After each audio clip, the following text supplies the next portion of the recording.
Chapter 6, Interlude, Friends, Old and New. Are you people going to make sure I return to my apartment every night from now on, or will this stop sometime soon? Lazily, Kakashi glanced up from his book and smiled a greeting at the approaching redhead from his position against Haruki's doorframe. Yo!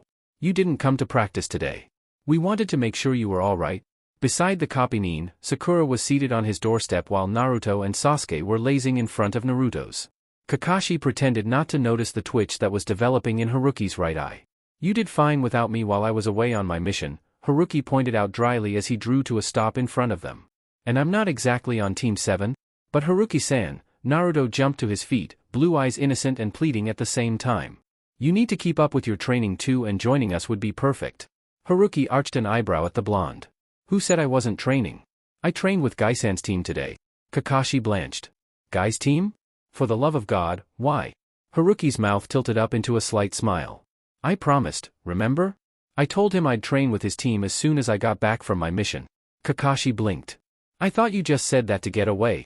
Haruki frowned at him. Of course not. Only you do that. What's wrong with that team? Sakura piped up, her head cocked in a confused manner. Ignoring Kakashi's muttered everything, Haruki smiled a greeting down at the kunoichi before replying, nothing's wrong with Gai-san's team. It's just that Kakashi here can't seem to stand Gai-san's enthusiasm for training. One of his students takes after him too. The other two are quieter, Tenten, a weapons specialist, and Hyuga Niji. Sakura frowned a bit as she rose as well, dusting her red dress off. I don't remember them in our graduating class. They're a year above you. Haruki explained. Still genin, but I believe Gai-san will be nominating them for the Chunin exams this year. Chunin exams? Naruto scratched his head. That's the thing we have to take to get to the next rank, right? Sasuke had straightened visibly at this, getting to his feet as well, and now turned to look at Haruki. Are they strong? Haruki gazed back at the Uchiha, carefully considering his answer. In terms of physical strength, he answered slowly. I'd say all three of them are already at Chunin level or just about there. But it takes more than brute strength to pass the exams. Other aspects are considered. Like what? Naruto looked excited now, and Sasuke seemed to have a hard time hiding the interest trying to surface on his face. Sakura looked less enthusiastic, but any new information was always welcome to her, and she paid attention as well. Haruki paused for a moment and glanced over at the copy, gauging his expression. Kakashi shrugged at him but nodded fractionally, giving Haruki free rein to tell them what he wished. Turning back, Haruki compromised. It wouldn't be fair to the other teams if I told you anything specific, but from my own experience, I found that they usually test your willpower and strategic thinking. He stopped for a heartbeat, gaze deepening as he stared down at the three genin. And teamwork. Teamwork is huge. Don't let anything tear you apart. A stilted silence followed this last bit, and Haruki blinked when he found himself the recipient of three confused stares and an odd one from Kakashi. He plastered on a small smile again and rubbed the back of his head. What I mean is that you're stronger together. And the examiners will take into account how well you can work as a team. Of course, he added, glancing at Kakashi and pretending not to see the faint frown still marring the copy-nin's brow.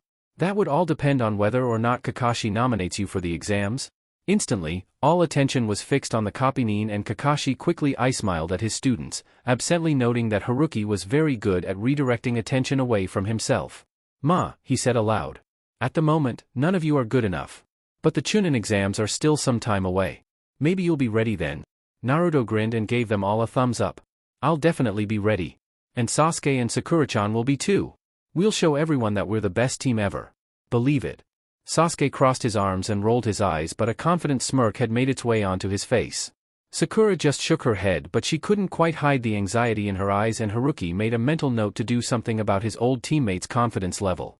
Now, Kakashi straightened from his slouch against Haruki's doorway. Didn't you want to ask Haruki something, Naruto? The blonde's face scrunched up in thought for a second before his expression cleared and he turned eagerly to Haruki. Oh yeah. Remember how you treated me to ramen that first day? Well, I've got several paychecks now from all the D-ranks we've been doing, so I can treat you to ramen now. Haruki stamped down the amusement welling up inside him and nodded instead. Sure, Naruto. Ichiraku's then. Naruto nodded enthusiastically but clutched at his head when Sakura whacked him with a scowl. We're treating Haruki-san today. He treated all of us, remember? We just agreed that you'd be the one to ask him. She turned to smile hopefully at the redhead. I mean, if that's okay, Haruki-san? Sasuke-kun and I would like to repay you too, especially since you cooked for us yesterday as well. Haruki blinked at her before sliding his gaze over to Sasuke. The raven-haired genin nodded an affirmative and Haruki smiled back at both of them. Alright, I expect an extra-large bowl then. Naruto grinned brightly up at him before bounding away, Sakura and Sasuke beside him and Kakashi and Haruki falling in behind them. XXX. An hour and a half later, only the two jonin remained in the ramen stand, the three kids having left after Kakashi had cheerfully informed them to meet at the bridge for training at 6 in the morning. Haruki had sent a kage bunshin with each of them, hinged into a bee, as they had departed, and hadn't relaxed again until the bunshin that had followed Naruto home dispersed without fuss.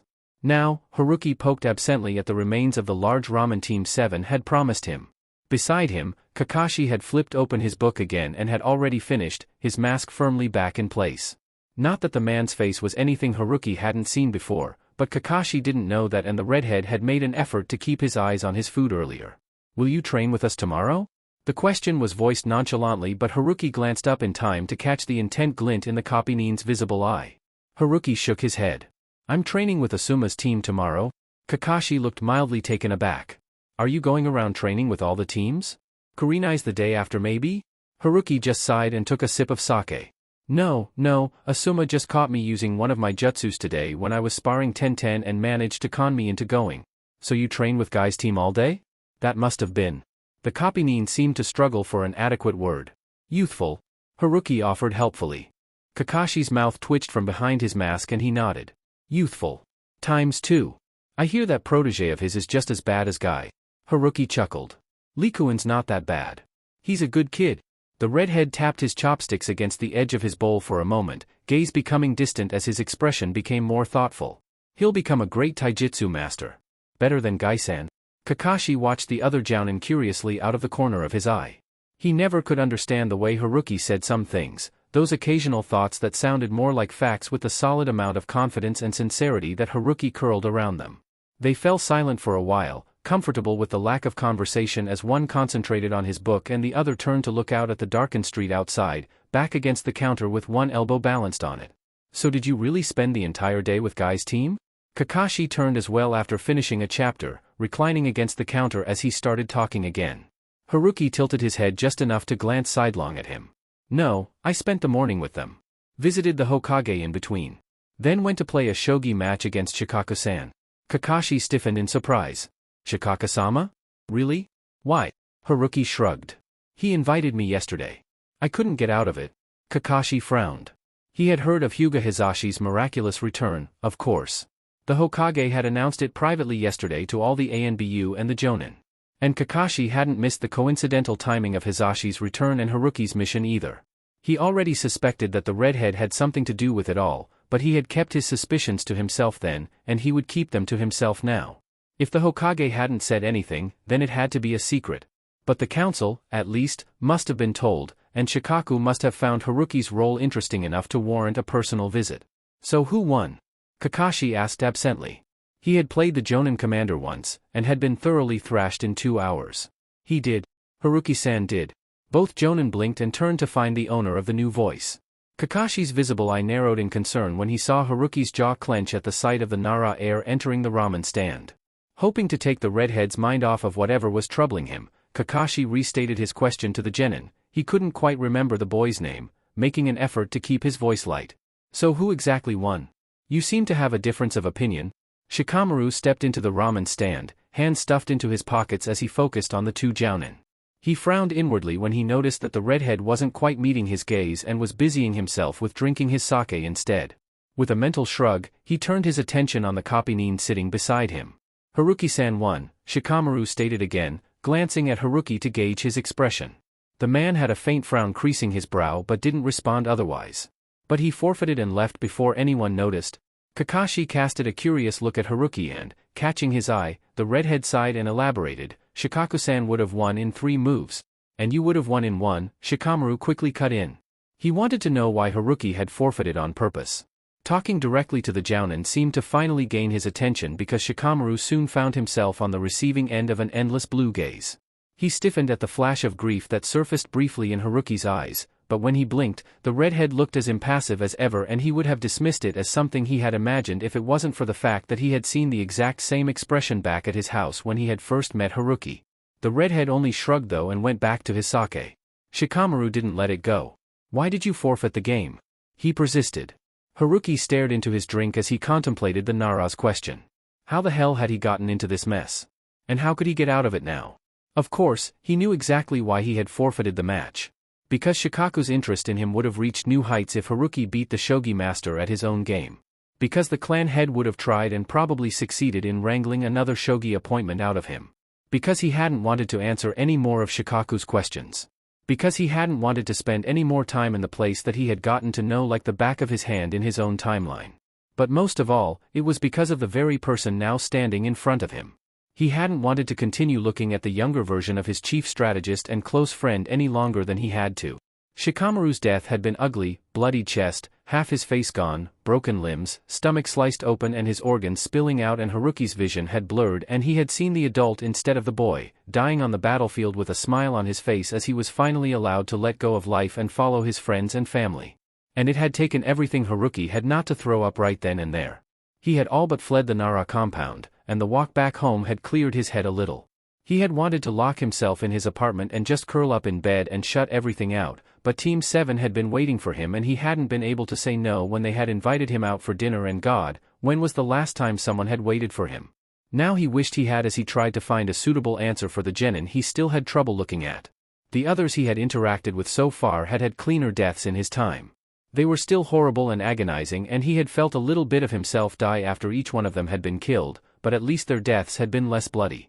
By the time Sasuke had gone as well, he had been half out of his mind with grief already, and total recall of his general's body only came in his nightmares, so they had been easier to deal with. But Shika. I did not wish to continue playing, Haruki finally voiced, eyes focused somewhere over Shikamaru's left shoulder. And your father would have asked for another match had I won? Shikamaru's frown was now more pronounced as he tried to catch that cerulean gaze again. Would that have been so troublesome? It's shogi. Haruki downed the rest of his sake in one gulp before getting to his feet, placing some money on the counter to cover the cost of the alcohol. Next to him, Kakashi also slid off the stool, eye darting between Haruki and Shikamaru. I can handle a shogi match now and then. Haruki steeled himself and finally turned his gaze on Shikamaru, keeping it there for more than a few seconds this time. But a game with your father takes time and concentration. He's no pushover and I can't afford to be distracted when I play him. He managed a slightly strained smile at the boy and forced down the bile that was rising at the back of his throat, because his face should be torn apart, his body shredded. I have other things to concentrate on as well at the moment. Perhaps we can play again later.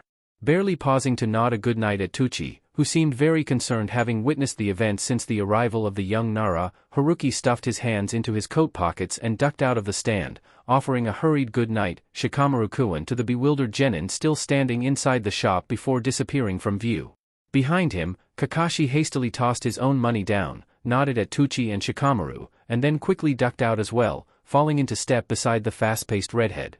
Kakashi didn't ask, though he sorely wanted to, but there were some things that one simply left alone until it was brought up on its own, and the copy-nin respected the other jonin's privacy. So he simply kept pace with Haruki until he had to turn off towards his own apartment, parting with a simple nod that the redhead returned curtly before turning down a street and quickly melting into the evening shadows. Kakashi watched him go for a moment, recalling the Nara heir's expression when he had been interacting with Haruki. The genin had looked just as confused as he felt. What had set the redhead off like that? With a sigh, the copy-nin started making his own way home. This was just another piece of the puzzle that was Haruki that he was trying to put together. XXX. Shikamaru shoved his front door aside with uncharacteristic irritability, making his way into the kitchen and dumping the takeout ramen in front of his dad at the dinner table. There you go, he announced distractedly, not noticing the odd look his father was sending his way. Next time, get your own dinner. Just because Kaa-san is out doesn't make me your delivery boy. How troublesome. He opened a cupboard for a glass and poured himself a cup of water before leaning back against the counter, still frowning in thought. Did something happen, Shikamaru? His father's voice made him blink, and Shikamaru glanced up to meet Shikaku's gaze. He shrugged, taking a sip before speaking. I bumped into Haruki-san at Ichiraku's. He paused and noted the immediate interest surfacing on his father's face. We talked. I talked, he mentally amended. He just wanted to get out of there. What about? Shikaku prompted. His match with you. Shikamaru gulped down the rest of the water and placed the glass in the sink. Kakashi-san was asking him about it. He said you won. I arrived in time to correct him. And what did he say? At this point, Shikaku had lowered the newspaper he had been reading and turned his full attention on his son. Not a lot. Shikamaru scratched his head and made his way to the dinner table, taking a seat across from his father. He said he didn't want to continue playing, and that you would have asked for another game if he had won. He said he wouldn't mind playing you again, but he doesn't want to play too often. He said he would need to fully concentrate when playing against you and he had other things to think about at the moment. Those all sound like excuses, Shikaku observed after his son fell silent. Shikamaru just shrugged again, slouching back in his seat and stuffing his hands into his pockets. Did you do something to him? Shikaku frowned, noting the troubled scowl on his usually laid-back son. No. We just played a game of shogi. And did 20 questions in the process, he added fairly in his mind. Shikamaru glanced at him, expression suspicious. Are you sure you didn't insult him or something? Or did he move here from a different country and you killed one of his family members on a mission? Shikaku placed his newspaper aside, straightening in his seat. What are you talking about, Shikamaru? We played shogi and we talked a little. I've never met him before yesterday. What did he do? Shikamaru ran a hand through his ponytail, tugging at the ends in frustration. I don't know. I didn't understand. He could barely look at me. Shikaku's frown deepened. What do you mean? He didn't look at you when you were talking to him? Shikamaru heaved a sigh. No. I mean yes. He did, a couple of times. Briefly. It's not that he didn't look at me. It's that he tried and it was like he couldn't bear to. He stopped talking for a moment and gauged his father's expression. The man was still frowning, but there was confusion in his features now. Near the end, he managed to keep eye contact for longer than a few seconds, but the look in his eyes, Shikamaru held back a shudder because even as young as he was, he knew he never wanted to look into a mirror and see that same tortured despair stare back at him. He wasn't quite sure, but he expected that that had been the look of someone who had lost everything. I've never seen someone look like that before. And then he got out of there so fast you would have thought he was running away. Actually, I think he was running away. Shikaku leaned back in his seat. He had noticed the air of depression shrouding the redhead during the shogi match and even yesterday after the council meeting.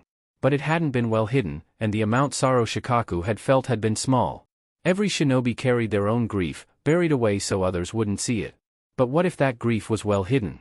It was obvious now that Haruki could hold a poker face with the best of them. So very good at keeping his thoughts and feelings from being noticed, and yet Shikaku had still sensed that sorrow. And this was when you entered the picture? Shikaku prodded. Maybe it was Kakashi who. Shikamaru was already shaking his head. No, they were on friendly terms. He definitely started looking like that after I stepped inside that ramen stand. Shikaku rubbed at his goatee before sighing and reaching for the ramen. You mentioned a look. What did he look like when he looked at you then? Shikamaru shook his head, accepting one of the boxes his father handed to him. I don't know. I can't describe it. And I don't think it was actually me he was seeing when he looked at me. Shikaku nodded and started on his ramen. It probably wasn't.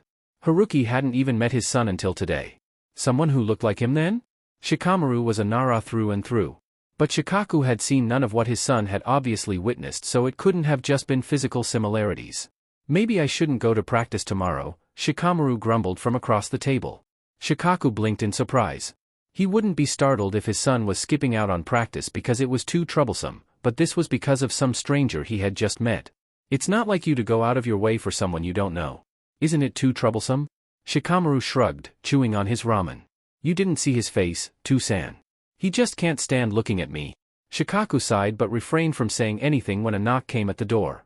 Frowning, he rose to his feet and went to answer it. Outside, a member of his clan nodded respectfully at him before gesturing in the direction of the front gates. Shikaku-sama, a Kazama Haruki wishes to speak to Shikamaru-sama. Shikaku arched an eyebrow, taken aback for a moment before nodding. I'll handle it, thanks. The man sketched a quick bow before strolling off, the Nara's signature lazy slouch in his gait. Shikaku turned back into his house and called out, Shikamaru. Haruki-san's at the front gates. He wants to talk to you. His son appeared a few seconds later, looking confused. Me? Why? Shikaku shrugged and motioned for him to get going. I don't know. Go see what he wants. Shikamaru sighed and slouched out of the house. Troublesome. You could have just invited him up to the house. In truth, he just didn't know what to do when the redhead faced him again. Why would Haruki want to see him when it was obvious that he really didn't? XXX. Haruki had been halfway home when his mind had finally caught up to him and shoved his memories back into the darkest corner of his head. Then he had stopped, right in the middle of the street, and remembered the look of slightly troubled bewilderment on a younger one, a different Shikamaru's face. And knowing the Nara, the genin would realize that Haruki didn't want to see him. That would, in turn, most likely throw a wrench in Team 10's dynamics tomorrow if Haruki couldn't even get his act together around the Nara heir. Sighing, he ran a hand through his hair before turning decisively in the direction of the Nara compound. Enough was enough. That was twice he had run out on Shikamaru, and if his time's Shika was here, the strategist would have laughed at him for being an idiot. They were not the same person and he had to stop seeing his chief strategist in this Shikamaru. Damn. That was easier said than done. Well, if he kept his focus on the genin and ignored the part of his mind that kept trying to replace the boy's face with a bloodied adult version, he would be fine. He would have to be. There was no way he was going to just avoid Shikamaru from now on. That would be more than unfair to him. So, mind made up, Haruki leapt to the rooftops and headed to the Nara compound. He would apologize and make sure the boy didn't do anything stupid like skip out on tomorrow's practice. XXX. Haruki-san. Haruki glanced up from his position against the walls of the compound, focusing on the features of the young genin. There. He could see this Shikamaru if he concentrated. Sorry to bother you so late at night, Shikamaru-kun, Haruki started, straightening from where his place against the wall. I wanted to apologize for earlier, at Ichiraku's. Shikamaru blinked before rubbing the back of his head. Of all the things he had expected, it wasn't this.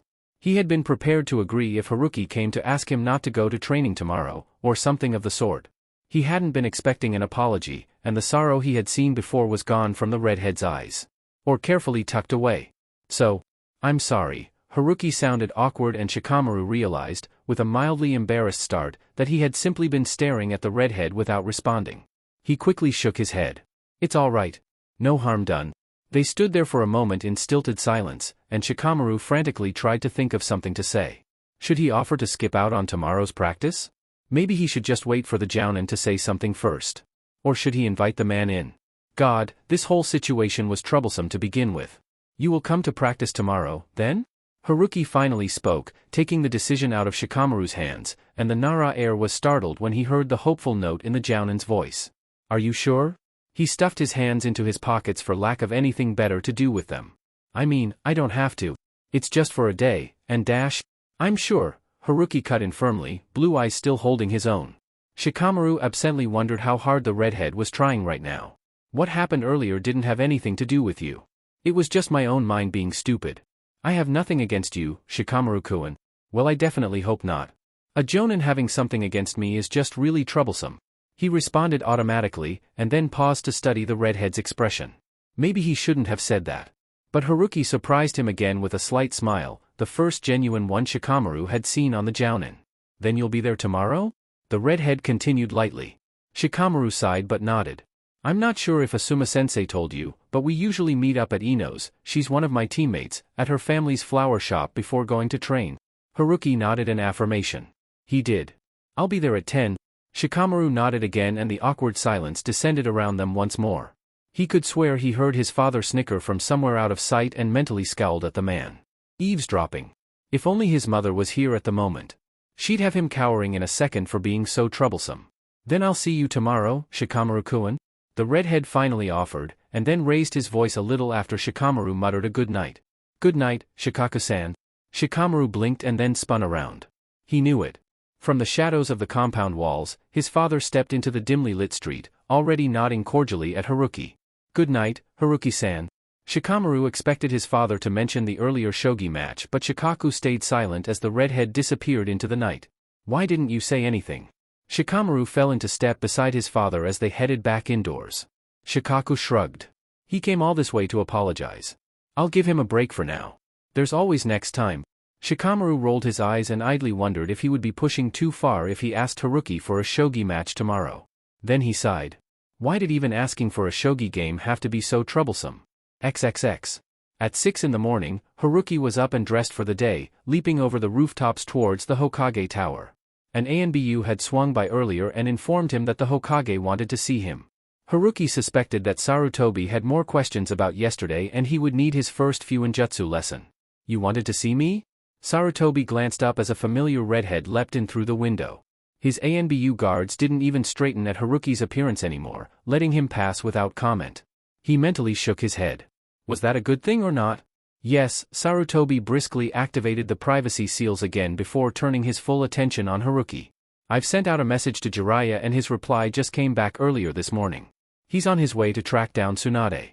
In the meantime, I wanted to know more about your abilities in Fuinjutsu. Jiraiya couldn't find a way to permanently counter Orochimaru's cursed seal.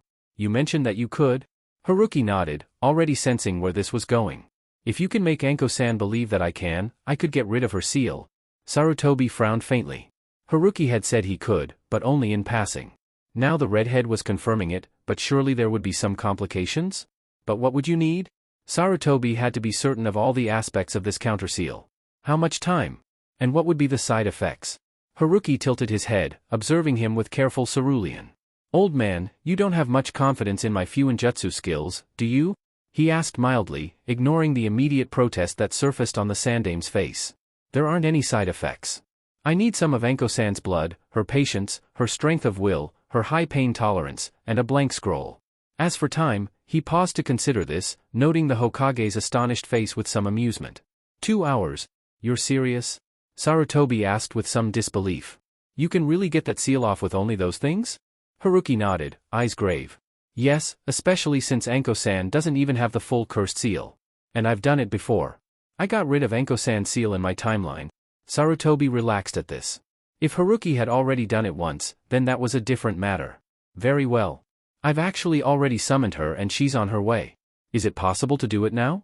You said 2 hours would suffice. Haruki nodded and reached into his coat to pull out a scroll. It was a good thing he was always prepared.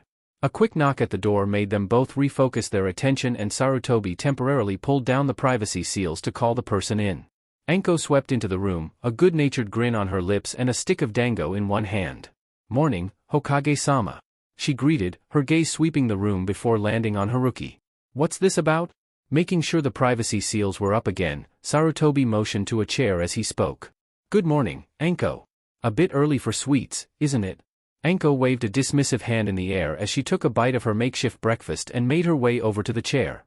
It's never too early for sweets. You should really get some too. Now seriously, what's the problem?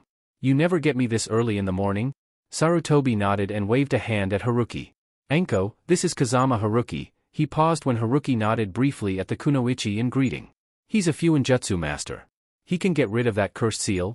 A moment later, Anko was on her feet again, chair clattering back on the floor, glaring furiously at the redhead. That's impossible. No one's been able to do anything but hold it back. Even Jiraiya-sama's tried and failed. How could some damn jonin be able to? Haruki didn't so much as blink at Anko's tirade. I'm better than Jiraiya-sama. Anko froze, mouth opening but not finding any words to say.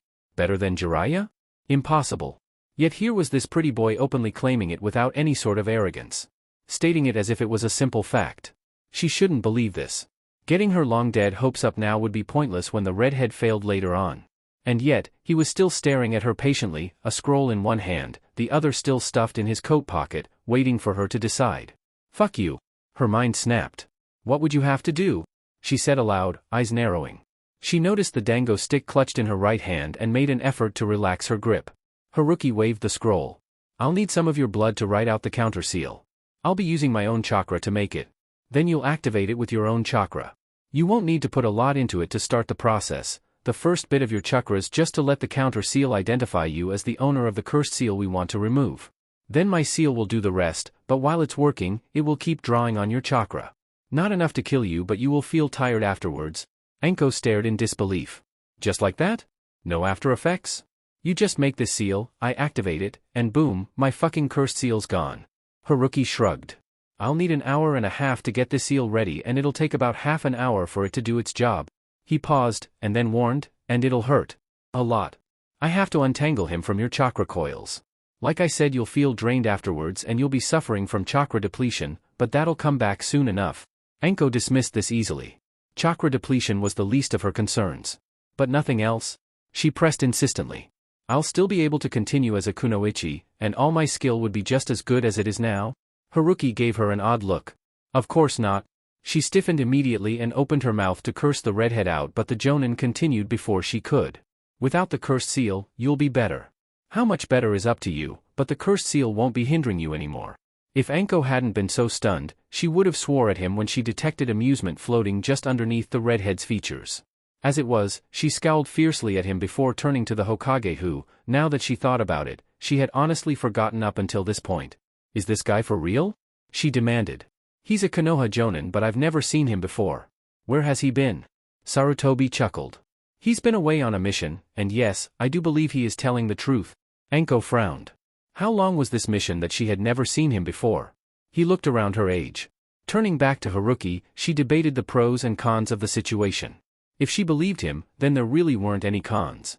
Yeah, from what he had told her, it would hurt like a bitch, but she was a ninja, she could take it. Besides, she would put up with any pain if it meant getting her former sensei's seal off of her. But should she trust him? How often was it that some shinobi popped out of nowhere claiming to be able to break one of the strongest cursed seals known to mankind? And yet, Sarutobi obviously trusted him, and Anko could sense no malice coming from the redhead. Despite her reservations, she could feel a faint stirring of hope inside her. If this worked, Orochimaru's mark would no longer be on her. She wouldn't ever have to worry about the seal being activated again. She would be free again. How much blood do you need? Her mind made up, Anko barreled forward as usual, gaze steel-like as she pulled out a kunai. Haruki nodded and withdrew another scroll, unsealing a small empty ink jar. Half of this would be enough? Anko nodded briskly before something dawned on her. Wait, you said untangle him from my coils? Does that mean that? Haruki nodded grimly and began explaining. Perhaps I should explain, at least in basic terms, what the curse seal actually is. The curse seal has two primary functions. One is to be a capsule for a portion of Orochimaru's soul which feeds off the chakra of the host like a leech. Anko looked like she was going to be sick while the Sandame looked horrified. This allows anyone that knows how to unseal the cursed seal to summon Orochimaru as a new body of the original is sealed, or long as it exists he is practically immortal.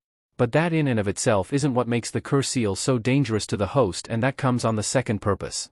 The curse seal empowers the host and augments not just their chakra speed and strength but also their more violent emotions and instincts. This is derived from enzymes used in the ink of the seal's creation to pull in nature chakra and warp it into the host. This process is dangerous and potentially very distressing on the body, which is why most who receive the mark die, and even the early successes like Anko experience extreme pain. This is because the seal matrix used was not good enough to make the tainted nature chakra compatible with the host. This is also why other seals can only restrain and not remove the curse seal, because Senjutsu chakra is required to break and remove the matrix along with the correct style seal formula. At this both Hiruzen and Anko gaped, though for different reasons. You can use Senjutsu? Said the Sandame. At Haruki's nod, Anko continued, but wait. I thought only the summons of the legendary Sannin could teach Senjutsu. How could you know Senjutsu? I know you're not a summoner of any of those. Haruki had the gall to smirk at her as he explained. While Senjutsu is usually learned by a summoner, it is not required, just more difficult. As for me, I actually did learn Senjutsu from a summons that isn't one of those three, which technically speak was true, as by the end of the war he had signed for contracts. Granted, Kurama was one of them and two of the others were the slugs and the toads, but that still left his friends in the sky, which he did learn Senjutsu from after the experimentation incident. Though that doesn't really matter, Haruki said, already trying to head off any questions as to what his summons was. Anko, who had been about to ask, mouth closed with a click and finishing off her dango before dropping down onto the floor with the ink jar to start her part of the process. Haruki glanced over at the Hokage before motioning at the privacy seals. You should probably strengthen those if you don't want anyone hearing screaming or feeling bursts of chakra coming from your office. Sarutobi blinked but nodded, rising to fully activate the privacy seals. He told the ANBU at his door that, short of the announcement of the apocalypse, no one was to enter. He locked the office door for extra measure and closed the windows as well. There, Anko held up the ink jar, now half filled with her own blood, and Haruki accepted it with a nod, taking a seat on the ground as well with the blank scroll open in front of him. Anko eyed his empty hands curiously as she quickly bandaged her palm. Don't you need a brush or something? Haruki smiled faintly at her before holding up one hand. Blue-white chakra immediately began glowing around it, and Anko gasped as she felt the power extend from that hand. A hum of raw strength edged it, but the pure energy emitting from that hand, down to its very core, was soothingly warm, like sunlight. And Anko was sure she had never felt any chakra like it in her entire life. But it was when she looked at his face that she had gotten her biggest surprise. Dark blue pigment had surrounded the eye and seemed to peek in the corners. It sharpened his features. She absently thought it appeared similar to a bird. As if his chakra couldn't get stronger, it seemed to instantly thick with a wild vibrance that reminded them of a fresh breeze in a cool, crisp morning. Before anyone could say anything, Haruki moved his hand over the ink jar, letting his chakra draw out the blood. With deft control, he coated the blood with chakra and brought it over the scroll. Tuning everything else out, he started drawing out the seal, each crimson stroke he depicted on the paper glowing in his wake. Anko was staring at the redhead's work with open interest. She had never seen anyone perform Fuinjutsu this way. Weren't seals written with blood or ink and then activated with chakra afterwards? Sarutobi had drawn closer and, after a short undecided moment, sat down cross-legged next to the other two shinobi as well. It wasn't as if anyone else was around to see him act un-Hokage-like. And he had never seen anyone, not even Jiraiya, draw seals with chakra like Haruki was doing. I'm better than Jiraiya-sama. Haruki had sounded certain, but it wasn't until now that Sarutobi fully believed the redhead. After all, Minato had been the only one to ever surpass Jiraiya in Fuinjutsu. But each precise stroke of crimson against white proved Haruki's skill, and Sarutobi could only watch with a sense of proud awe as an intricate seal slowly formed under the time traveler's steady hand. He began making mental notes and used this as a practical lesson in Fuinjutsu. For the next hour and a half, the only sounds in the Hokage's office were the near-silent hum of chakra and the whisper of liquid on paper. Haruki worked out each part of the seal without hesitation. He had already done the seal 3 times, once for practice, once for his times Anko, and once again for his time Sasuke. Sasuke's seal had been no picnic to remove, being the most powerful of Orochimaru's cursed seals, but the snake Sannin had sided with them already and told them how to do it before he perished fighting Madara, so that at least had made the process that much easier. It was ironic using it as the snake Sannin had intended, but eventually even Orochimaru's lives ran out. The last time restrained and absorbed by his old protege Kabuto. Irony. Finished, Haruki glanced up, releasing the chakra he had gathered to his right hand as he used up the last of Anko's blood. He blinked, somewhat startled when he realized that both the room's other occupants were still staring avidly at his seal. That's it? Anko's voice was subdued for once as her eyes traced the design Haruki had made. Only the center, depicted with a sun-like pattern, looked simple. That will remove Orochimaru's cursed seal? Haruki nodded, scanning the scroll for any mistakes. We can start anytime. Anko took a deep breath before nodding firmly. What do I do? The Jonin placed the scroll back on the ground in front of Anko, spreading it open as he motioned for the Sandaime to move back. Sarutobi rose to his feet and retreated to his desk, still studying the seal. He had never seen anything like it. He could pick out pieces of designs, a few swirls for foreign chakra removal and some strokes twisted together for stability, but it was the intricate kanji on either side of the center that interested him. All the kanji were tied into the wind element. The kanji for wind served as the base before spreading out from there. Airstreams, breezes, and gales, all the way up to monsoons, squalls, even storms, and tied together again with zephyrs. Haruki-kun, Sarutobi interrupted. Why is this seal based on so much wind element? How would this be able to remove the cursed seal?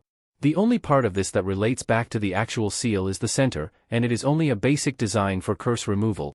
Haruki offered a half-smile as he settled on the opposite side of the scroll. My strongest elemental affinity is wind, old man. This seal will be the support for me. I'll be the one removing the cursed seal through this. The last outer ring is the seal senjutsu channel that will drain off the tainted chakra and allow mine to tear it to shreds, resulting in anything taken with it to be eviscerated, including the soul fragment. The seal work itself is then all that's left, which can be removed by a simple curse removal seal, as the ink no longer has any power to fight. Basically, the reason I can remove it is I destroy the power first, then the mind, then the body of the seal, whereas the previous approaches try to do the reverse and are just not strong enough because of Senjutsu Chakra's superiority. Anko straightened, looking mildly alarmed. Wait a minute, I thought the seal would be doing the work. You didn't mention anything about yourself? Haruki frowned at her. I won't hurt you. Anko snorted derisively.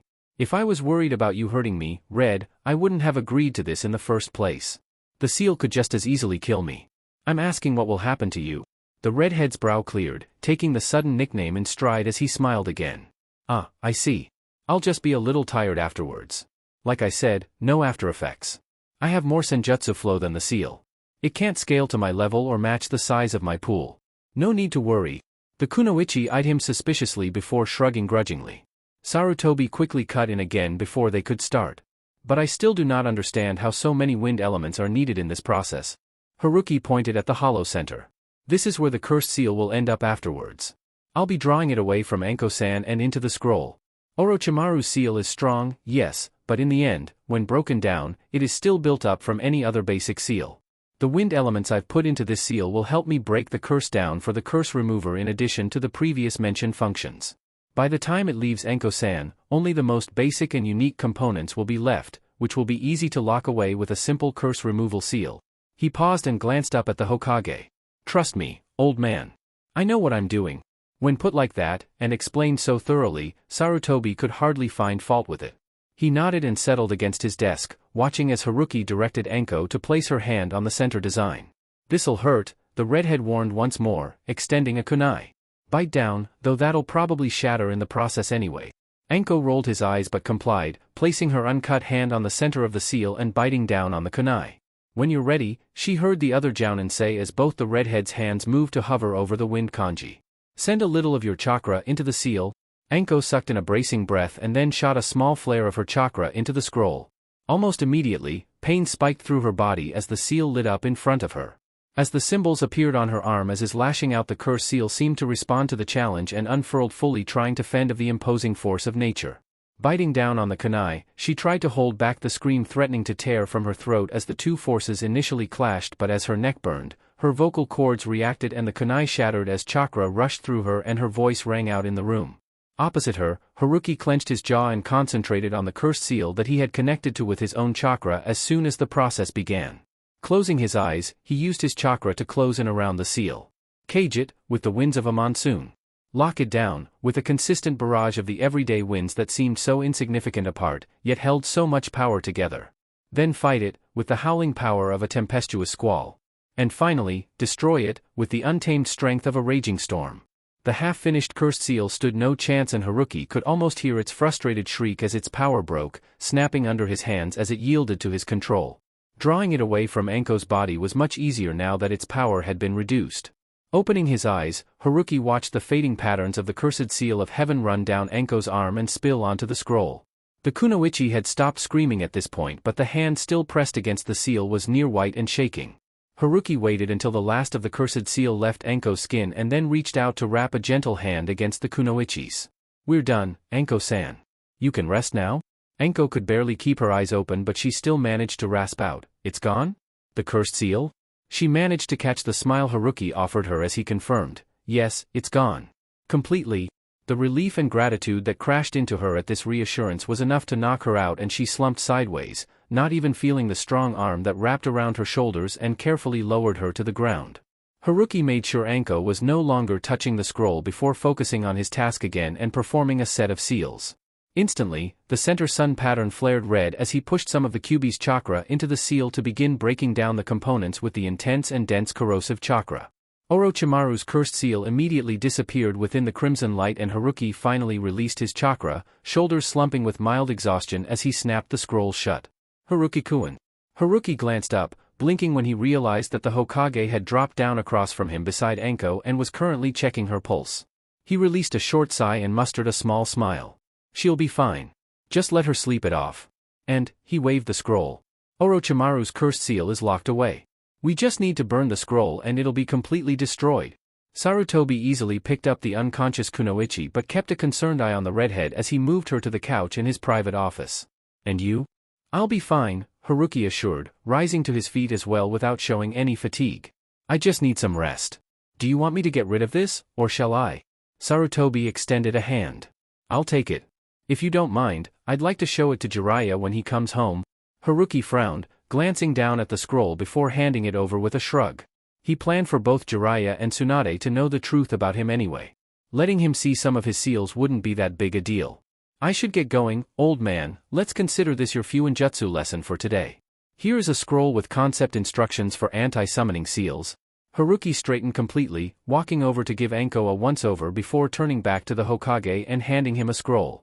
"I have training later with Asuma's team." Sarutobi smiled at this. "Ah, he asked you then?" Haruki immediately stiffened in suspicion. "You did something?" It was not a question. "I knew he didn't ask me just because of my jutsu." The Sandame's smile widened a little. "I thought about what you said, about Asuma." He paused and a thoughtful frown drifted onto his brow. "I had a chat with him a few days ago. We went to the Hokage monument and I tried to show him a little of what I saw in Konoha." He shook his head ruefully. "He really is quite detached from this village. But he didn't refuse when I invited him to dinner with me and Konohamaru afterwards. And let me guess," Haruki rubbed a hand over his eyes. "He wanted to know why you were acting out of character." Sarutobi chuckled. "Well, we haven't eaten together since before he left Konoha, so of course, he wanted to know why. But I told him it was because of something you said. Nothing specific, but he seemed to take an interest in you." Haruki heaved a sigh. Not only did he have to deal with Shikaku, now he had a curious Asuma on his hands as well. Team 10 Sensei was usually laid back and easygoing, but once something caught his attention, nothing would deter the man until his interest was sated. Did the dinner go all right then? The redhead finally asked. Sarutobi nodded cheerfully. It went better than I hoped. Konohamaru being there helped too. Haruki grunted but said nothing more as he stifled a yawn. He barely got any sleep at night, and removing Orochimaru's cursed seal didn't help keep him awake. Nodding an abrupt goodbye to the Hokage, he headed for the window. He still had a few hours before he had to meet up with Team 10. The convenience store should be open. He could grab a few popsicles and kill some time on top of the Hokage monument. It was funny, he mused as he leapt out of the window. Once upon a time, ramen would have been the first food to come to mind. But he didn't eat anywhere near as much as he used to nowadays, and frozen ice creams had become something of a habit. Because his stupid old sensei always loved sharing them with him. XXX. Good morning, Asuma. Ino should be out in a few minutes. Asuma turned at the greeting, nodding cordially at the Yamanka clan head as Inoichi stepped outside the flower shop. Good morning, Inoichi. The two fell into a comfortable silence as Inoichi watered the plants outside the shop and Asuma continued smoking, keeping an eye on his other two students several feet away across the street. Chuji was munching on chips as usual. Asuma made a mental note to suggest dieting, and Shikamaru was slumped against a pole next to him, not bothering to hide a wide yawn. He sighed inwardly. There was a reason he started their training so late in the morning. He had a feeling that Shikamaru wouldn't even be able to stay vertical if he called them out at 7. And then there was Ino, who had to help her mother set up shop for the day at 9 in the morning. Asuma didn't particularly mind though. If they were going to meet late, then they might as well meet at a time that was suitable for everyone.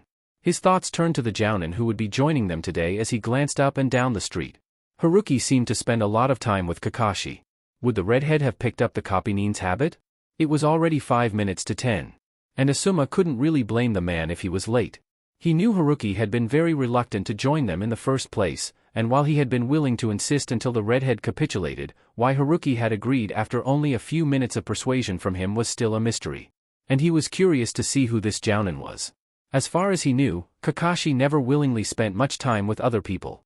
He wasn't a loner and he socialized when he joined them for a few drinks at the bars, but the man never went out of his way to seek out company, preferring to stay to the side and read those damn books of his.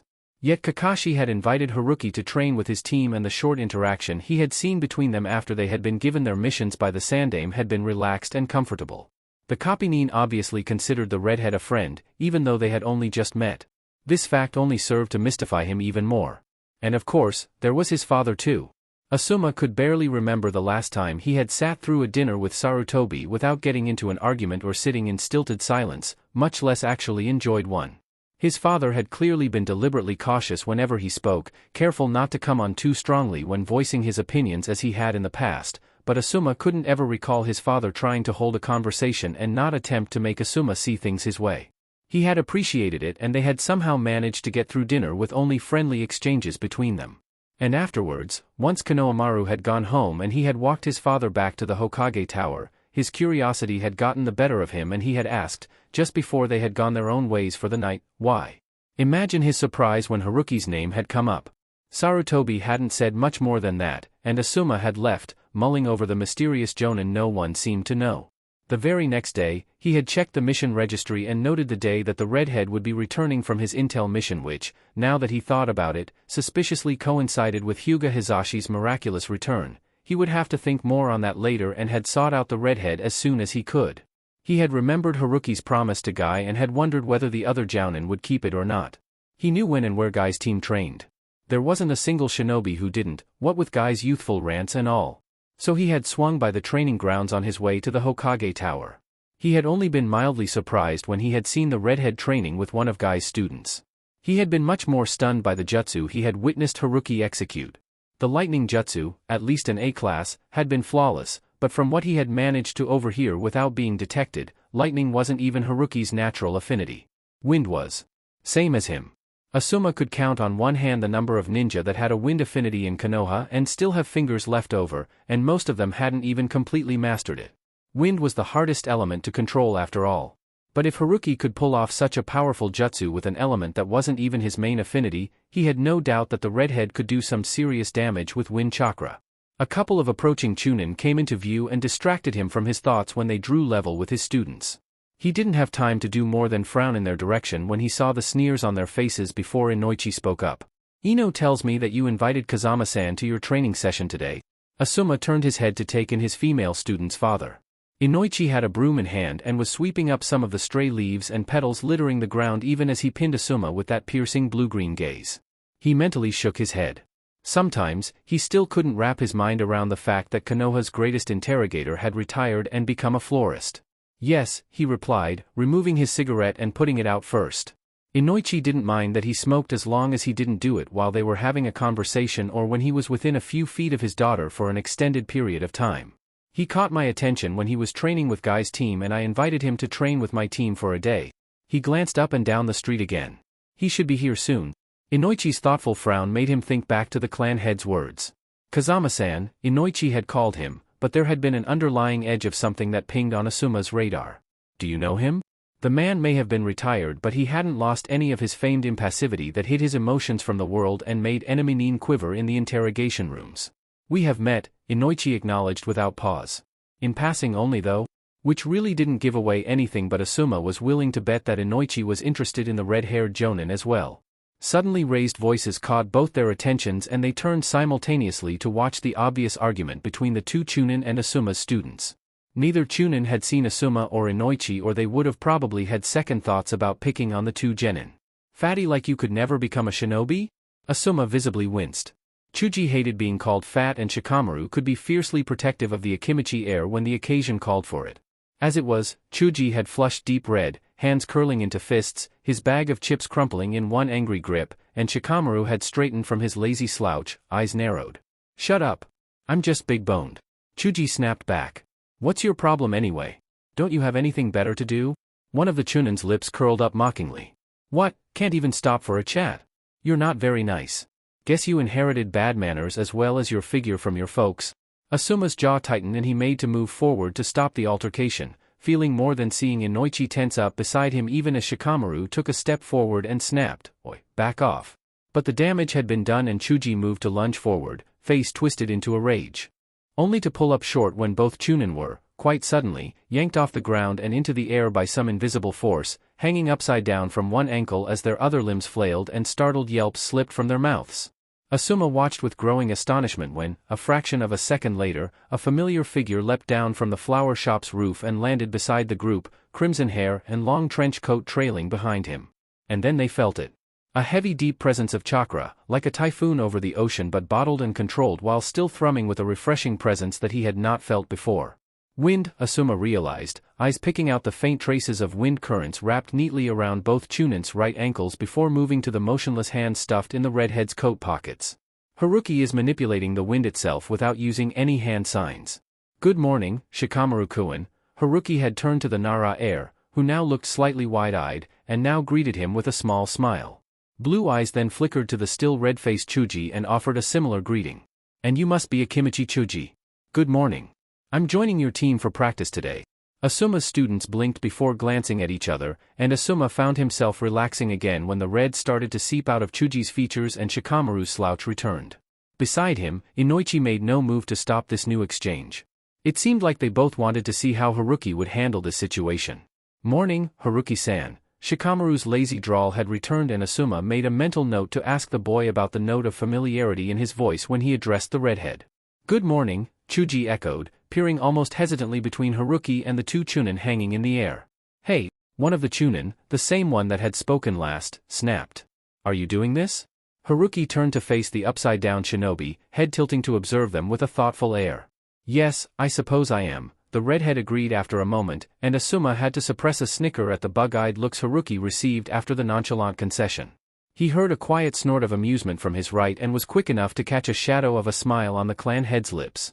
Both chunin flushed darker, their faces already red from the blood rushing to their heads, before the other chunin snarled, "Well, put us down. Who are you anyway? Are you even a Konoha-nin?" It was then that Asuma noticed that Haruki did not wear the Konoha headband anywhere on his body, at least not visible to public eyes, nor was he wearing the flak jacket issued to jonin underneath his coat, only a simple black long-sleeved shirt. "Yes I am," Haruki replied easily, not at all perturbed that he was talking down at the chunin, whose heads were hanging about 3 feet off the ground. I just don't carry the headband around with me.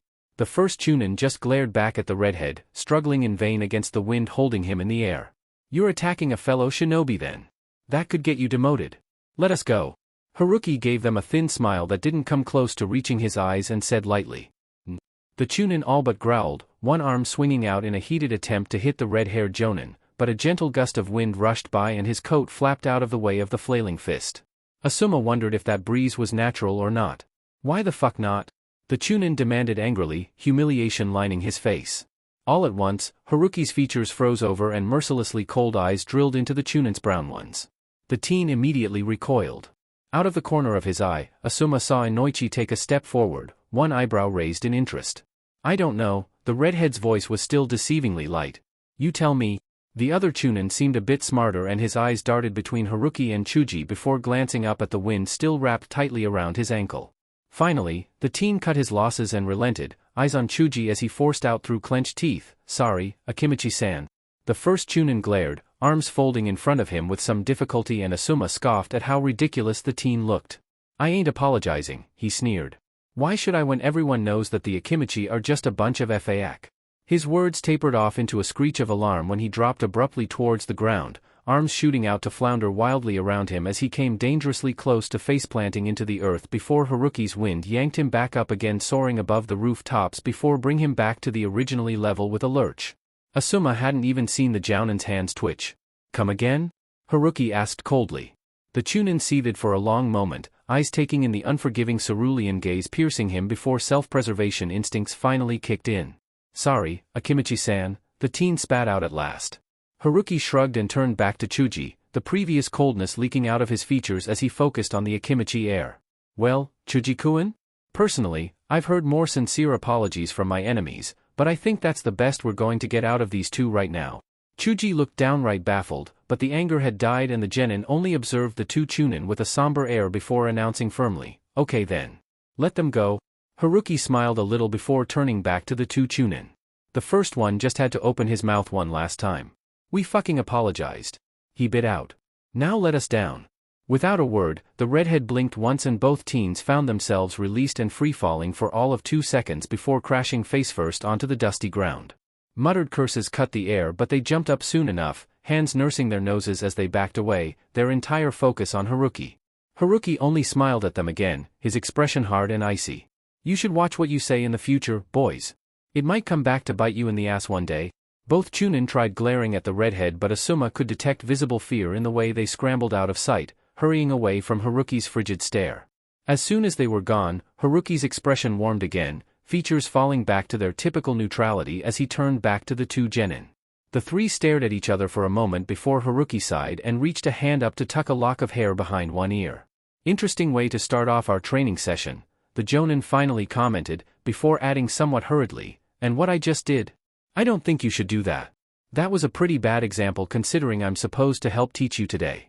So, Haruki rubbed the back of his head, and Asuma could suddenly see a softer side to the redhead, and he wondered if this was the side Kakashi knew, because the man didn't seem so unapproachable anymore. Just pretend you didn't see that, okay? A few seconds of silence ticked by before Shikamaru broke out into snickers, hands stuffing themselves back into his pockets as an amused smirk tilted his lips. Chuji joined in after a moment, chuckling along as Haruki blinked down at them almost uncertainly. No way, Haruki-san. Your method's effective. I'm pretty sure they were about to wet themselves near the end, Shikamaru observed lazily. Chuji laughed outright at this, noticeably warming to Haruki as the jonin stared down at them with a wry grin. Still smiling, Chuji glanced at Shikamaru and then up at the redhead before asking almost hesitantly, what would you have done if I didn't want you to let them go? Haruki cocked his head in contemplation before his gaze swept the street and landed on the 2 garbage cans Inoichi had dragged out earlier. Well, he gestured towards the trash cans. They probably would have fitted in those. Chuji grinned and Shikamaru huffed out a laugh, and Asuma knew neither of them would have any problems interacting with Haruki. The jonin was good with kids. A moment later, he found himself staring into steady cerulean as all three made their way over in unspoken agreement. Good morning, Asuma, Inoichi-sama, Haruki greeted quietly as the group reached the flower shop. Morning, Asuma grinned a little as he nodded in the direction that the two Chunin had disappeared in. Nice entrance. Haruki actually looked faintly embarrassed. I'm sorry. I shouldn't have done that. He paused before amending, "At least not in front of your students." Asuma chuckled. "You didn't do anything to hurt them, except their pride anyway. And it was a nice display of your wind affinity." The redhead stiffened briefly and Asuma found himself on the receiving end of a sharp searching gaze for a fraction of a second before nodding briefly in acknowledgement. Asuma blinked. Had he imagined that? "You are very proficient at manipulating the wind," Inoichi cut in thoughtfully. "Can you travel long distances in a shorter amount of time that way?"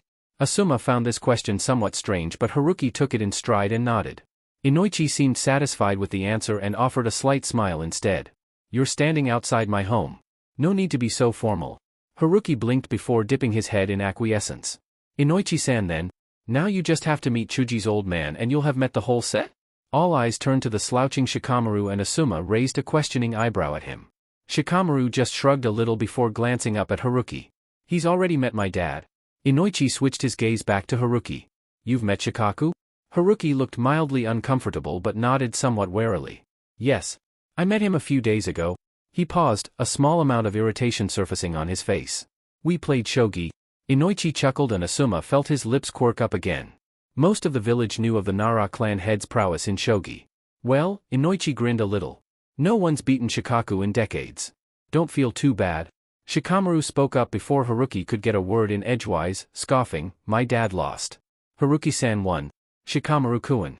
The redhead had probably been aiming for annoyed, but the warning came out more exasperated than anything else. For his part, Shikamaru didn't look all that concerned. Inoichi's eyes widened. "You beat Shikaku?" Haruki grimaced, shifting in his coat. Asuma had no idea why the other jonin seemed to think beating the Sandame's chief strategist at his own game was a bad thing. "Yes," Haruki finally admitted, glancing reproachfully down at Shikamaru, who shrugged unrepentantly. "I suppose so."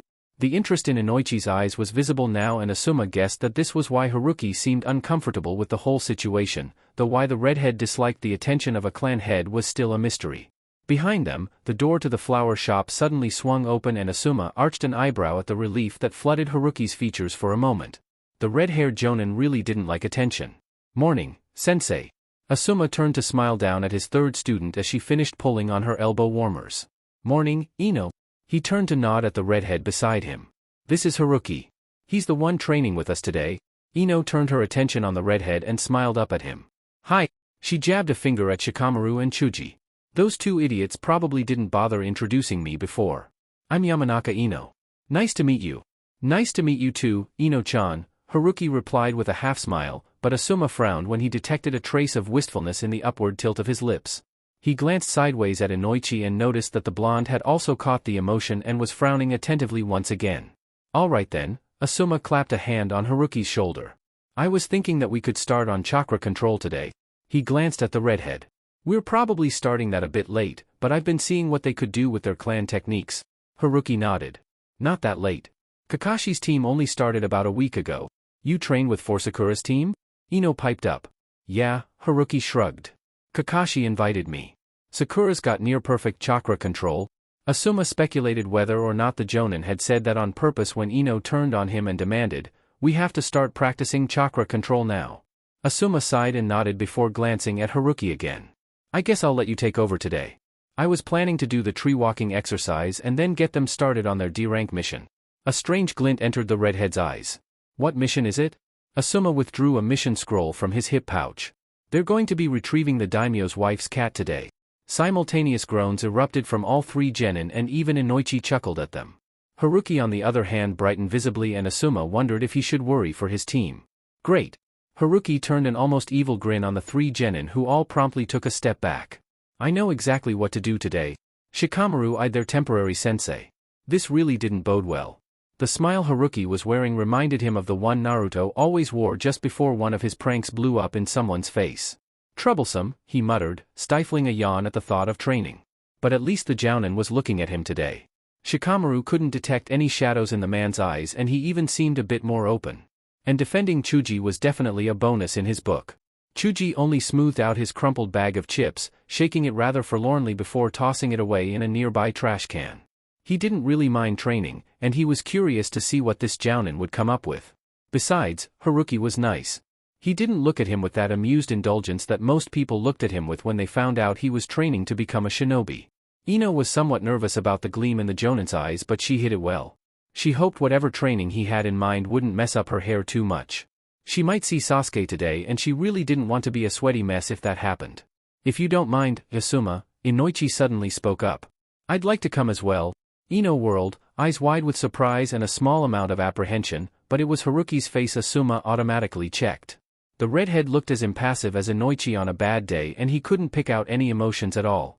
He turned back to the Yamanaka clan head and agreed with an easy nod, but he suddenly had a feeling that, if Inoichi wasn't present, he'd probably have been blistered by a death glare from the Jonin standing next to him.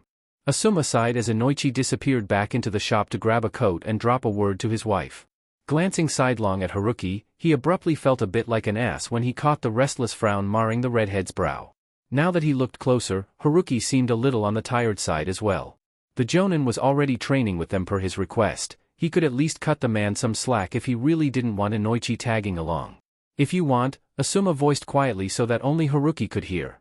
I could tell him I changed my mind. Refusing a clan head could be a little daunting, refusing Yamanaka Inoichi even more so, but he would manage. Haruki was already shaking his head, withdrawing a hair tie and pulling back his hair into a simple ponytail. It's fine, Asuma. Don't worry about it. The redhead offered him a reassuring smile before moving away to talk to his students, asking them about their training up until now. All three kids answered easily enough and Asuma was surprised to see that even Shikamaru, who usually couldn't be bothered to join in on a conversation, was responding to Haruki's questions. With another sigh, he lit a new cigarette. Training hadn't even started yet and he was already thinking too hard for his liking. Wasn't being a sensei supposed to be easier? XXX. 20 minutes later, they were in the more forested part of the training grounds and all three genin were making half-hearted attempts at climbing their respective trees. Asuma, Inoichi, and Haruki stood to the side, watching as Ino managed to make it about a third of the way before the wood crunched under her foot and gravity dumped her back to the ground. Chuji managed a few running steps to about a quarter of the tree before tumbling back down as well, and Shikamaru took a few steps upwards, only reaching about 3 feet above the ground before he too had to jump back to the forest floor. Asuma said nothing, content to let Haruki run the show today. He wanted to see what kind of sensei Haruki would make. Beside him, Inoichi was leaning against the trunk of a tree, arms folded in front of him as he kept an idle gaze on the genin. They're exactly the same, the little brats. At Haruki's irritated mutter, Asuma and Inoichi both glanced at him before following his line of sight. Surprisingly, his gaze was settled firmly on Shikamaru. Who was the Nara heir similar to? One of Kakashi's students perhaps? Haruki, for his part, was mentally comparing Shikamaru to one of his own former students, a Nara as well and one of the Nara heir's younger cousins. Akio had been just as lazy as Shikamaru and had also pretended not to know the tree-walking exercise. A Nara needed to learn chakra control to be able to control shadows effectively. Heaving a sigh, he moved forward until he was staring down at Shikamaru, who was lying flat on his back at the moment. When it came to a Nara, bribery was the only way to go. Shikamaru-kun, Haruki smiled pleasantly down at him as Ino and Chuji also paused and he felt Asuma and Inoichi's attention focused on his back. If you make it up this tree using only your chakra in the next 10 seconds, I'll play a game of shogi with you. Haruki had noticed the familiar calculating glint in Shikamaru's eyes during the few times the boy had brought yesterday's game up and, knowing his time Shikamaru's love of a challenge when it came to shogi, he knew the genin would take his offer up in a flash. Indeed, a moment later, the brown-haired genin was standing again, pausing only long enough to gather chakra into the soles of his feet before taking off for his tree. 10 seconds later, Shikamaru was standing sideways at the very top, obviously knowing he had just been bribed but smirking triumphantly anyway. Haruki snorted, shaking his head in exasperation before jerking his head at the ground to prompt the boy back down again. What amazing progress, he deadpanned dryly. Now get back down here. Shikamaru just grinned a little and scampered back down as able as any squirrel. Do I get my shogi game? He asked as he came to a stop in front of Haruki again. Rolling his eyes, the redhead nodded. After practice, or later, whenever you're up for it. Now go sleep or something. You'll need your energy later. Shikamaru's grin widened as he sauntered away and settled at the base of his tree for a morning nap. Haruki hid a smirk of his own. There would be no shogi game today. After the training he was going to put these three through, they would be dying on their feet. Turning, he caught sight of Ino and Chuji gaping at Shikamaru. Catching their attention, Haruki stared pointedly at their own trees. Well, what are you waiting for? The longer you two take, the more free time Shikamaru-kun gets. Immediately, Ino scowled, but her face flooded with determination and she took off for her tree again. Chuji glanced enviously at his best friend but straightened and continued the exercise, redoubling his efforts as he concentrated on his chakra. Making his way back to Asuma and Inoichi, Haruki found himself on the receiving end of twin stares of disbelief. He mustered an innocent look that almost always worked to get him out of doing paperwork whenever Sasuke or Niji hunted him down to complete it. Both shinobi blinked in surprise before Inoichi released a startled laugh and Asuma shook his head. "You just bribed one of my students," Asuma pointed out, voice mildly amused. Haruki scoffed. "All three of them are unmotivated right now. Trust me, you'll be resorting to bribery in no time." Asuma sighed and glanced at his students. "I don't think Shikamaru would agree to shogi matches with me. Kid's a genius." "No," Asuma's eyebrows shot up at the redhead's certain tone. "He'll enjoy playing against you." Blinking, Asuma glanced at Inoichi who had been silently observing their exchange. The blonde shrugged a little even as Haruki continued, oblivious to their confusion. "But you could always bribe him with cloud watching or something," Haruki continued easily. "And you could treat Chujikuin to lunch. Though not too often," he added with a slight grin. Asuma just sighed, scratching his head. He really should go on a diet. Haruki tilted his head thoughtfully. "Perhaps a small one," he conceded. "But he'll grow into himself." Inoichi glanced curiously at him. "What do you mean?" Haruki hummed absently, eyes focused on Chuji. "He's an Akimichi. Can you imagine what would happen if he had the body size of, say, Shikamaru-kun? He'd never be able to handle his clan's techniques." He shoved his hands into his coat pockets. "He'll be fine. In a couple years, he'll be all muscle." Turning to give them a sharp, fierce smile, he added darkly, "And then we'll see what other people say about him when he can put them through the floor." Asuma looked between the redhead and Chuji, not quite able to hide a smile. He knew not many people saw Chuji as shinobi material. It was nice to hear someone speak about him with so much faith. Inoichi remained focused on Haruki. He remembered, back in his genin days, that Chuza had had the same problem. His size and love of food had made it difficult for the other kids their age to accept him. But Chuza had grown up to become a powerful shinobi, and Inoichi had never had any doubts that his son would be the same. But it wasn't every day that he heard someone else say something similar with so much conviction. "And what about Ino?" Inoichi spoke up again, glancing at his daughter. He was curious to see if Haruki would speak as bluntly about her as he did the others while he was around. "How would you get her to work?" Haruki didn't even hesitate, turning his head to look at him. "Her rivalry with Sakura. Ino-chan wouldn't want her to get ahead." Inoichi nodded in agreement as Asuma listened on. He knew of Ino's rivalry with Haruno Sakura, but didn't really know the details. "It's too bad, really." Inoichi eyed his daughter with a small frown. "They used to be pretty good friends." Haruki surprised them by actually laughing out loud. It was soft and didn't last very long, but it was genuine and the first one either had ever heard. "The best kind of friends can be rivals as well, Inoichi-san," Haruki commented lightly. "They'll make up sooner or later." Asuma cocked his head, fiddling with the pack of cigarettes in his jacket but not pulling it out. There was a ring of familiarity in the redhead's voice when he said this. "Did you have one then? A rival?" Immediately, the cheerful light died in Haruki's cerulean gaze and something dark and ugly and haunted replaced it, making both shinobi freeze. And then the redhead blinked and they found themselves staring at ice, blank and impassive as Haruki replied curtly, "Everyone has rivals." Before Asuma or Inoichi could ask further, Ino called out from the base of her tree, panting for breath, "Haruki-san, how did you know Shikamaru could climb the tree?" The redhead turned his attention back to the three genin, forcing himself to relax. Chuji was looking over as well and Shikamaru had opened his eyes to peer at him. Haruki nodded at Shikamaru's tree. "What's the difference between Shikamaru-kuin's tree and yours and Chuji-kuin's?" As Ino drew closer to Shikamaru's tree, Haruki glanced at Inoichi. "You knew Shikamaru-kun could already do this exercise, didn't you?" Inoichi shrugged, smiling slightly. "Shikaku did the same thing when we first started, though." He glanced sharply at the red-haired jounin. "Our sensei couldn't tell? Shikamaru's tree doesn't have any dents or scuff marks," Ino exclaimed, turning to Haruki again. Haruki's mouth twitched up at the dawning realization on both Asuma and Inoichi's faces. "Exactly," he nodded. "I knew someone who had near-perfect chakra control, even as a genin. But even she left small dents and scratches up and down her tree when she did this exercise. Shikamaru-kuin's tree is unmarked, even though he was dropping back down to the ground at around the same height for 10 minutes. He eyed the lazy Nara with some amusement. "You may not want to work much Shikamaru-kun, but what you did only showed that you already knew how to regulate chakra properly, and it was actually more work than if you hadn't been able to climb the tree." Shikamaru stared at him before thumping his head back down onto the arms folded neatly behind his head, grumbling under his breath. Haruki grinned before nodding at Ino. That's how I knew. Now back to work. Haruki settled back against a tree again as Ino made a face and trotted back to her tree. Beside him, Inoichi had arched an eyebrow. Good observation. I never really paid attention to that. Asuma nodded in agreement. How'd you realize something like that? Most senseis wouldn't point something like that out. Haruki shrugged. The one I mentioned, the one with good chakra control, she was my teammate. She managed to get up to one of the higher branches on her first try and only improved from there. I wasn't very good. I put too much chakra into my feet so I couldn't really get that far. I asked her for some tips and noticed it when I was bugging her. Who was your teammate was on the tip of Asuma's tongue, but a warning glance from Inoichi was enough to keep the question to himself. The clan head was right, Haruki probably wouldn't take the question well. With a mournful sigh, Asuma slid down the length of the tree and settled on the ground. If he couldn't smoke, then he could at least make himself comfortable. He was probably in for a long wait. XXX. 3 hours later, Asuma jolted awake when a sandaled foot prodded his ribs.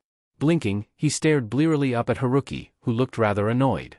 Yawning, he stretched and got to his feet, noting the amused glint in Inoichi's eyes as he took in his surroundings. His 3 students were gathered in front of him, munching on sandwiches and drinking from water bottles while staring at him with varied expressions of irritation and, on Ino and Chuji's part, exhaustion. Had a nice nap, Asuma-sensei?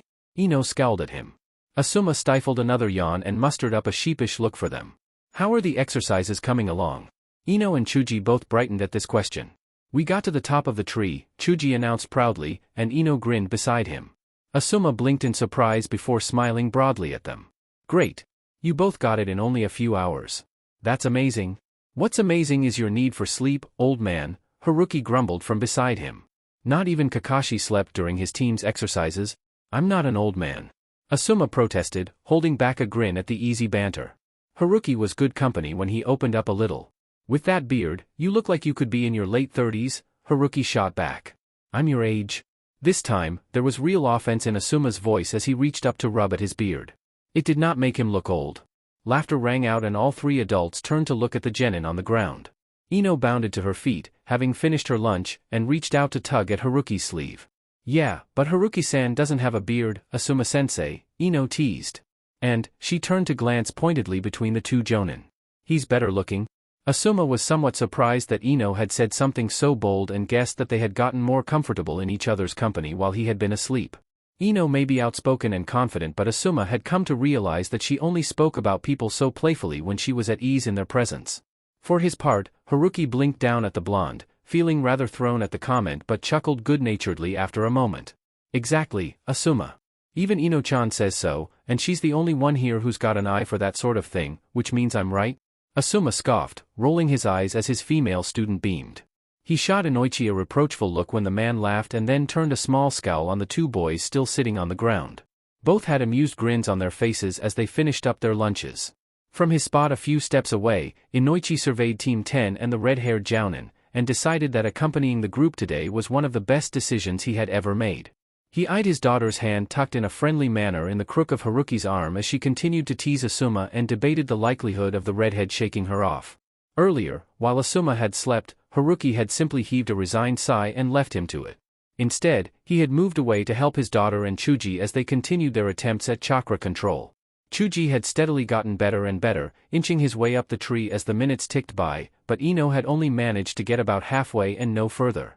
2 hours into the exercise and Inoichi had almost seen her frustration manifest a physical form when Chuji finally reached the top and flopped down on the ground for a breather. In this, he and his daughter were the same, at least when he had been her age. He had been every bit as impatient and easily frustrated as Ino was now, and that usually made itself known through an explosive temper. Inoichi had tensed when, after dozens of attempts and even more dents in the wood, his daughter had finally whirled on the sleeping figure of Shikamaru, mouth opening to vent her pent-up anger. He had often blown up at Shikaku and Chuza as well whenever he had failed at something multiple times, and he knew Ino was no different. But to his surprise, Haruki had cut in before Ino could say a word, and had asked the strangest thing. Azalea. What does it mean? Inoichi had had a hard time keeping the confusion off his face, and his daughter hadn't even bothered trying. What? She had snapped, her ire obvious in the tone of her voice, and Inoichi had inwardly winced at the rude attitude directed at Haruki. But the redhead hadn't even seemed to notice and merely cocked his head as he repeated his question. What does an azalea mean? You work in a flower shop, you should know, right? Ino had pushed away a few sweaty bangs before snapping irritably, Temperance, or to take care of yourself for me. What does that have to do with anything? Haruki had only shrugged and nodded at the tree. One step. Go on.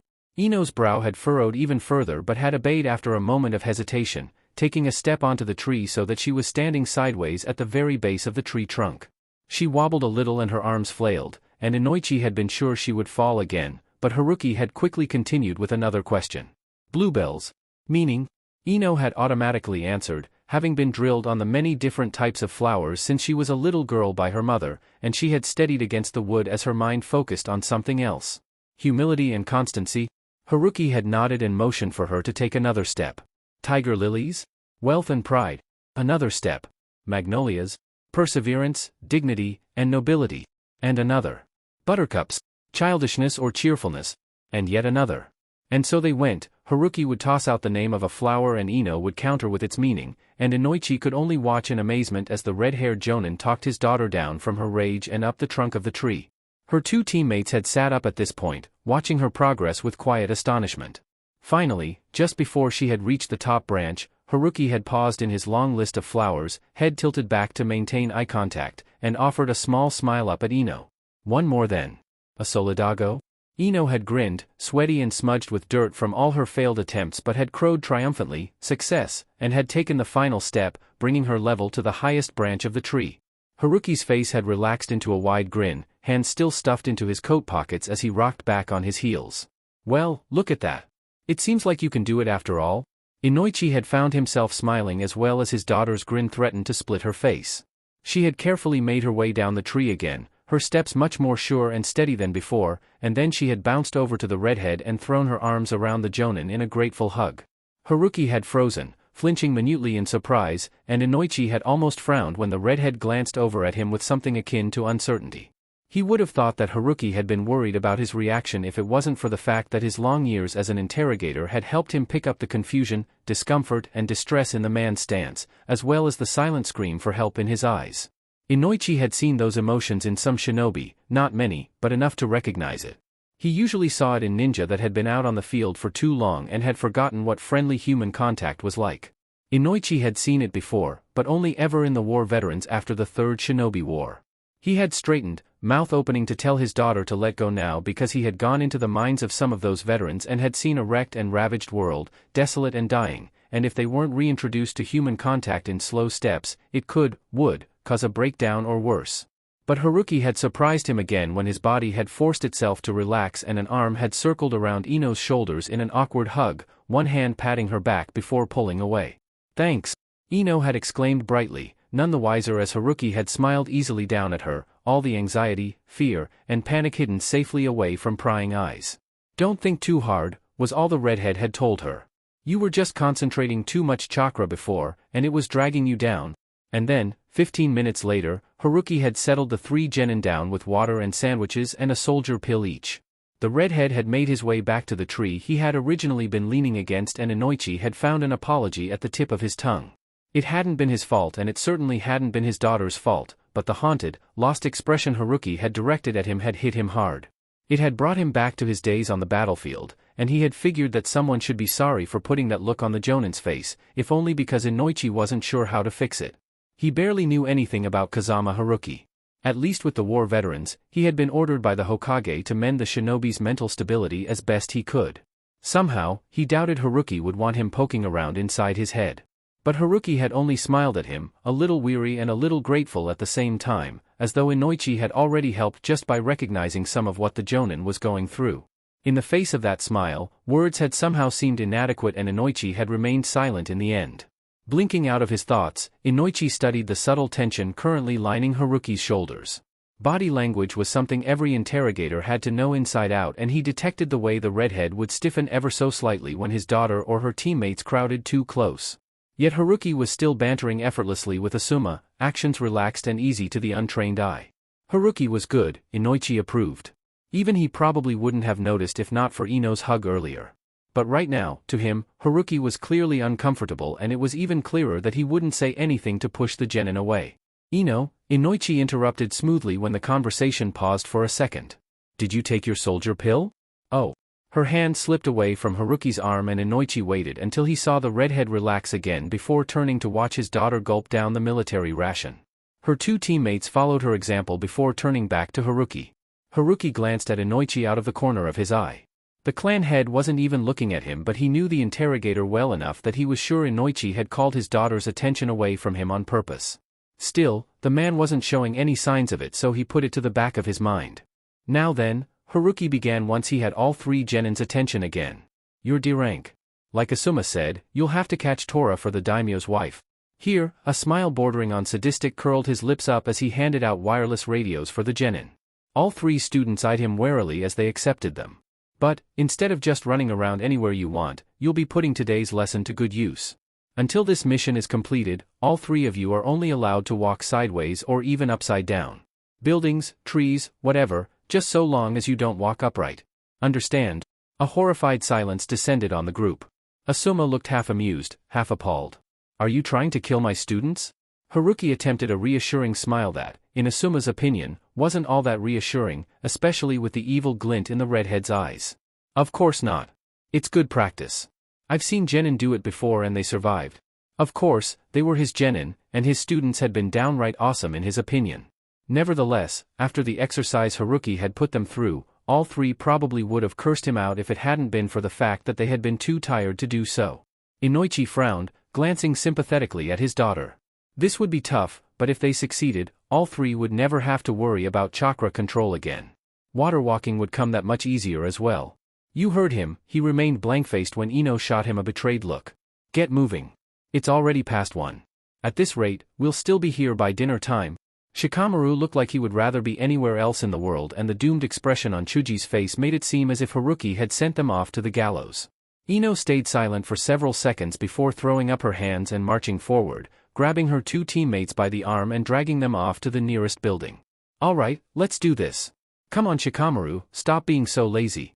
Chuji, cut the mournful look. The sooner we get this over with, the sooner we get to rest. Move it. Haruki chuckled and called out one last time, we'll meet up with you once you complete the mission. Shikamaru glanced back at him briefly, and Haruki hoped that at least the Nara heir had caught his hint. Akio had, and had prevented his two teammates from failing the mission in the end. Well, Haruki turned to the other two shinobi beside him and pulled out 3 more radios. Let's go see how they do. XXX. It was a rare sight for the former head of interrogation, the son of the Sandame, and a rather unknown red-haired jonin to be seen squatting on a rooftop together and snacking on dango while listening in on the curses and yells and troublesomes of a bunch of genin, but Team 10 had been at it for 4 hours already and all 3 adults had gotten hungry. It wasn't so bad, Inoichi mused as he listened to his daughter shout at the Nara heir for the umpteenth time since their mission had started. At the very least, he hadn't been this entertained in a long time. Ah, they got stuck again, Asuma observed from beside him, lying on his stomach as curses rang over their wirelesses. Where the heck had his students picked up some of those swear words anyway? Haruki just sighed and checked the sky. His own genin team had completed this mission in just under 5 hours.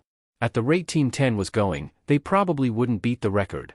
Because they could only walk on the side of buildings and telephone poles and upside down under alcoves, all 3 students had to keep doubling back whenever they found that they couldn't keep going on the route they had taken without jumping back to the ground or clambering up to the top of the roofs. Shikamaru had the least problem with this, only getting stumped twice, but he had been too lazy to even try to give his teammates better directions, and it wasn't until Ino had caught on to this fact and had started yelling at him over the wireless that the Nara heir had started giving them instructions. Now they had their work cut out for them trying to catch Torah. While Haruki's rule restricted them, nothing restricted the cat from moving however she wished. Don't you think this is a bit hard for them? Asuma winced when yowling was picked up on the radios, followed by more swearing when Torah inevitably escaped again. Judging by the rather stern frown on Inoichi's face, Ino was going to get an earful tonight. Haruki shrugged, sitting with his legs dangling over the side of the roof on Inoichi's other side. They can handle it. And once Shikamaru-kun gets his act together and stops sighing over everything, maybe they'll get somewhere. You think Shikamaru can come up with a plan? Inoichi asked, somewhat curious to see how Haruki thought this strange mission would pan out. Haki hummed an affirmation. Chuji-kun's pretty good at sensing chakra signatures. He's the one who found Torah the last 5 times. Ino-chan's the fastest though, and she's already managed to get her hands on that cat 3 times. She just hasn't been able to hold on to her. If Shikamaru-kun can come up with a plan to utilize those two strengths, maybe we'll all be home in time for dinner. Inoichi nodded thoughtfully as Asuma dropped his head back down on his arms. This is going to take a while, he muttered gloomily as his stomach growled. Haruki rolled his eyes. Go get more food if you're hungry. Oh, here, he withdrew a few bills and thrust them at the jonin. Get me some gyoza while you're at it. Before Asuma could look more than a little indignant, Inoichi had also extended some money at him, nodding in agreement. Get me some yakisoba, Asuma. The chicken one. Thanks. Asuma spluttered out something that sounded a bit like lazy asses but heaved himself up anyway, taking the money before sunshining away. Inoichi and Haruki traded an amused look before settling into a companionable silence, listening to the latest generation of Ino Shikacho stumble around the village. How did you know all those flowers? Inoichi spoke up suddenly after a few minutes. Some of the ones you threw out aren't all that well known? Haruki shrugged, his face carefully blank. I had a friend who knew her flowers. Her family owned a flower shop as well, she'd talk about them sometimes when I dropped by. Inoichi glanced sidelong at the redhead, and the interrogator part of him wanted to continue asking, but a bigger part of him wanted to leave it alone. It wasn't any of his business what the jonin chose to say and not say. They fell silent again and this time, it was Haruki who broke it. May I ask a question about your former job? Inoichi stiffened but nodded after a contemplative moment. The jonin could ask, it didn't mean he would answer. If the Hokage asked, not ordered, asked you to take up your position in TNI again, would you? Inoichi arched an eyebrow. Most people would ask why I left in the first place. Haruki shrugged. He already knew why Inoichi had left. But he had always wanted to know if the feared interrogator would have refused to return if the Sandaime hadn't ordered him to. Well, I'm not most people. Inoichi fully agreed with that statement. He considered the question. It was a simple one, and it didn't require him to go into any details about his choice to retire. No, he voiced after a long moment. Probably not. If the Hokage doesn't order me to, it wouldn't be an emergency. Short of that, I won't ever return. Haruki nodded, quiet and unsurprised, and said no more. He knew Sarutobi would order Inoichi back before the Chunin exams, but if the Yamanaka clan head didn't want to, then Haruki would put a stop to it. His times Inoichi had taught him a few interrogation techniques privy only to the Yamanaka clan just before he had infiltrated IWA. He could do it now instead if he had to, although he shuddered at the thought of having to tear through another person's mind. He didn't know how interrogators could stand it day after day. Your food, Asuma appeared beside them again, looking mildly grouchy as he passed out their meals.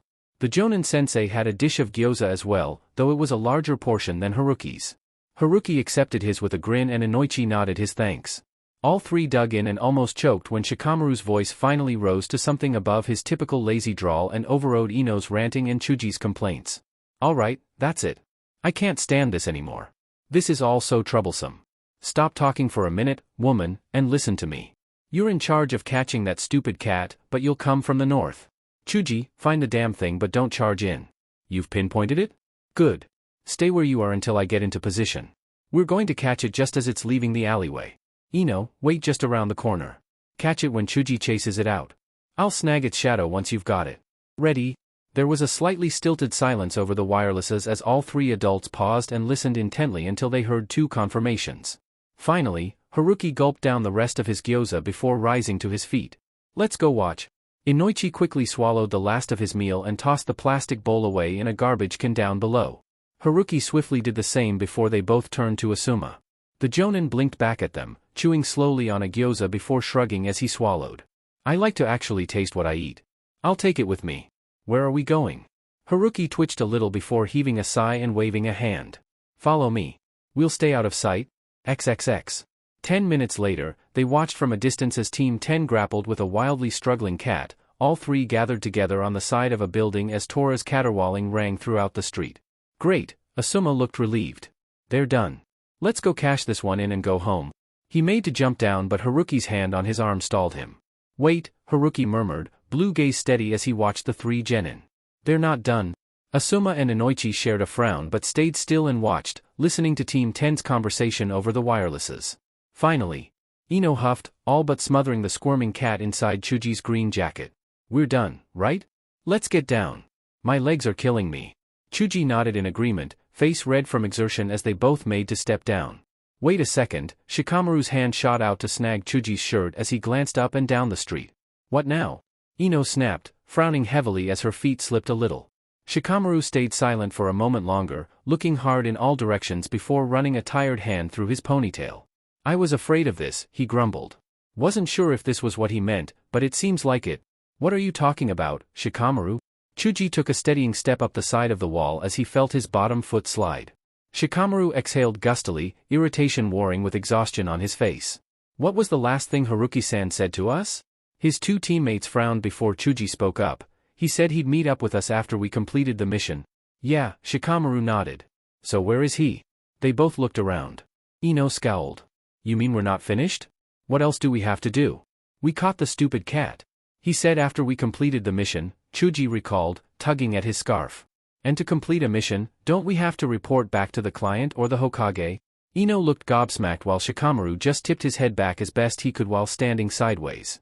He had better chakra control than the other two, but even he was ready to just give up. Actually, he had been ready to give up 20 minutes into the mission, but Ino would have never shut up if he had. Exactly, Shikamaru poked at the bundle Ino was still holding. We need to get this thing to the Hokage Tower while walking sideways. God, we're going to be the laughing stock of Konoha by the end of the day. My old man is never going to let me live this down. This is so damn troublesome. For once, both his teammates looked like they fully agreed with him. Shikamaru's shoulders slumped even further. Can't we just give up? We could dash. No way. Ino barked out, elbowing him so hard he almost tumbled to the ground. We just spent the last 5 hours chasing this stupid thing. Here, she shook the cat almost violently, jacket and all. Shikamaru wondered if it would be considered a failed mission if they returned a dead cat to the daimyo's wife. Then he wondered why he even cared. If it was dead, then they would never have to do this troublesome mission again. One failed mission was worth that, wasn't it? I am not going to give up now. We are going to complete this mission even if I have to drag you both all the way to the Hokage Tower. Shikamaru's sweat dropped and shared a weary look with Chuji. His best friend shrugged, already resigned to their fate. They both knew better than to argue with their female teammate. All right then, Chuji tugged off his scarf completely, too hot to keep it on. Let's get going. XXX. You're a sadist, Asuma muttered, watching his team straggle towards the Hokage Tower. Those three are never going to forgive me for inviting you. Inoichi was torn between laughing and sighing. He settled for the latter and eyed the red-haired jonin standing beside him. What would you have done if Shikamaru hadn't caught what you said? Haruki shrugged. They would have to do it all over again tomorrow. Inoichi shook his head as Asuma stared at him in uncomprehending disbelief. I am very glad you weren't my sensei. He spoke with feeling. I would have died. Haruki snorted. Oh, don't be so dramatic. Now go ahead to the Hokage Tower, will you? Tell all the shinobi on guard duty not to move, even if they're asked to. Asuma looked horrified. Those guards stand on either side of almost every doorway. Yup, Haruki almost chirped. Your students will just have to go over instead of jumping across. Asuma's shoulders slumped in defeat. Fine. I hope you realize that my students are going to hate me for the rest of eternity. He shunshined off, leaving a satisfied Haruki and an utterly bemused Inoichi. You pushed them pretty hard. The smile on Haruki's face slipped a little as he turned to give Inoichi a fleeting look. They're good. They've got a lot of potential. Asuma might enter them into the Chunin exams. If he does, his eyes flashed back to the group of genin slowly making their way forward. They'll need as much training as they can get. Inoichi frowned. He was missing something here. Oh, he could see Team 10's potential as well. If they continued at this rate, he would approve of Asuma's decision to nominate them for the upcoming exams. But Haruki's words sounded almost like a warning. Come on, Haruki prompted, setting off after the genin. I want to see how they get through the Hokage Tower. Inoichi jumped after him, leaping to the next rooftop after the redhead. Haruki, he called out, eyes hard and voice completely serious for the first time since meeting the jonin this morning. Haruki paused, coat flapping around him as a gust of wind rushed by. Ino's my precious little girl. I wouldn't want anything happening to her. That goes for her two teammates as well.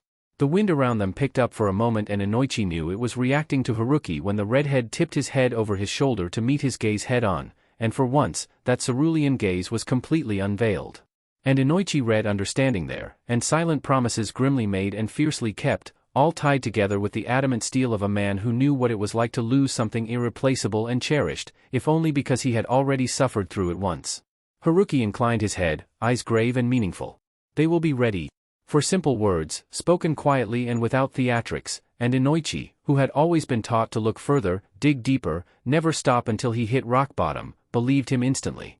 And then Haruki blinked and the spell was broken, and the redhead moved away again, following Team 10. Without saying anything more, Inoichi followed, and wondered, for just a moment, why follow felt right. XXX. You were told not to move, weren't you? Shikamaru accused through gritted teeth. At this point, he really couldn't have cared less that he was on the verge of strangling the Chunin on guard duty. The shinobi blinked blandly back at him. We cannot move, one said. It's our job to stand guard here. Swearing violently in his head, Shikamaru scooted around the guard, circling overhead to walk above the doorway. They had already passed several guards and Shikamaru had thought that maybe, if he asked nicely, then the guards would step aside so he could simply jump from one side of a doorway to the other. The width of the frame wasn't all that far and he would simply be able to move forward without taking detours.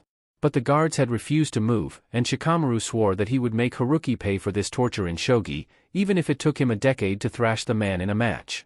Behind him, Ino was cursing under her breath almost maniacally as Chuji trudged after them, each step coming down probably harder than necessary. Shikamaru? What are you doing? Shikamaru froze, heart dropping when his father's voice sounded from somewhere below him. Stiffly, he turned his head to stare at his dad, and caught sight of Chuji's father a step behind him, frowning in consternation. Shikaku looked completely bewildered as he stared back, a few files tucked loosely under one arm. Shikamaru felt for him. He was pretty damn bewildered himself. Why was he doing this again? He would have given up eons ago if Asuma had been the one to assign a mission like this to them. Granted, Asuma would never assign a mission like this, and even if he had, he wouldn't have cared much if Shikamaru did give up. But somehow, he thought maybe Haruki would be disappointed if he quit now. Later, he would have to think more on why he was actually bothered by that. Training, though dying is closer to the truth, he grounded out, before jabbing a finger over his shoulder. If you want to know more, ask our sadist of a sensei. He's probably having a good laugh right about now. What he said, Tuchan, Chuji piped up from behind him. But we're almost done? Shikamaru grimaced visibly, eyeing the last flight of stairs that would lead up to the Hokage's office. If they walked on the ceiling and then went over the stairwell. See you later, Tu-san, Shikamaru muttered distractedly as a route panned out before him. It would work. He was sure of it. And without further ado, he hurried on, his teammates trailing behind him with dragging feet. This was so troublesome. XXX. Our sons claim that they're dying. Would any of you happen to have some idea as to what's going on? Shikaku's dry tone came from behind them and the three shinobi, crouched in the shadowed doorway of an empty meeting room as they watched the genin's progress, turned to blink at the approaching Jonin commander and the Akimichi clan head beside him. Without hesitation, both Inoichi and Asuma pointed at Haruki. His idea? Haruki arched an eyebrow at the other two but turned a slightly strained smile in Shikaku's direction without calling them out. They're training. Their D rank was to catch the daimyo's wife's cat and now they're returning it to her. While walking sideways inside the Hokage tower? Shikaku pointed out. Haruki shrugged. They just learned the tree walking exercise today, so I told them that they could only walk sideways or upside down. He paused, and then added, by the way, your son should polish up his acting skills. He's not very good at pretending to have no chakra control. Shikaku shrugged, apparently not at all surprised that Haruki had caught on. He glanced at Chuza instead and gestured, Haruki-san, this is Akimichi Chuza, Chuji's dad. You remember him? Haruki nodded politely. Hello again, Chuza-sama. Chuza actually made a face. Chuza is fine. No honorific please. It makes me feel older than I already am. Inoichi snickered and Shikaku's mouth twitched up. Haruki looked between them for a moment. Even in his own time, these three were always much more comfortable and relaxed in each other's company. Chuza then, Haruki blinked when Inoichi cut in. Then me too. Inoichi is fine, the blonde glanced at Shikaku with a smirk. And Shikaku's just Shikaku. He already acts like a grouchy old man, there's no need to add any more years to him.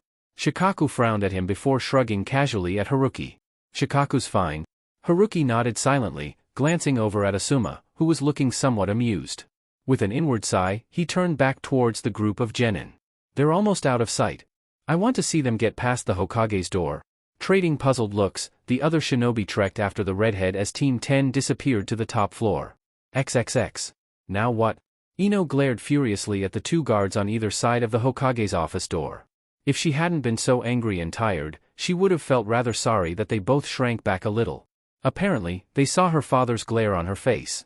Shikamaru crouched on the wall, studying the doorway.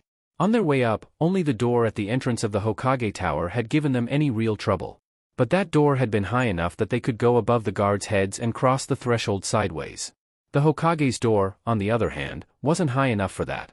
There was only about half a foot above the guards, and that wasn't enough room for Ino, much less Chuji. Which left the top. Which also meant, unfortunately, that they would have to enter the room by swinging down from a sideways position, standing upside down on the thin ledge that was the doorway, before yanking themselves back up to a sideways position again on the other side. This was beyond troublesome. "Alright, let's get this over with," Shikamaru sighed, straightening. "I'll go first." Cautiously, he inched his way to the edge of the doorway, took a deep breath, planted a foot as close as he could to the underside of the door, and let gravity do the rest. Shikamaru could swear his heart stopped when he saw the floor rush up towards him, and he had to fight to not throw up his arms, concentrating on keeping his feet stuck to the top of the doorway instead.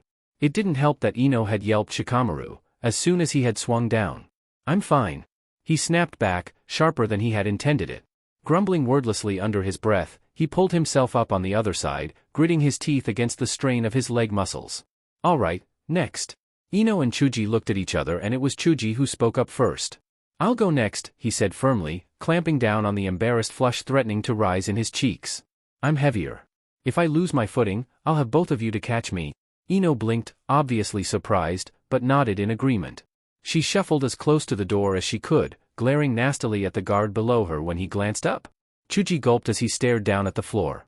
It seemed even farther than it had a moment ago. He took a deep breath, his grip on the scarf wrapped around his hand tightening. He had come this far. There were loads of times during the afternoon that he had wanted to just give up, but Shikamaru hadn't, and Ino would have chewed his ear off, and he had figured he would eventually stumble and fall, and that would be the end of this strange mission. But that eventually had never really come. He would stumble and slip, but he had caught himself with his chakra every time in the end, and pushing himself a little more and a little more after that had ultimately brought him to the last obstacle of this mission. "Oi, Chuji, come on," Shikamaru's voice sounded from the other side of the doorway. "If you slip, we'll catch you." A finger poked him in the shoulder and he blinked over at Ino.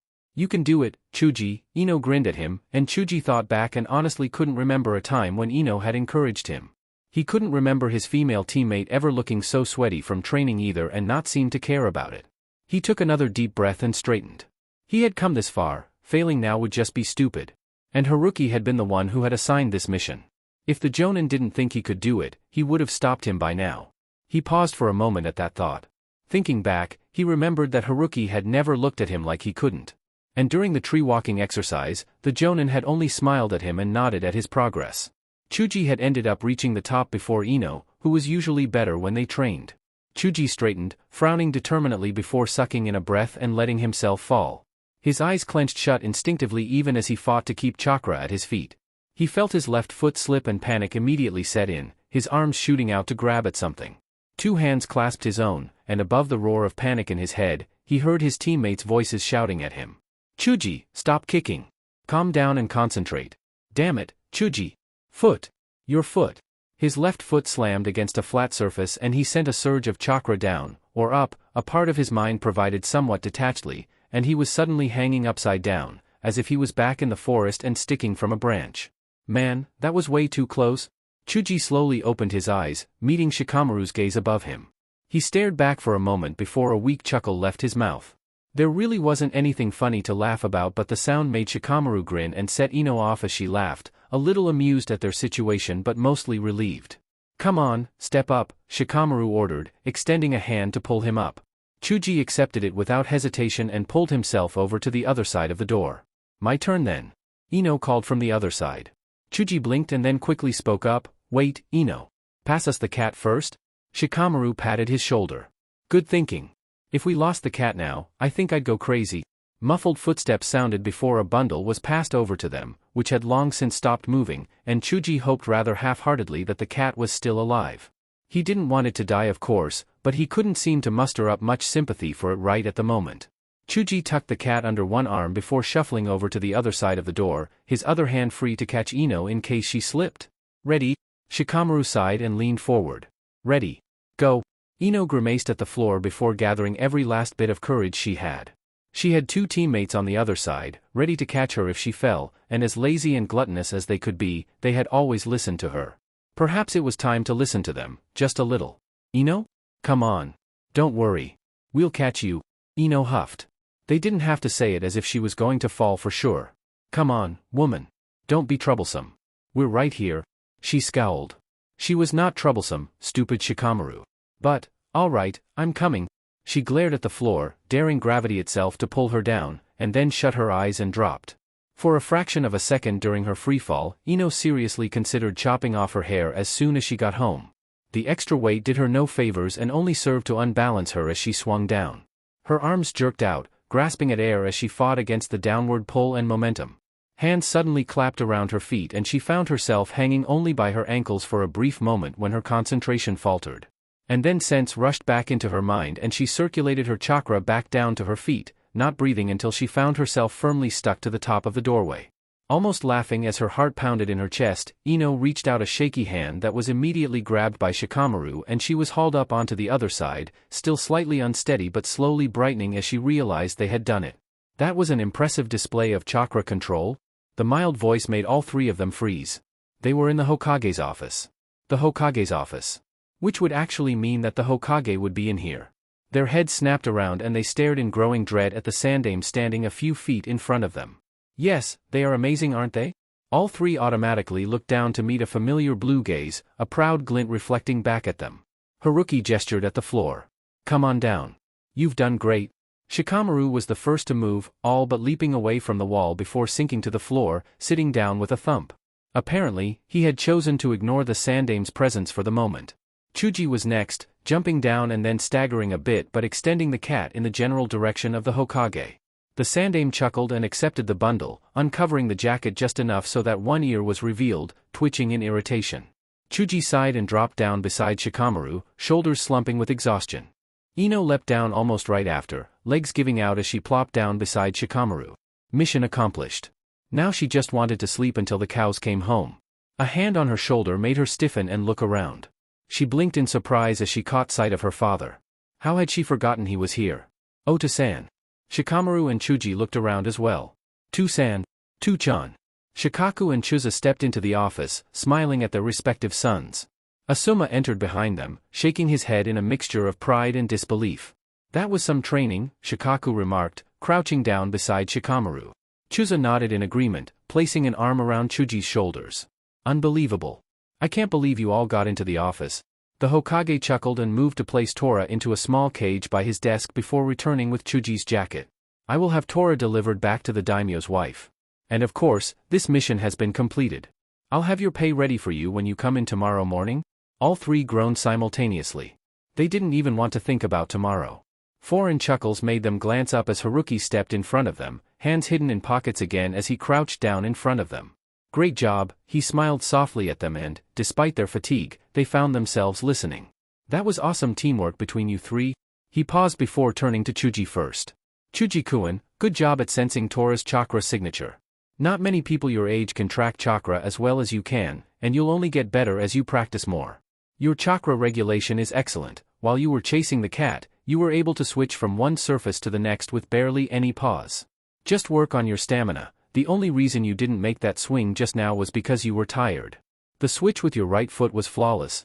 Chuji flushed a little, straightening under the praise and nodded determinedly. Okay, Haruki-san. Thanks. Haruki nodded before shifting his attention onto Shikamaru. The Nara heir stared back grumpily and Haruki arched an eyebrow. Perhaps we'll leave that shogi game for another day, Shikamaru-kun. Shikamaru scowled. You knew we'd be dead on our feet. Or our butts. That's why you promised me. Haruki smiled easily at him. I did say anytime later. Don't worry, I'll play you whenever you want. I don't go back on my promises. Shikamaru just huffed and slumped back against his father's knee. So? What do I need to work on? Haruki tilted his head thoughtfully. Great stamina, especially for someone who would like nothing more than to laze around all day. Good strategic thinking, although you could have thought up a plan earlier. I know you could have, he gave the boy a pointed look before continuing. Your Kajibari no Jutsu could use some work. I'm no expert on your clan's techniques, but your target won't always stay in one spot for a long period of time. You need to up its speed. Your father can probably give you some tips. The redhead glanced briefly at Shikaku, who nodded. It was only at this point that Haruki realized that he had the entire room's attention. Clearing his throat uncomfortably, he tuned them out and turned back to Shikamaru. Other than that, there wasn't much else I saw today that you would need to pay special attention to. I'd suggest eating more though. He reached out to gently circle one of Shikamaru's wrists with forefinger and thumb. You're a bit skinny and I bet you're exhausted right now. Good stamina doesn't necessarily mean you'll still have energy after you slow down. Shikamaru blinked at his own wrist before nodding. He supposed eating more would probably be a good idea. And he knew his shadow technique was slow. Maybe he could practice catching leaves first. Lighter objects would be easier to work on.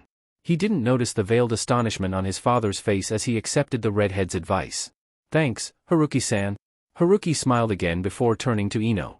Well, your chakra controls improved quite a bit from this morning. Ino grinned tiredly. My legs are dead. Haruki chuckled. Ma, your stamina needs some work as well. But you've got excellent speed.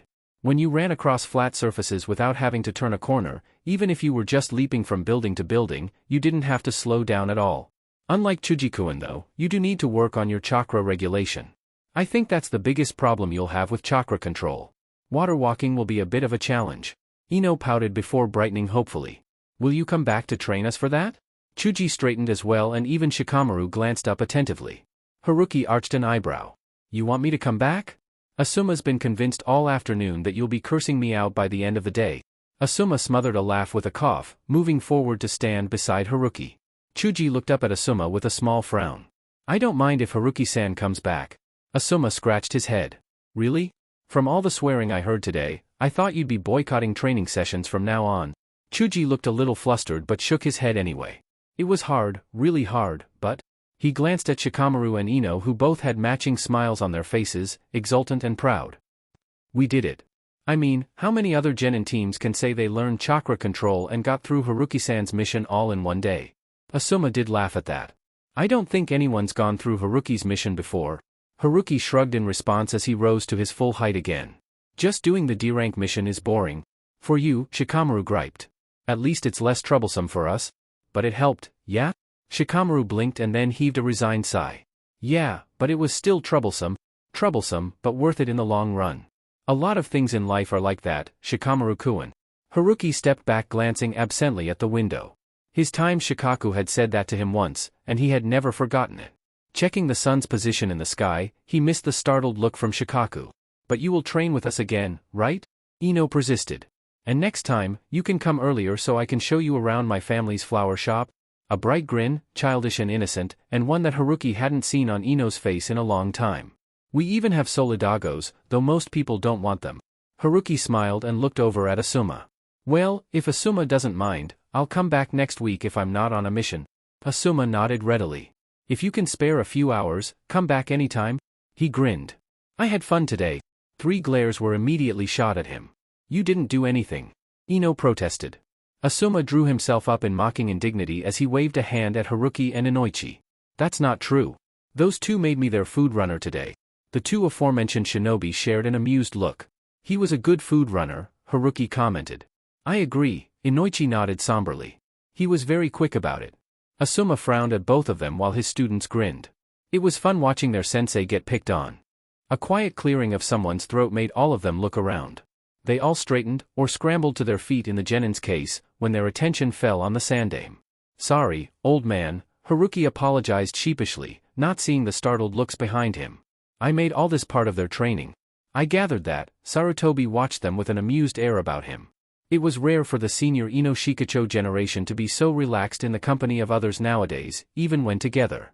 But I do have paperwork to complete, so, if you're done here, he glanced meaningfully at the door.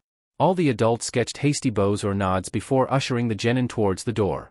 Sarutobi met Haruki's eyes briefly and nodded when Haruki glanced at his private office.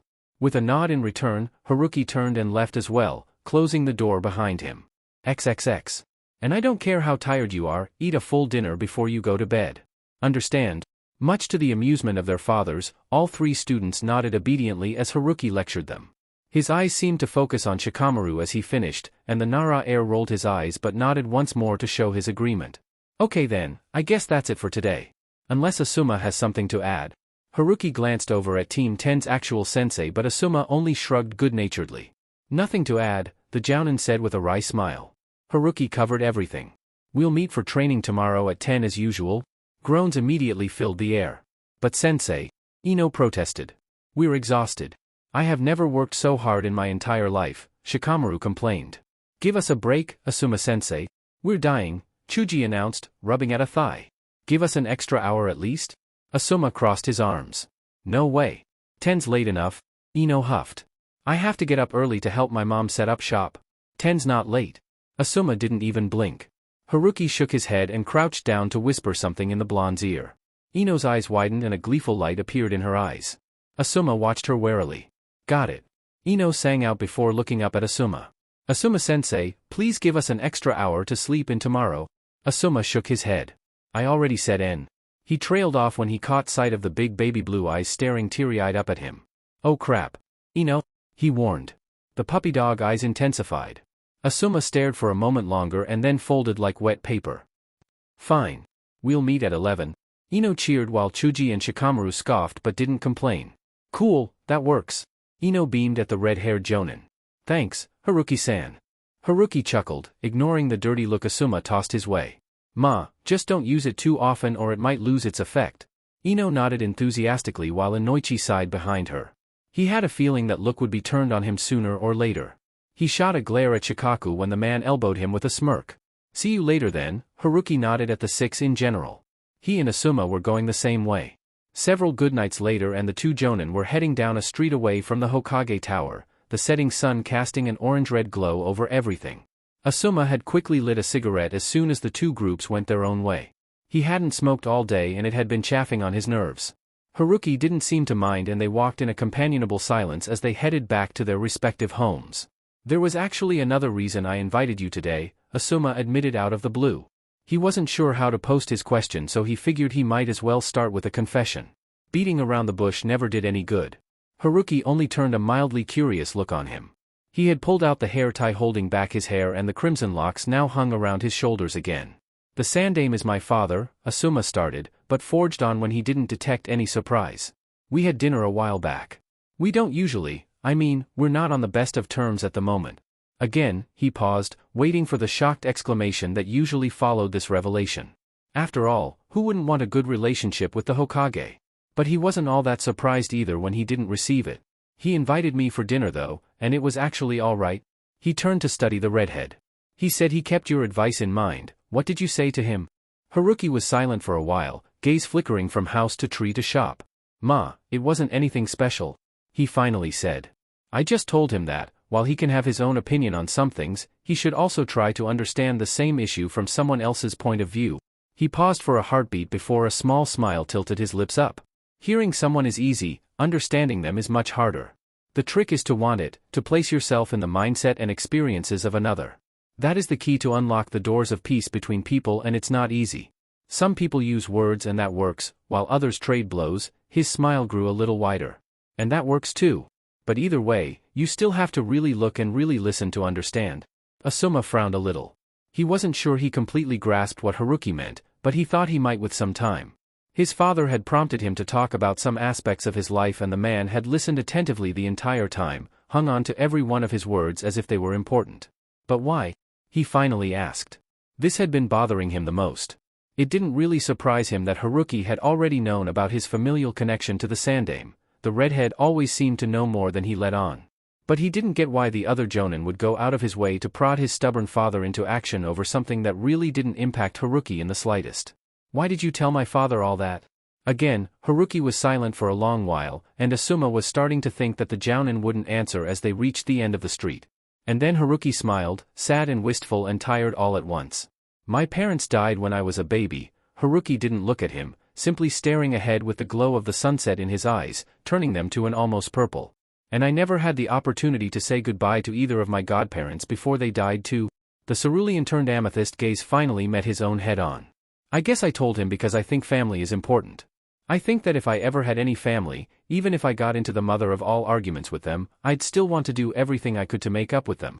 Asuma couldn't even blink if he wanted to as Haruki's gaze seemed to deepen for a second. "Because you never know when that chance will be taken away. Then you'll be left with nothing but regrets, and I think that's the saddest thing of all, to know what you could have had and know what you should have done, but not have any way to fix it." Asuma stayed still and silent, not sure what to say as that mesmerizing gaze finally pulled away and the redhead seemed to burrow deeper into his coat as a gust of wind rippled by. "Well," Haruki continued in a much lighter tone. "I turn off here. I'll see you around, Asuma. Good night." "Night," Asuma echoed, cigarette dangling absently from his right hand as he watched Haruki disappear down the street, crimson hair like a beacon of fire. He didn't move until Haruki was completely out of sight, the other Jonan's words still ringing in his head. And then he turned and started making his way back to the Hokage tower. He wondered how his father felt about Korean. He had heard that Yakiniku Q had a discount tonight. Chapter 7, More Training and Several Surprises. He frowned hard, almost glaring as he willed the shadow to move faster. The stupid leaf was going to hit the ground before he could. This is rare. You're up early. Shikamaru jerked up, his concentration breaking instantly, and he could only watch in glum dismay as the shadow he had been extending shrank back to normal size. A few feet away, the leaf fluttered to the ground to join several more, all sitting innocently on the damp spring grass. Shikamaru wanted to stomp on them. With a sigh, he flopped backwards, the cold grass under him coming as a relief to his skin while the morning dew soaked through his shirt. Tilting his head back to look at his father, he grumbled, "Tusan, you couldn't have come a few seconds later? I almost had it." Shikaku stared from his son to the small pile of leaves. He had woken up about an hour ago, getting ready for another day at work. It had been mere chance that he had glanced out a window and had seen his son perched on one of the compound's hills under the 6 o'clock sunrise. He had done a double take, wondering if his mind had been playing tricks on him as he had squinted against the morning light. Curious, because his son never rose before 8:30, he had gone out to investigate. "You were practicing?" he asked, mildly dumbfounded. Shikamaru scowled before switching his gaze to the sky above. The sunrise splashed streaks of soft orange across the gradually brightening blue, and lit up the clouds themselves. "Yeah, but it's troublesome. I've decreased the time for my jutsu by a couple seconds, but that's it." His scowl grew fiercer. "I'm getting beaten by leaves." Shikaku stayed silent for a moment longer, wondering if he was still in bed and actually dreaming. "How long have you been out here?" he asked carefully. "Oh, about half an hour." Shikaku breathed an inward sigh of relief. At least he had woken up before his son. Would have been longer, but making eggs is harder than it looks. Shoulda paid more attention when Ka-san was teaching me. Shikaku's jaw almost dropped open. What? He moved forward to look down at his son. "Then when did you wake up?" Shikamaru frowned up at him. What was wrong with his dad? Was the man always like this in the morning? 4:30. Stayed in bed for a while. Why? Shikaku looked around for a genjutsu, and then, finding none, pinched himself for good measure. God, this was real. This was surreal. "Shikamaru," he finally asked faintly. "Why aren't you still in bed?" Shikamaru sat up, propping one knee up to rest his right arm on. "I told you, I'm practicing. Haruki-san said my Kajibari no jutsu needed to get faster. You were there yesterday, you heard him?" Shikaku pinched the bridge of his nose before dropping down beside his son. "I didn't hear you cooking." He glanced sidelong at Shikamaru. The Nara heir shrugged, dropping his arm to cross his legs. "I used one of the kitchens in the guest houses. Didn't want to wake Ka-sen up." They both sat in silence for several seconds as Shikaku digested this. His son, who usually didn't want to get up before noon, had gotten up before 5, cooked himself a breakfast, and was now training because Haruki said so? Shikaku prodded. Shikamaru frowned quizzically at him. "What? You mean breakfast? He told me I should eat more. Your mother and I tell you to eat more," Shikaku pointed out indignantly. Shikamaru scowled again. "Yeah, but you two didn't put me through a workout hard enough to almost kill me. I was exhausted yesterday, and I didn't even really feel it until after the mission was over." He raised a hand and absently studied the wrist Haruki had held yesterday, missing the silent amazement on his father's face. "I mean, you had to carry me halfway home. I couldn't even walk the entire way. But he said that eating would help so." He trailed off, shrugging, and Shikaku made a mental note to hunt down the red-haired jounin and thank him. Shikamaru usually preferred sleeping to eating, and his appetite had adjusted accordingly, dwindling down to something bordering on unhealthy. He and Yoshino had often worried when Shikamaru only ate small portions during meals, and that was only when the boy could be bothered to drag himself to the dinner table, usually after his wife had yelled at him. If he had known that putting his son through strenuous exercise would get him to change, he would have done it ages ago. "And what are you doing now?" Shikaku prompted, turning to look at the pile of leaves. Shikamaru scratched his cheek, smudging a bit of dirt there. "Leaves are lighter, so I'm trying to catch their shadows before they hit the ground. But it's hard, and I'm already tired." He scratched his head and then sighed before heaving himself back on his feet. "Well, whatever. I almost had it the last time." He shot his father a dark glower as he made his way over to the leaves again. "Would have too if you had walked slower or something." Shikaku shrugged apologetically before remarking, "I would have thought you'd sleep in today." Ino managed to squeeze an extra hour out of Asuma after all. Shikamaru frowned, scuffing at the grass around the leaves. That was the plan, but I woke up at 4:30 and couldn't get back to sleep. Kept thinking about this stupid jutsu, so I figured I'd just get up and do something about it. Stooping down, he picked up a handful of leaves and tossed them into the air. Scrambling back to his position a few feet away, he activated his jutsu and concentrated on the dancing shadows, extending his own as fast as he could without losing control. There. 2 leaves froze in midair as his shadow snagged theirs. Quickly, he redirected his shadow to several others, grinning in spite of himself as he caught 3 more. The others fluttered to the ground, but he congratulated himself on paralyzing 5. He had only been able to catch 4 10 minutes ago. Letting his hands drop back into his lap, he watched the leaves fall back onto the ground before turning to his father. See that? My time improved again. If I can just... Shikamaru trailed off as he noticed the odd expression on his father's face. "To-san." Shikaku blinked and then reached out to pluck a stray leaf out of his son's hair. "If you keep this up, I might have to invite Haruki to come live with us." Unfortunately, he was only half joking. The red-haired jounin was turning out to be a very good influence on his son, plus he was a great shogi player. And he had a feeling that his wife would instantly like the redhead as well when she found out about Shikamaru's new eating habits. Shikamaru flopped backwards again, blowing away a strand of hair that had escaped his ponytail. That would be troublesome. He'd probably have me out at the crack of dawn to train. That wasn't a no. Shikaku snapped his gaze down, speculating on whether or not his son had realized what he had inadvertently said. Judging by the half-lidded eyes, probably not. Well, Shikaku rose to his feet, glancing up at the sky. He still had time to spare. "I'll help." He moved to the pile of leaves and picked up a handful, noting the way Shikamaru hurried to an upright position again without complaint. He didn't think anything could motivate his son until after his first mission gone wrong. That was what had happened with him after all. His first botched mission had sent him home in frustrated tears and gut-clenching fear when he had been too weak to protect both Inoichi and Chuza. Both of his teammates had ended up in the hospital for 3 weeks, their sensei had ended up dead, and Shikaku had ended up with 2 knife wounds gouged into his face, a lifetime's reminder of his failure. After that, he had never skipped out on training again.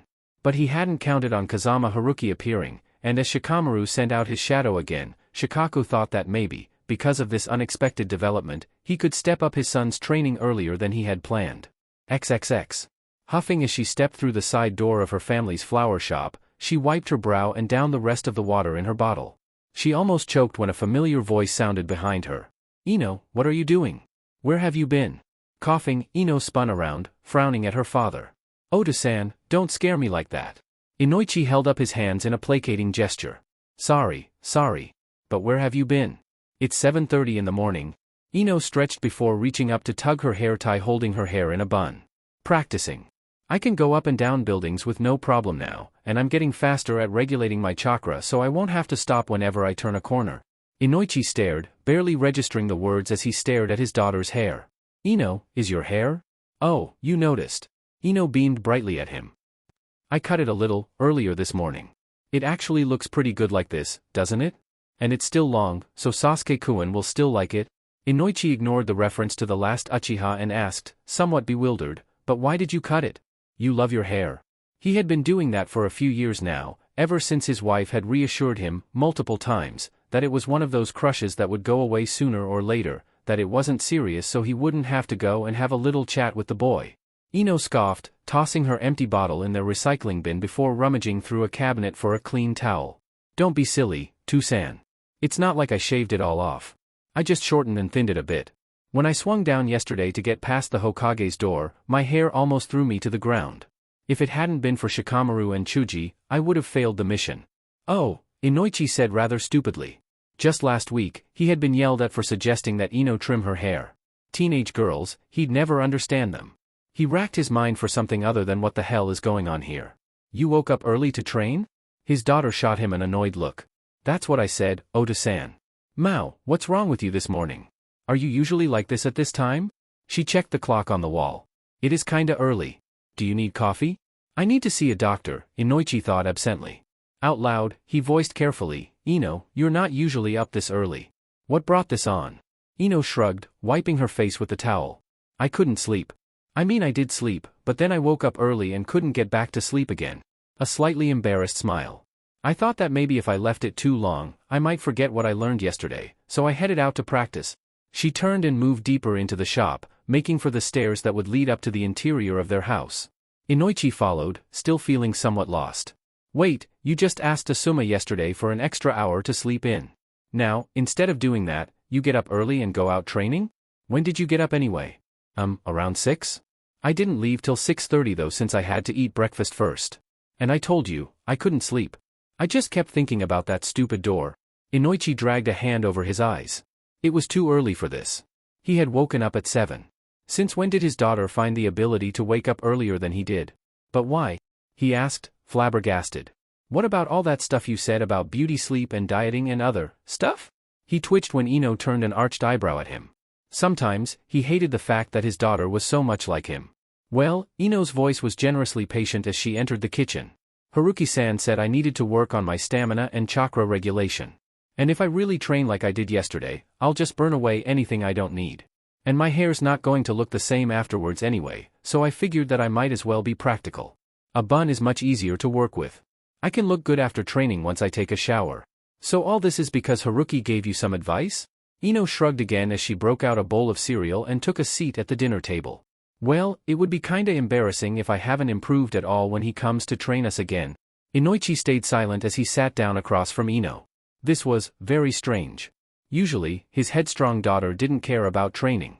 Granted, she had gone through the mother of all D ranks yesterday, but Inoichi had been more afraid that Ino would be put off of training after going through the difficulty of Haruki's training exercise. Obviously, his worries were completely unfounded. So you've improved then? He asked lightly. Ino grinned at him, bouncing to her feet again. Watch. A moment later, she had scurried up the side of the kitchen wall, pausing only for a few seconds before settling herself firmly on the ceiling. Tada! I'm pretty fast now, aren't I? It took me at least 10 seconds to switch surfaces yesterday. Inoichi stared in shocked silence. It was true, Ino had taken quite a while every time she had wanted to step onto another surface during the D rank. Haruki said he'll be coming again next week, right? Ino walked back down to flat ground and took a seat again. Yup. And I can show him our flowers then. She stopped talking, looking suddenly contemplative, and Inoichi frowned. Something wrong? Ino poked at her cereal. Not really. Just. She paused again before glancing up at him, eyes unusually somber. Do you think we could ask him over for dinner next time we see him? Inoichi blinked, feeling rather taken aback. He hadn't been expecting that. I don't mind, I suppose, and your mother should be all right with it, but why? His daughter flushed a little, quickly finishing off her cereal before moving away to put it in the sink.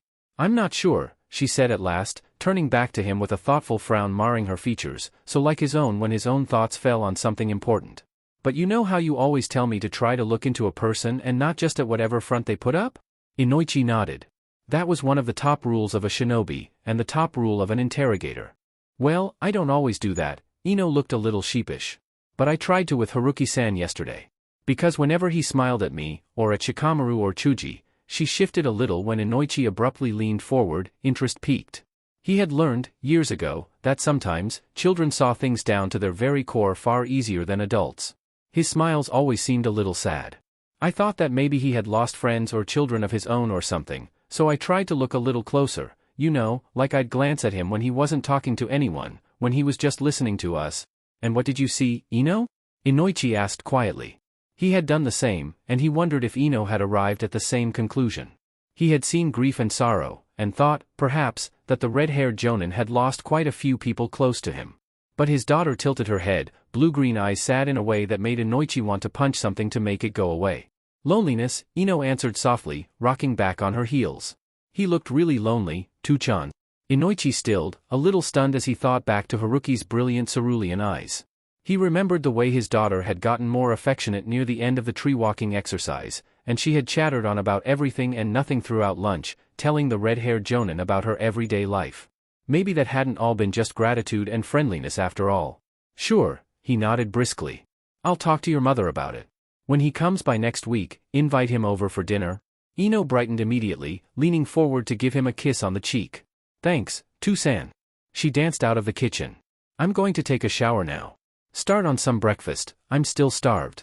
Inoichi chuckled as he rose, absently putting on the kettle. A war veteran, that was what Haruki reminded him of. And even though he had retired, he still kept tabs on the TNI division, but he hadn't heard anything about a shinobi getting therapy from anyone there. Haruki had just returned from an 8-year-long mission as a spy. Surely at least a mental checkup was necessary. All shinobi returning from extended infiltration missions had to go through it. He would go see the Sandaime later, Inoichi decided. Maybe Sarutobi just hadn't noticed yet. If even the Yamanaka clan head brought it up, the Hokage would agree, and maybe Haruki could get some help. In the meantime, he'd make sure to insist when the redhead inevitably turned Ino's dinner invitation down. XXX. One more lap. That should be enough for today. Trying to keep his breathing steady, he jogged past the main gates again, ignoring the dubious looks the guards kept throwing at him. This is unexpected, Chuji. Did something happen? Chuji started, almost tripping before catching himself and slowing to a stop to watch his father approach. Oh, good morning, Tuchan. I'm just running a few laps. I see. Chuza squinted at his son, noting the flush of exertion in his cheeks and just managing to stop himself when he made to check for a fever. Ah, why? Chuji shrugged a little, still breathing hard. I need to work on my stamina. Oh, Chuza glanced at the guards standing by the main gates. Good, it wasn't just him. They looked as lost as he felt. Is this because of what Haruki said yesterday? His son nodded. Yeah, I promised I'd work on it. I see, he repeated, wincing inwardly when Chuji gave him a strange look. But it was hardly Chuza's fault that he had somehow woken up in the twilight zone this morning. Shouldn't you eat breakfast first? Exercising without food is bad for you. Chuji brightened a little. Oh, I already ate. I made my own breakfast this morning since Kaa-chan was still asleep. You already? Chuza was starting to feel slightly alarmed. It's barely 8. When did you wake up? Chuji frowned in thought, glancing up at the sky for a moment. Well, I woke up at around 6:30, but it took me a while to get breakfast ready, so I didn't start doing laps until around 7:10. And how many laps have you done? Chuza asked weakly. Well, this would be my 10th, his son shifted, looking embarrassed. I'm kinda slow at the moment, but the compound's pretty big and I don't think I'd make it if I went any faster. Chuza mentally traced the border of his compound, wondering if it had shrunk sometime in the night. 9 laps around the compound in less than an hour. He had no idea Chuji had it in him at this age. It seemed that his son was pretty good when he actually put the effort in. All this because Haruki gave you some advice? Chuza asked incredulously. Chuji nodded, oblivious. I promised I'd work on my stamina. He's coming back to train us next week, remember? I have to be better by then. Chuza had a hard time keeping his jaw off the ground. But why? Asuma's been training you for the last 2 weeks and you weren't out here training so early then. Chuji scratched his head before swinging his arms a little. Yesterday's mission was really hard, Tuchan, he admitted unexpectedly. I was exhausted after it was over. That's never happened when Asuma-sensei trained us. I'm not saying he's bad, Chuji tacked on hastily. I wouldn't trade Asuma-sensei for anyone, but he's never pushed us like Haruki-san did. Chuza stared down at his son, recalling the lack of motivation in all 3 of the newest generation of Ino Shikacho. He had expected it. It had been the same with himself and Shikaku and Inoichi. Occasionally, he still felt a twinge of guilt whenever he caught sight of the scars on Shikaku's face, reminding him of a time when he had been too weak to protect his team and had had to fully depend on his teammate to get him home alive. When he had woken up in the hospital afterwards, he had been horrified when he had seen the price Shikaku had had to pay, and even more so at seeing the deep bags under the Nara's eyes and the guilt aging his friend's teenage face. After that, he had thrown himself into his training, determined to never place such a huge burden on someone else again. He had sworn to pull his own weight from then on, and he had never broken his word since. You could have given up any time yesterday. Chuza's expression turned thoughtful as he considered his son. Why didn't you? Like you said, the mission sounded pretty hard. It's not a requirement to do the mission Haruki's way. Chuji surprised him by frowning fiercely up at him. I couldn't give up. Even Shikamaru didn't give up. But why not? Chuza persisted. Because Haruki-san never looked at me like he thought I couldn't. Chuza pulled back a little, blinking down at his son and feeling somewhat stunned. Chuji's fists had balled instinctively as he barreled on. He showed us how to do the tree walking exercise, and I reached the top before Ino did, and he knew I could work it out myself. And he wouldn't have given us that mission if he didn't think we could do it. The color in Chuji's face deepened as he paused, before continuing, I know what other people think about me. They all think I won't be able to become a shinobi. Shikamaru and Naruto and Kiba were the only ones who didn't care. Haruki-san doesn't care either, and he gave us the mission as a challenge to see if we could meet his expectations. His head tilted up defiantly. And we did. Chuza stood frozen for a long while, studying the way his son seemed to stand more firmly now, a little straighter even though he was undoubtedly tired. He had never thought his son couldn't, had always known that one day, Chuji would become a great shinobi. But he had been content to let his son build his own confidence, guiding him with gentle reassurances that he would one day find real friends to stand beside, and Chuji had found a great friend in Shikaku's own son, but was that really enough? What good were friends if his son didn't have the strength to protect them when it mattered? Is this your last lap? Chuza finally asked, watching his son blink in confusion at the sudden change in topic. Yeah. I want to get some more food and a shower before I meet Shikamaru. Okay, Chuza nodded, gesturing to the path in front of them. Mind if I join you? His son brightened visibly, beaming up at him. Sure, Tu-chan. Chuza smiled back and slowed his pace to match Chuji's as they moved forward. Maybe he could see how his son was doing with their clan techniques during his spare time. If he was good enough, Chuza could start him on something more advanced. His mind turned to the red-haired jonin he had finally met personally yesterday.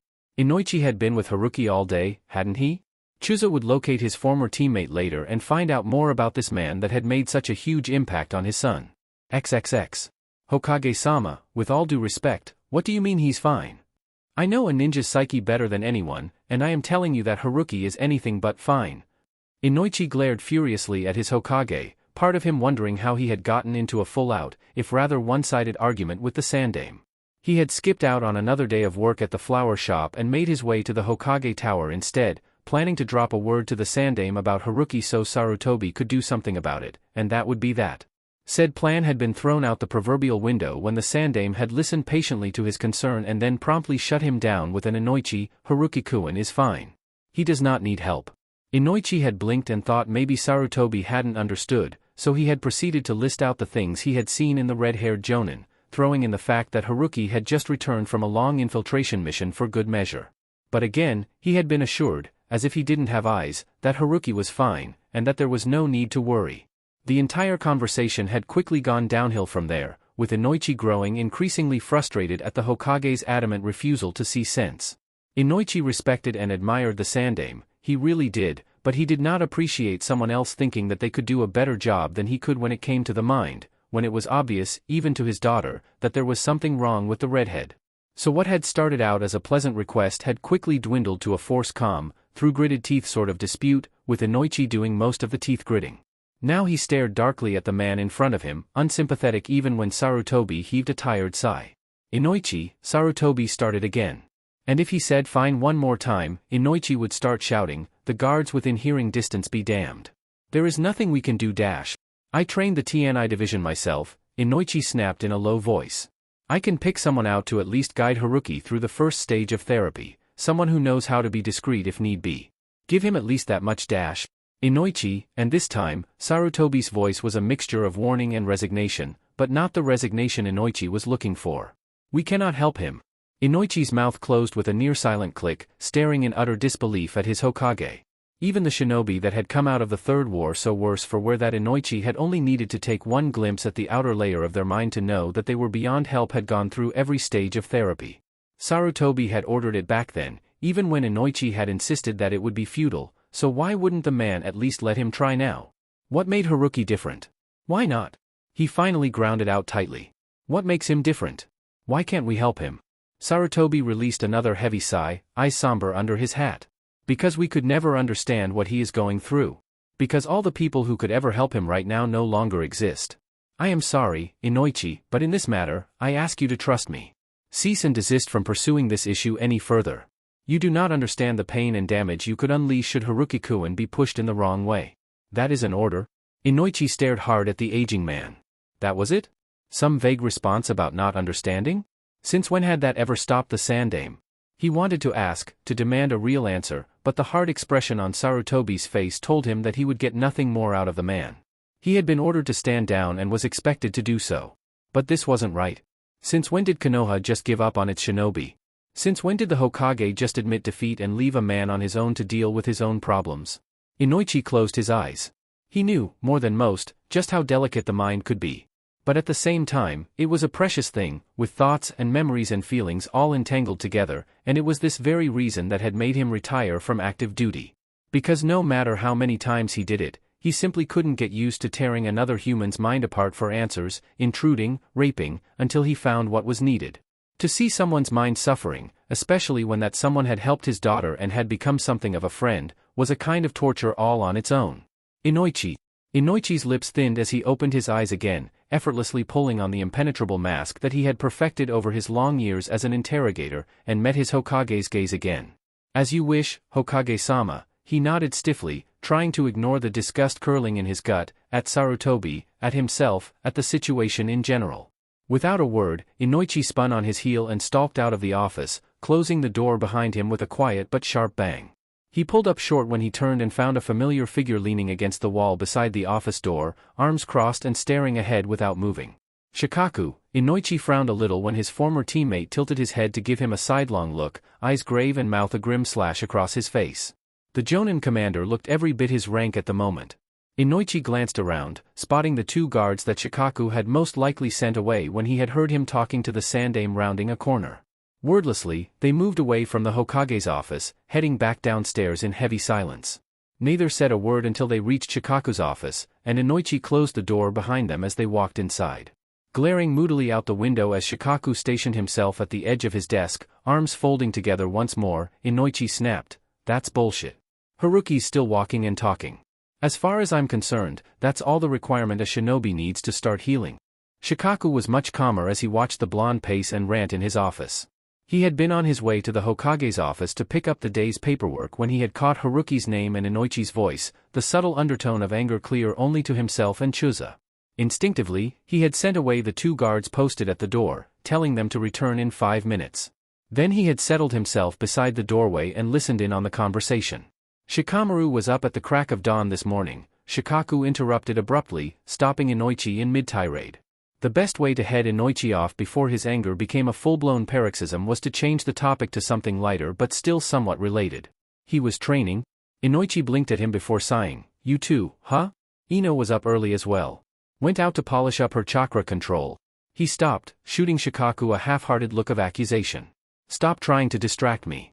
The Sandaime's wrong?" "You're not really supposed to say that," Shikaku remarked. "Unless he's wrong," Inoichi pointed out. "And in this case, he is?"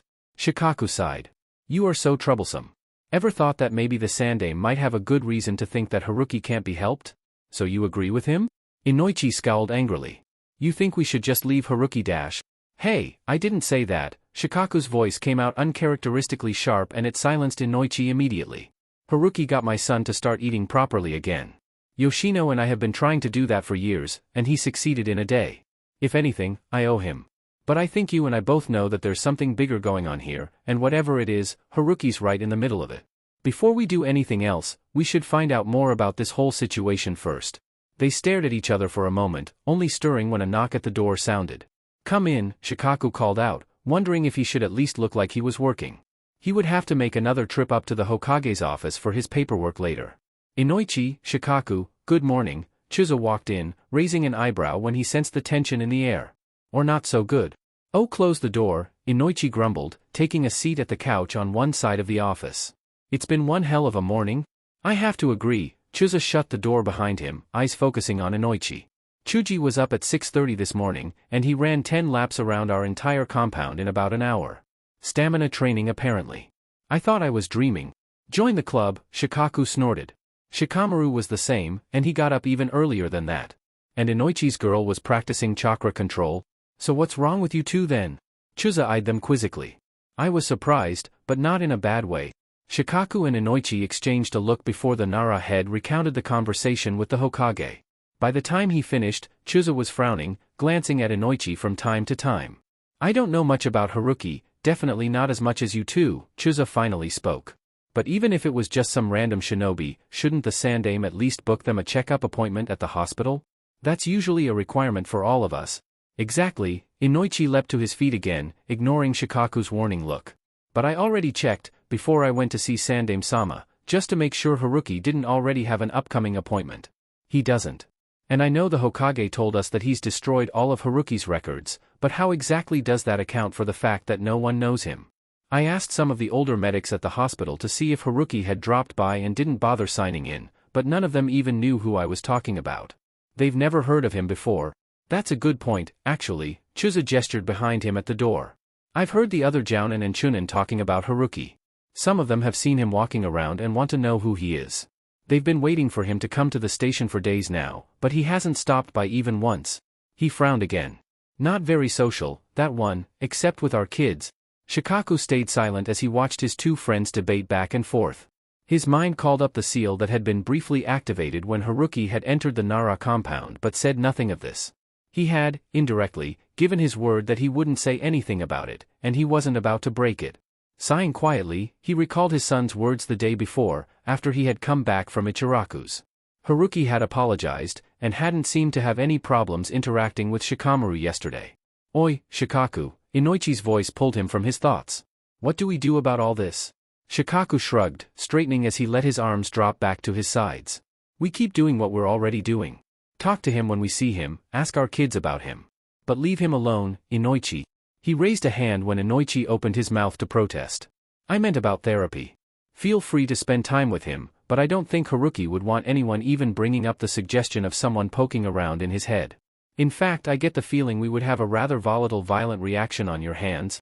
He paused, smiling grimly as his two former teammates exchanged glances. "I think we can all agree that he's hiding something, and it looks like the Hokage is in on it. If Sandaime-sama is going out of his way to override even your request, Inoichi, just to help him, then whatever this secret is, it's big and it's important. We don't want to mess with something like that until we know what it's about."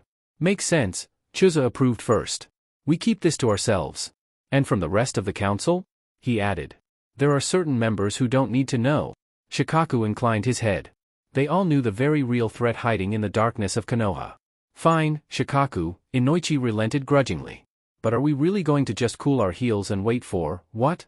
For the Hokage to bring us into the loop, if he ever does that?" Shikaku smirked. "Of course not. Give me a little time. One more shogi game with our mystery jounin should provide me with enough information to figure all this out." Inoichi snorted and rolled his eyes while Chusa chuckled. Shikaku glanced out the window as both accepted the plan. He would figure it out. An idea was already starting to form in his mind, especially after considering the demonic chakra sensory seal in his house. Exactly what he was going to do about it afterwards was the real question. XXX. 3 days after his training session with Team 10, Haruki had spent a majority of that time with either the Hokage planing and working on Fuinjutsu or Team 7 training. He even started them on group spars with him promising each a special lesson if they improved enough. Currently he was sitting in his favorite ramen stand, reclining against the counter and staring idly up at the sky outside Ichiraku's as Kakashi sped through a meal beside him. The copy-nin had become something of a constant in Haruki's life, appearing without warning whenever the mood suited him. For the most part, Haruki didn't mind. Kakashi knew how to stay quiet, and usually just read his Ika as he accompanied Haruki around town. "Aren't you going to finish that?" Haruki glanced at his companion and then at his half-finished ramen. God, had his appetite really diminished so much? He hadn't really noticed when he was living on the battlefield, subsisting on ration packs and adrenaline. "No," he answered curtly, throwing some change on the counter as he rose to his feet. "I'm finished." He didn't expect the firm hand on his shoulder pushing him back onto his seat. "Finish it," Kakashi's visible eye narrowed at him. "You can't tell Sakura to eat more and not do the same yourself." Haruki frowned at the copy-nin before grudgingly picking up his chopsticks again. It didn't matter what time he was in, he knew better than to argue with Hatake Kakashi unless it was a matter of life and death. Forcing down the noodles, Haruki thought back to the last 3 days. Kakashi hadn't asked questions when he had taken to walking circles around the village when he joined Haruki in his free time, even though Haruki was sure that the copy-nin had drawn his own conclusions. He had been avoiding several people for a while now, and said people might find him if he stayed in one place for too long. Shikaku had almost cornered him several times already. Haruki knew a jounin commander didn't have that many reports to pass to different jounin while they were off duty, but the Nara clan head had started to scour the village with a stack of folders tucked under one arm. Haruki had witnessed the man personally demanding a late mission report from a mildly alarmed Gunma only a few hours ago. If Shikaku was looking for him, then Haruki had no doubt that Inoichi was also, at the very least, keeping an eye out for him as well, so he had avoided the Yamanaka flower shop like the plague. The former interrogator would probably detain him until he managed to contact Shikaku. And then, of course, there was Anko, whom Haruki had been ducking and dodging from since the irritating woman had recovered from chakra depletion. He had no idea how she did it, there was no way she could sense his chakra signature, and yet she always managed to pop up when he least expected it. He supposed he should count himself lucky that Sarutobi hadn't given out his address yet. "Anko's coming this way," Kakashi suddenly remarked, and Haruki stiffened, tuning back into reality and quickly pinpointing the kunoichi's chakra signature. Speak of the devil. With an inaudible curse, Haruki leapt up, gave his nearly finished ramen a cursory glance, paid for the meal, before ducking out of the ramen stand, Kakashi a step behind him. What exactly did you do to piss Anko off? Kakashi asked idly as they hurried away from Ichiraku's. Haruki shot the copynin a deadpan look. The man had had a good laugh when he had realized who Haruki was trying to avoid most of all, but he had helped once or twice by delaying her when she got too close, so he couldn't complain. Nothing, he muttered. Trust me, she's not angry with me. Or if she is, it'll be because she found out that I've been avoiding her. Kakashi looked contemplative as he glanced behind them to make sure they weren't being followed. Did you sleep with her? Haruki almost tripped over his feet as spluttered a little at the copynin's question. What? No. What the hell gave you that idea? Kakashi shrugged, smiling at him in a way that made Haruki want to punch him. Ma, she's been stalking you for the past 3 days. Only 3 things can keep Anko that interested in someone. You've pissed her off so much that she can't get over it without doing some serious injury to your person, good sex, and she wants another round, or new sweets, in which case she'd go to Kurenai. Haruki looked horrified. I swear you just called her a whore. She's not that bad. And she likes to train. Kakashi nodded in agreement. But she doesn't have to take an interest in someone when she's training. And liking good sex doesn't necessarily make someone a whore. Just shows good taste. Haruki felt his face warm. Damn Kakashi. He had no problem reading the crap his godfather doled out, and even editing it was fine, but he usually drew the line when other people's sexual habits were brought up, especially for someone whom he had come to see as an older sister in his own time. So if you didn't piss her off and it's not sex, Kakashi continued languidly. Why is she chasing you? Haruki scowled. Because I did her a small favor and she's decided that talking about it is the best course of action right now. Kakashi eyed the redhead thoughtfully. Must be quite a favor. Why don't you just let her buy you some dango or something and get it over with? Haruki huffed irritably. Because she'll ask questions, and I'll most likely not want to answer them. Kakashi nodded without comment as they sped down another street. This was one of the reasons why Haruki didn't mind having the copynin as a tag-along. The man simply took everything in stride without batting an eye. Of course, that didn't mean he wasn't nosy about other issues. Mind if I ask you a question then? Haruki glanced warily at Jounin, now smiling disarmingly at him. What? When did you become ANBU? It took everything Haruki had not to let his sudden apprehension surface on his face as he racked his memories of the last few days. What did Kakashi mean? He hadn't said anything about being ANBU. Ma, Kakashi's right hand reached out to brush briefly over his left shoulder. If you don't want people to find out, you should keep that hidden at all times. Haruki stopped walking, and Kakashi slowed to a halt a few feet in front of him, body half turning to face him. When the copynin's dark eye, no longer half-lidded and lazy, studied him even as he answered, day before yesterday, when you joined us for training again. You weren't wearing your coat and you got your shirt wet after you went to get Naruto and Sasuke out of the river. You took it off to dry it, and you only had a sleeveless underneath. He shrugged carelessly. It was only for a few minutes, the kids didn't see. But he trailed off and Haruki cursed violently inside his head. God damn it, what kind of amateur mistake was that?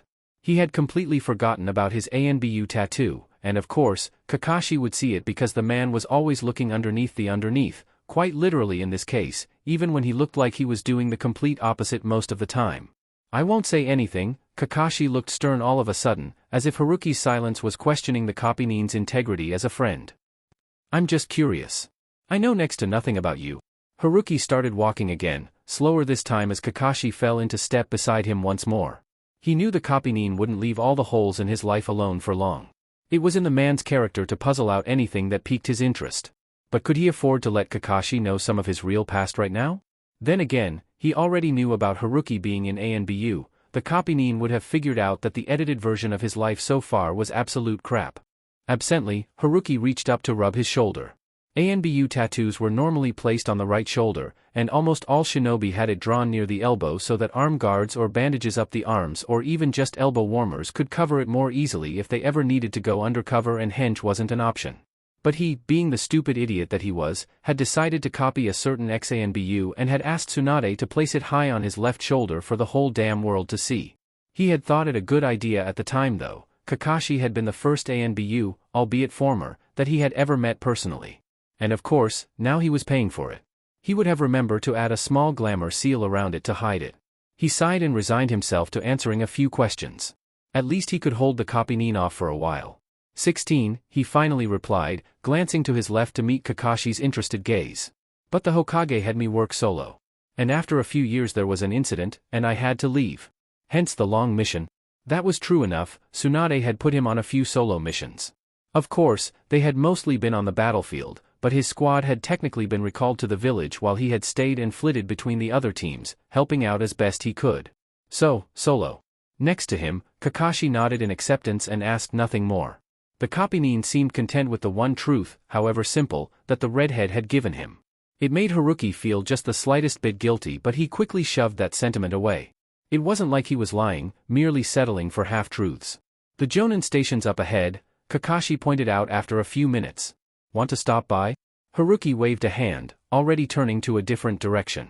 You go. I don't really know anyone there. Yet again, he found a hand on his shoulder that pushed him firmly towards the station. Sorry, Kakashi said cheerfully, not sounding sorry at all. I didn't mean you actually had a choice. There are several people who've all seen you around and, even worse, have seen me walking around with you. Their curiosity got the better of them and they wouldn't stop bothering me yesterday until I agreed I'd bring you in today. Haruki spluttered indignantly, trying to tug himself away from the copynin's grip. You don't have to walk around with me. Go hang out with Asuma or Kurenai or something. I'm sure Gai-san will be happy to see you. The mask Kakashi wore didn't do anything to hide the grimace that surfaced on his face.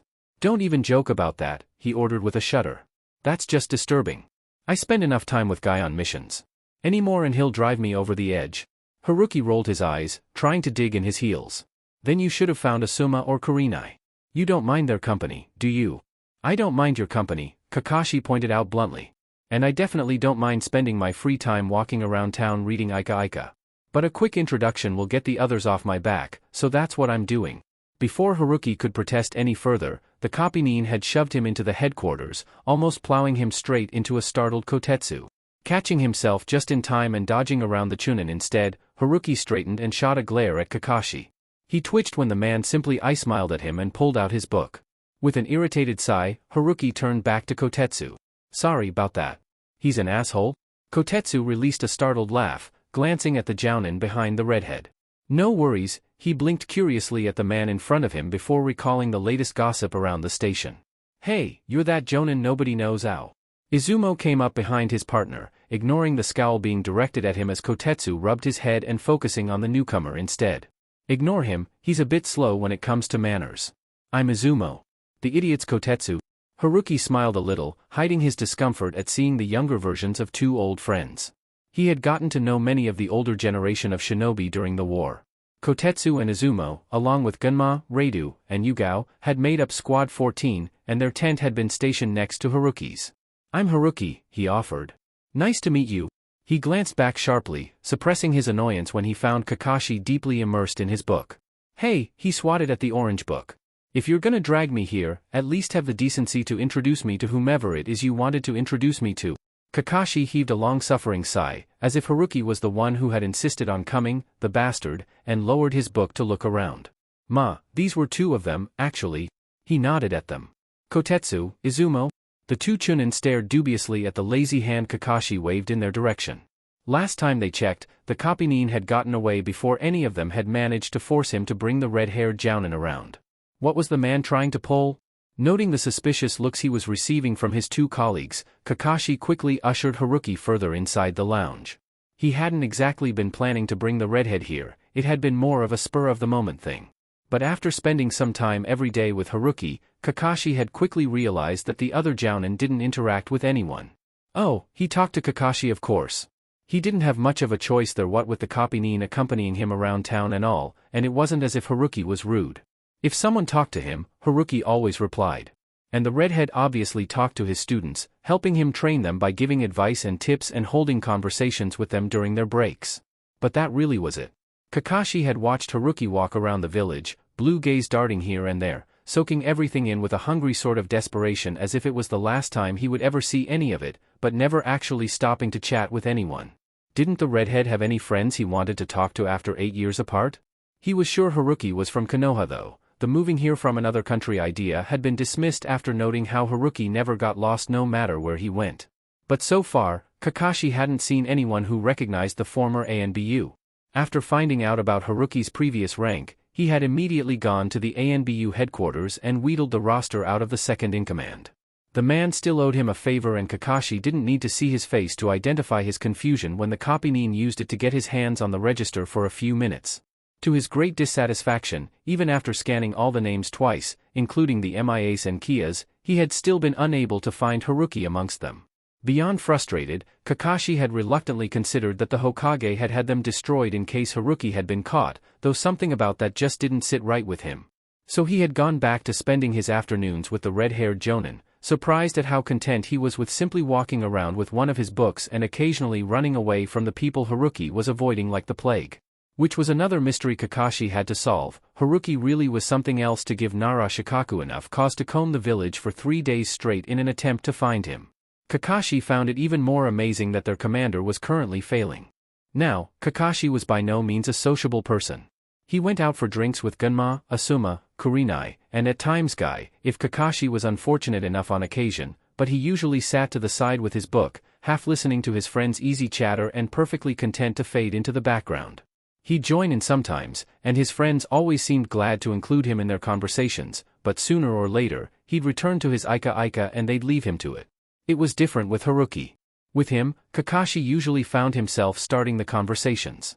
And when they weren't talking, Haruki had never voiced a complaint as they walked through the streets of Konoha with Kakashi's nose in his adult literature. Most of his friends, even Gunma, had, at one point or another, complained about his reading habit, either embarrassed or annoyed or both, but the redhead barely seemed to notice, as if he was used to hanging around someone who publicly flaunted a hobby that would make most people blush. And while Kakashi was half pleased, half sulky that he had finally found someone who was immune to his quirks, he didn't think it was all that healthy for Haruki to simply cut himself off from the rest of the population. So, when he had seen the Jonin headquarters, he had decided to use his colleagues as an excuse to at least introduce Haruki to the other shinobi their age. If the redhead didn't have friends, then Kakashi would simply have to make sure he got new ones. Once upon a time though, he never thought he would see the day when he would be voluntarily pushing someone else to make friends. "Yo, Gunma," Kakashi called out, and the Senbon wielder turned, the bored look on his face fading as his eyes flickered between them. "You wanted to find out who this is?"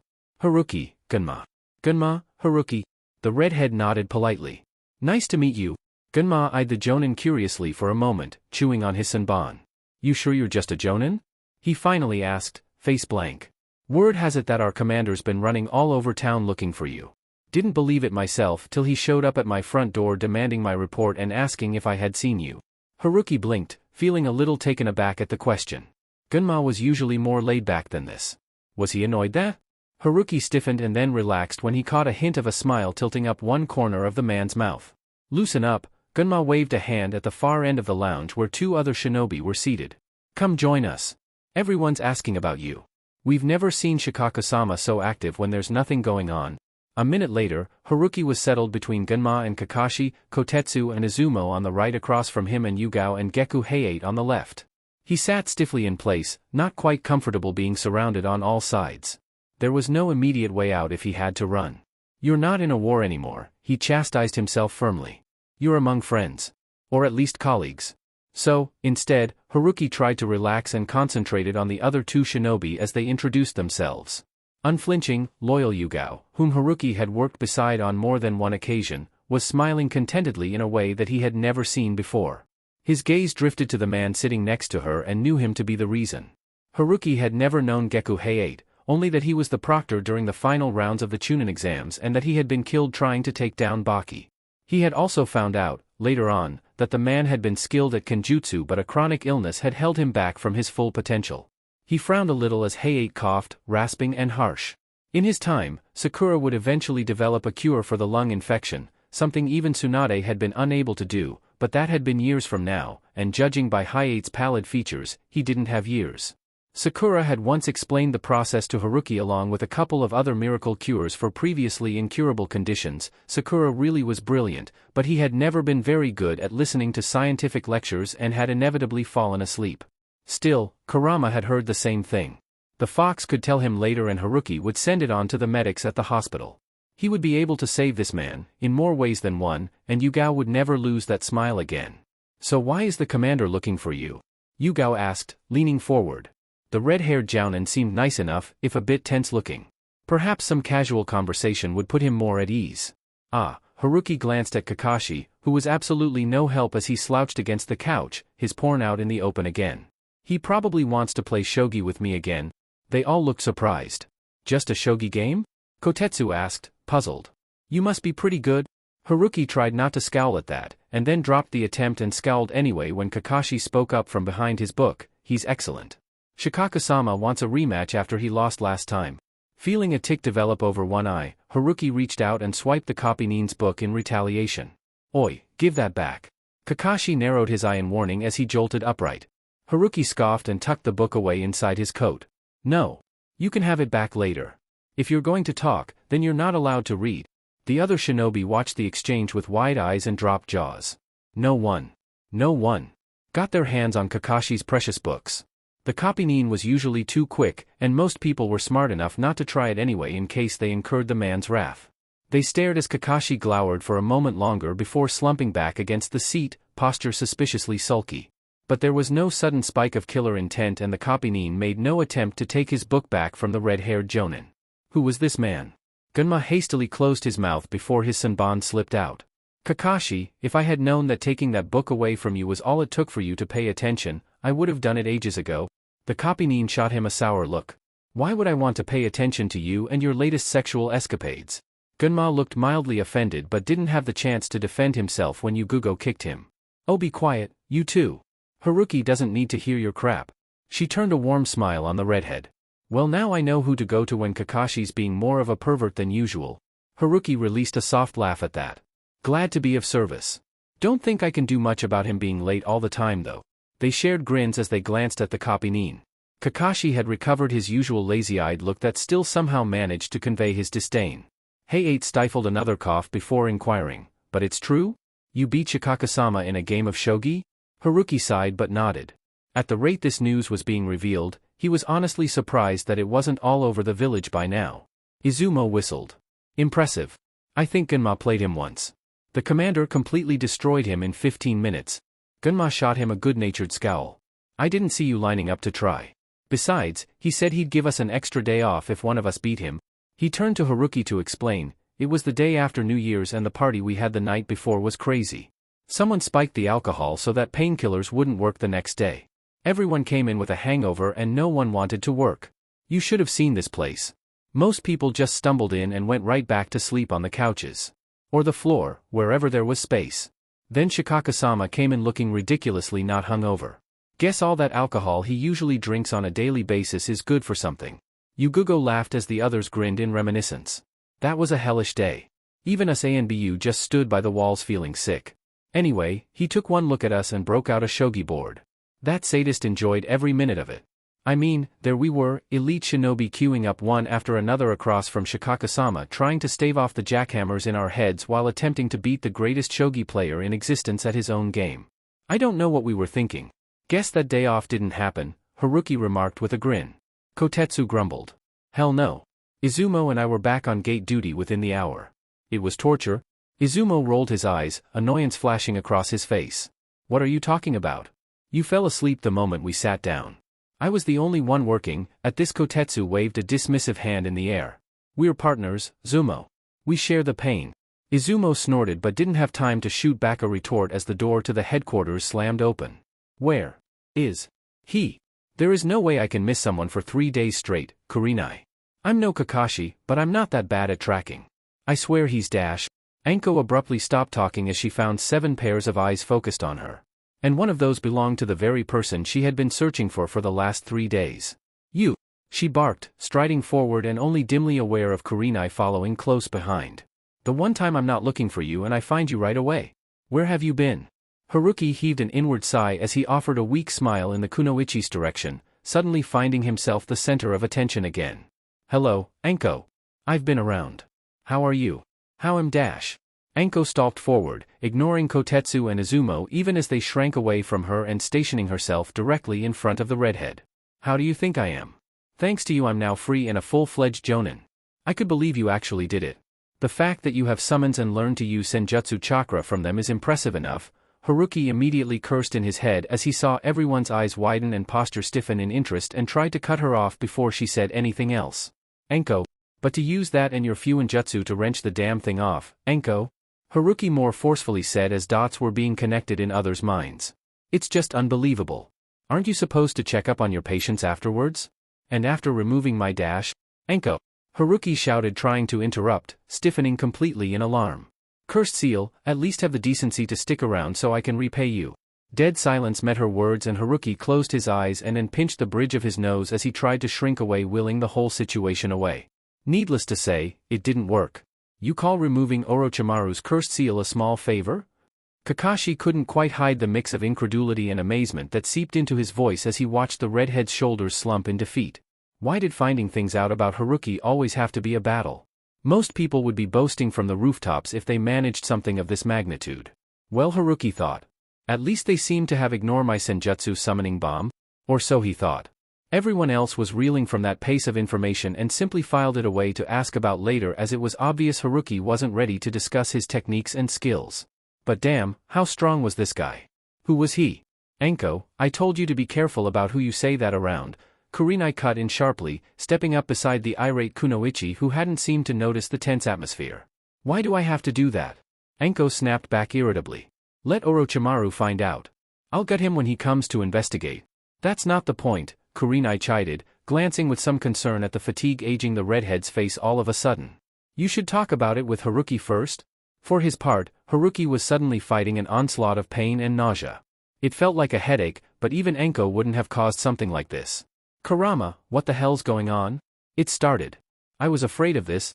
What started? What's going on? You're fighting a paradox, Kit, against the laws of the reality itself. There are bound to be repercussions. Repercussions? I was fine a second ago. There's no way any consequences could just hit me like this. Kurama growled crossly, pacing in Haruki's mindscape. What do you think I've been doing all this time? My power has been holding back the backlash to a degree, but like a dam it builds up and has to spill over. Consider it a warning to change or be changed or face the consequences. Think of it as a sickness. You humans are full of those, aren't you? Well, if it's a sickness, then what are the symptoms? God, I feel like I'm going to throw up. Headaches apparently, for one, like right now. And based on how I can feel it affecting you body. You'll probably start coughing up blood later as the paradox continues. Time is trying to expel you and lurch you into the void. The side effect is that the strain of resisting affects your physical state as well. The hell? And how exactly am I going to fight Madara if I belong in a damn hospital? I'm not finished, brat. These episodes won't happen often. Only once in a while. Probably at least. Outwardly, even if a medic does a scan of your vitals, nothing will look wrong other than the obvious. Your power level will be the same as usual too. I said to think of this as a sickness, but you're not really sick. These symptoms are just warnings. Warnings? Of me dying? You're still thinking of this as an illness. It's not. We are not going to die. We will disappear. There's a difference. Our existence in this timeline will be erased because we do not belong here. Because there's another version of you running around who could still be like you, so, time paradox. Understand? Time must and will close the loop the moment it reaches the point we jumped from, so long as it thinks there are two of you. From what I can tell, the seal will only good the loop open and stable as long as it thinks you are using it. In other words, if it thinks you and this Uzumaki Naruto are the same, it stays functional and supported by our power until it collapses at our jumping point. The only way of abound the backlash is for it to think you are someone else. Makes sense? I guess. But I'll still be alright otherwise? There'll just be pain from time to time? Yes, I suppose you could say that. Though the episodes will get progressively worse as your time here shortens. That's fine. As long as I have enough strength to finish what I have to do. I think my headache's passing. Shit, I've been quiet too long. We'll talk more later. You really should have told me all this earlier. KO, you've finally done it. Yelled someone to death. That's a first, even for you. Shut up. He's not dead. And it's not like you didn't say anything, Hatake. I didn't yell at him, I was only commenting on something he said earlier. Would both of you shut up? Neither of you are helping. Shouldn't we lay him down or something? Move over, Izumo. Not like that, Kotetsu. Geez, you suck at taking care of sick people. Well, it's a good thing I'm not a medic then, isn't it? Damn, he's light. Doesn't he eat anything? Put him down. He doesn't like being touched too much. Calm down, Kakashi. He's just moving him to a more comfortable position. So now what? Do we dump water on him? No, Anko.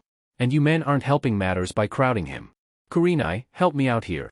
A hand brushed against his forehead and Haruki instinctively flinched away, trying to fight his way back to the outside world. He hadn't even felt himself lose consciousness. With a near inaudible groan, he forced his eyes open, blinking as his sight cleared and he found himself staring up at a worried-looking Yugao. Haruki smiled wistfully. The kunoichi had always been a bit of a mother hen. She had definitely taken care of her squad and friends as fiercely as a mother would her children. Haruki.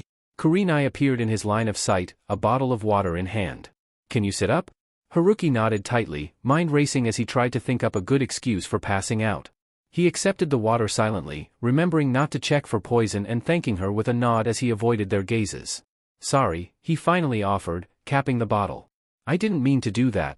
Anko made a skeptical sound at the back of her throat. I doubt anyone would want to faint on purpose. She was still scowling fiercely but her voice was carefully lowered, and she had backed up a few paces from where Haruki was currently sitting. I thought you said there were no side effects. There aren't. What just happened has nothing to do with removing the seal, Haruki said while sighing. Why did no one believe him when it came to Fuinjutsu? Are you alright? Kakashi finally shuffled forward, pushing past Kurenai to crouch down in front of Haruki. Do you need to lie down some more? Haruki shook his head, mentally noting that his headache was gone and the nausea had receded. I'm fine. Just felt a bit lightheaded. He smiled reassuringly. Guess I should have eaten more ramen earlier. Kakashi's visible eye narrowed, obviously not buying it, but said no more, rising to his full height as Haruki stood up. I'm alright now, Haruki turned to Anko. And if you want to repay me, don't spread the fact that your cursed seal's gone any further. Please. Anko stared back for a long moment, studying the redhead carefully. Fine, she consented at last, before glaring around the room. Pretend you didn't hear me, she ordered. Everyone's sweat dropped but nodded without reluctance. Anko turned back to Haruki, frowning at him. Why though? Orochimaru will find out eventually.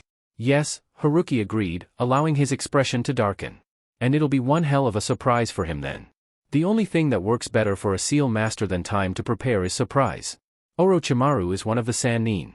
I'm confident in my skills but having him take a personal interest in me because he's threatened and or feels challenged, or worse interested in me is something I'd rather put off.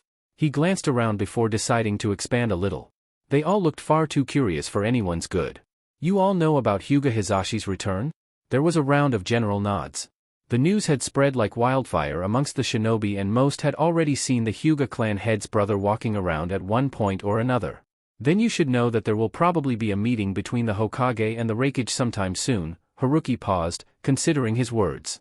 And after what happened the last time Kumo was invited into Konoha, the Sandaime won't allow them entry again, but neither will he want to meet on their home turf.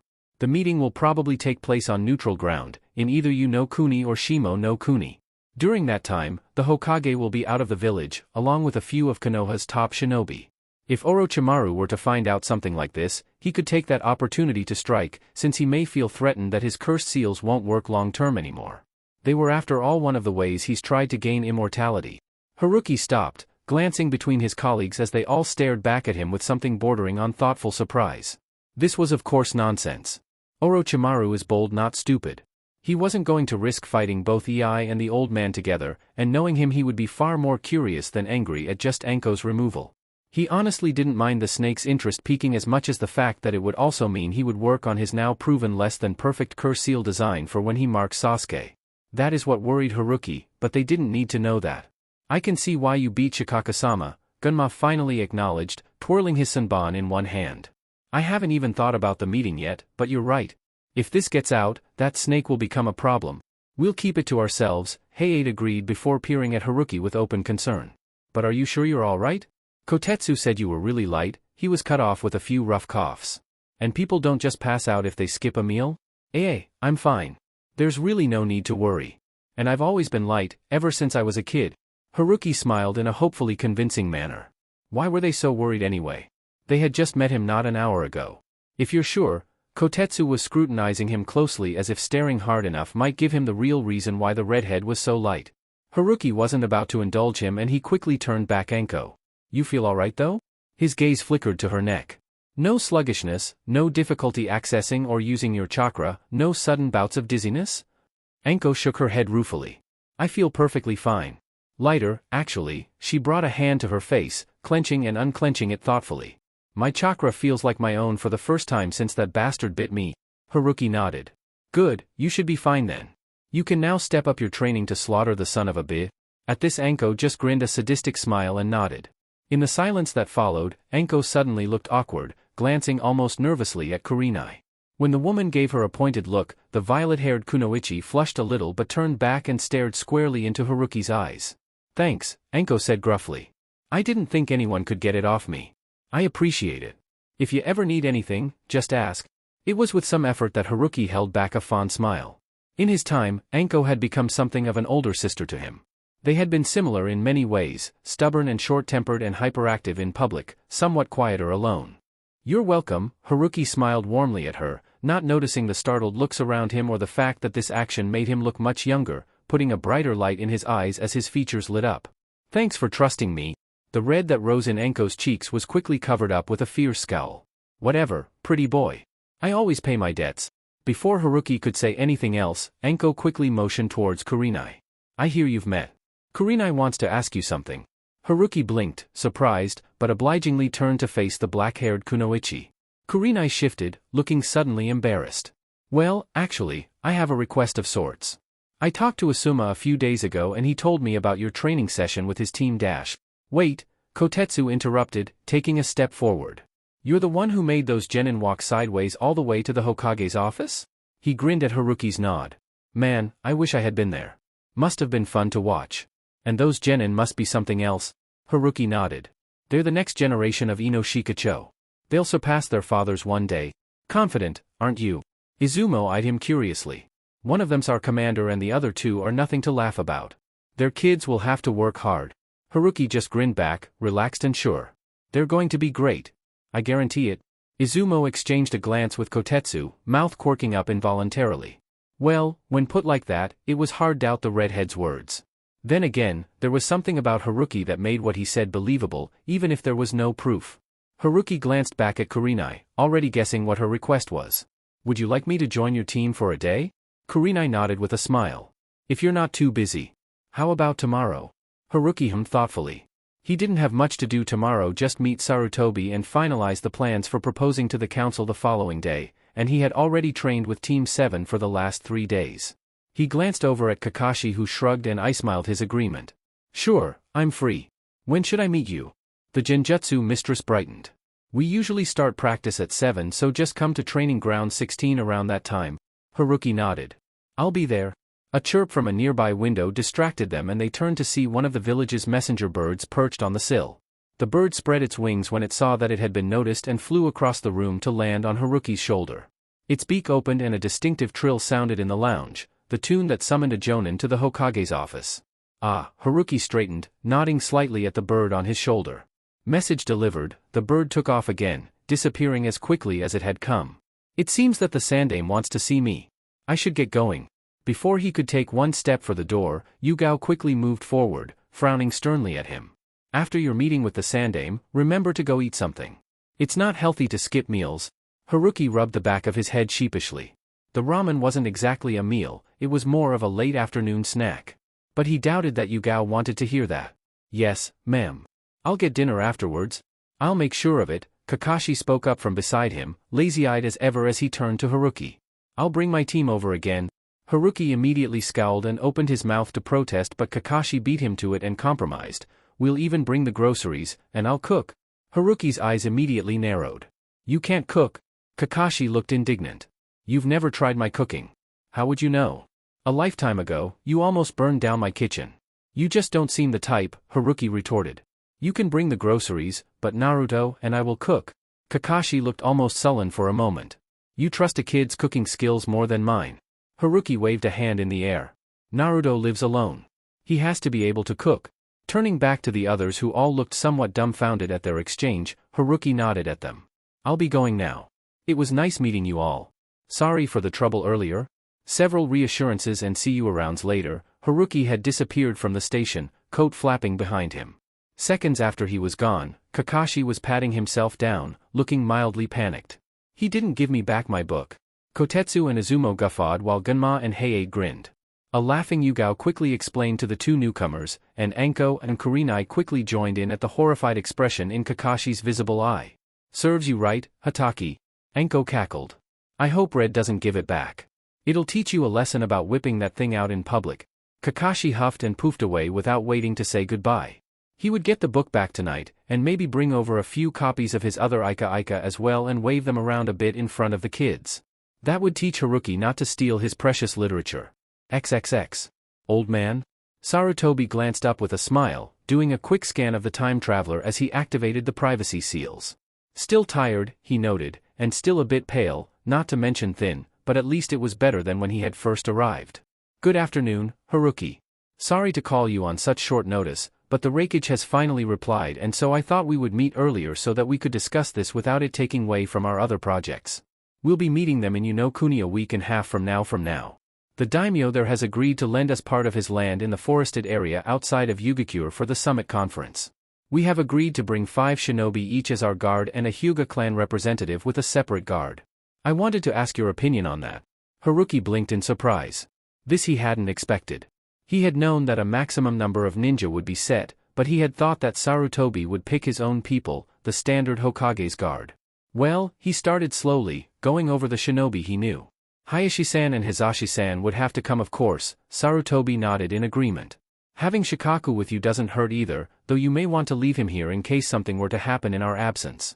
I can't predict what happens as this did not happen in my timeline. If I'm to be there, that is one slot. Take Guy. His mastery of taijutsu is second to none and could match the Hokage if necessary in terms of speed and power. Take the 2 best trackers in the village just in case. They would also be in the best position to sense incoming threats and identify the surroundings. Sarutobi nodded thoughtfully. Tsume and Shibi are both on a mission at the moment. That's why they weren't present at the council meeting concerning Hizashi. Then again, those 2 try to avoid council meetings as much as possible anyway. They should be done and rushing back though. No doubt, they've heard about the new development. They'll be back by the day after tomorrow at the latest, so they'll be able to join us. I agree to keeping Shikaku here as well as my ANBU general. That's 4. We will have to be careful concerning my backstory and how the others observe me interacting with the Kumo ninja. I'd like Kakashi to come, but... Sarutobi nodded at the questioning look directed at him, finding himself mildly amused. Kakashi's grown attached to you. I don't believe he's ever voluntarily spent so much time with anyone. Haruki rolled his eyes. He's just curious. He can't figure me out. Ah, well, Sarutobi hid a smile. As far as he knew, not even curiosity could make Kakashi lose the aloof distance he usually set between himself and other people. The Kopinin didn't have many people who called him friend, and even less people he called friends. Haruki was already one of the latter, whether either of them knew it or not. He will figure it out eventually. Eventually, Haruki agreed. But not right now. Sarutobi inclined his head. Who else then? One more. Haruki tilted his head in contemplation. Asuma, he finally decided. It'll show the Hokage that you trust blood as much as your other shinobi. I can guarantee that the Hokage will bring his own brother as well. And it'll mean a lot to Asuma. Sarutobi nodded. He had been debating on whether or not to bring his son, and was glad that Haruki had pushed his final decision for him. Very well, we'll go with that lineup. But you know that the people you picked will have to know the part you played in Hizashi's retrieval, right? Haruki nodded. I think they're all trustworthy people, and they know how to keep their mouths shut. He paused for a moment before adding, and I think Kakashi, Gunma, Kotetsu, Izumo, Reidu, Kurenai, Gai-san, Anko, Hana, and Ibiki-san should be brought into the loop as well, even though they're staying behind. It would be better if someone in the village knows what's going on. Kotetsu and Izumo? And Hana-chan? Aren't they Chunin? Haruki shrugged. Kotetsu and Izumo will be on gate duty and Hana's in Inuzuka. We should probably have a tracker on standby just in case. I want them to know the full story if Kumo tries anything to sneak into Konoha. I trust them. Very well, Sarutobi glanced out the window at the setting sun. I'd also like my ANBU general and second to be there. Haruki nodded. He had worked under both in his time. Of course. Sarutobi nodded briskly. I'd like one ANBU of the Hokage guard to be aware of everything too, Sarutobi brought up. Haruki nodded immediately. I was thinking that we could tell Yuzuki Yugao. She's a captain, and she's dependable. Keeps a cool head in tough situations but fierce as heck when she needs to be. There will be a woman in the Hokage's party who will be a lot like her. Sarutobi nodded. He knew Yugao. The Kunoichi had been one of the ANBU he had picked out for consideration. Anyone else? Hayate. Handy with a sword, works well with Yugao, and he's a Tokubetsu Jonin only because of his illness. Sarutobi frowned. Gekko Hayate? Haruki, I'm not saying he isn't up to the standards of the other Tokubetsu Jounin, but he does have that cough. I can understand people like Kakashi, but why Shiranui Gunma and Hayate? Haruki shook his head. The sickness won't be a problem by the time we set out for the conference. My old teammate created a cure for it and she told me about it. I'll write it out tonight and then send it over to the medics at the hospital to sort out. They should have all the necessary ingredients already, and if Hayate rests for the next 2 days, he'll be fine when we head out. Besides, he added, you need Gunma aware in case something happens. The other Jonin respect him and he's calm and collected in difficult situations. He wouldn't be a Tokubetsu Jonin if he actually got off his ass and took Jonin exams. There's a reason he's one of the first people Shikaku talks to whenever there's a crisis. Sarutobi was silent as he mulled over Haruki's words. You seem to have a cure for everyone, Haruki. He smiled a little at the embarrassment on the time traveler's face. Now, with that settled, I believe we can move on to the final preparations for your extended mission and our proposal to the Council. I have drafted the terms and conditions of the alliance and trade agreements which the Council can negotiate later. The only thing we really need from them is approval to intervene. I can give the mission to assassinate or assist the assassination of the Mizukage, but I can't give a mission to politically support the resistance without the Council's approval. Our plan is to have you assist the resistance by using your sealing abilities to negate the Yonde Mizukage's Jinchuriki advantage and support the leader of the resistance, Mei Temuri, in her battle and eliminate the Mizukage should she prove unable. You are to use Zabuza Momoichi as your entry point. You will return regardless of the status of the mission no later than 3 days before the Chunin exams. At all this Haruki simply nodded, having gone over everything with the Sandaime before. Now we cannot tell the Council the real reasons we want an alliance with Kiri. So our main points will be to emphasize the benefits of stability in the region and the ability to cash in on being a major contributor to that, as well as any increase in public image and relations can only be a good thing.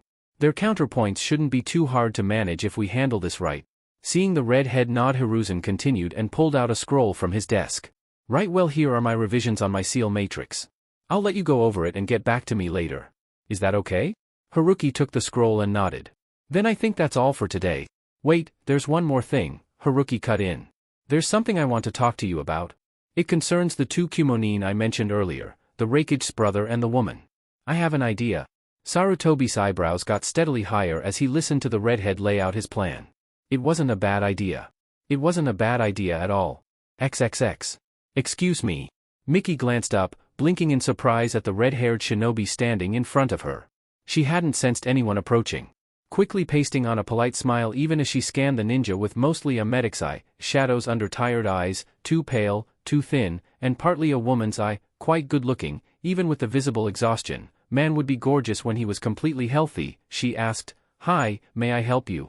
The shinobi nodded. Could you direct me to the medic that usually treats Geku Hayate? The medic Nin frowned thoughtfully, quickly opening a file cabinet and flicking through the numerous dossiers neatly sorted there. Ah yes, you must mean Kano Takumi-sensei. He should be free in 10 minutes actually. She turned back, smiling again. Would you like me to book you an appointment then?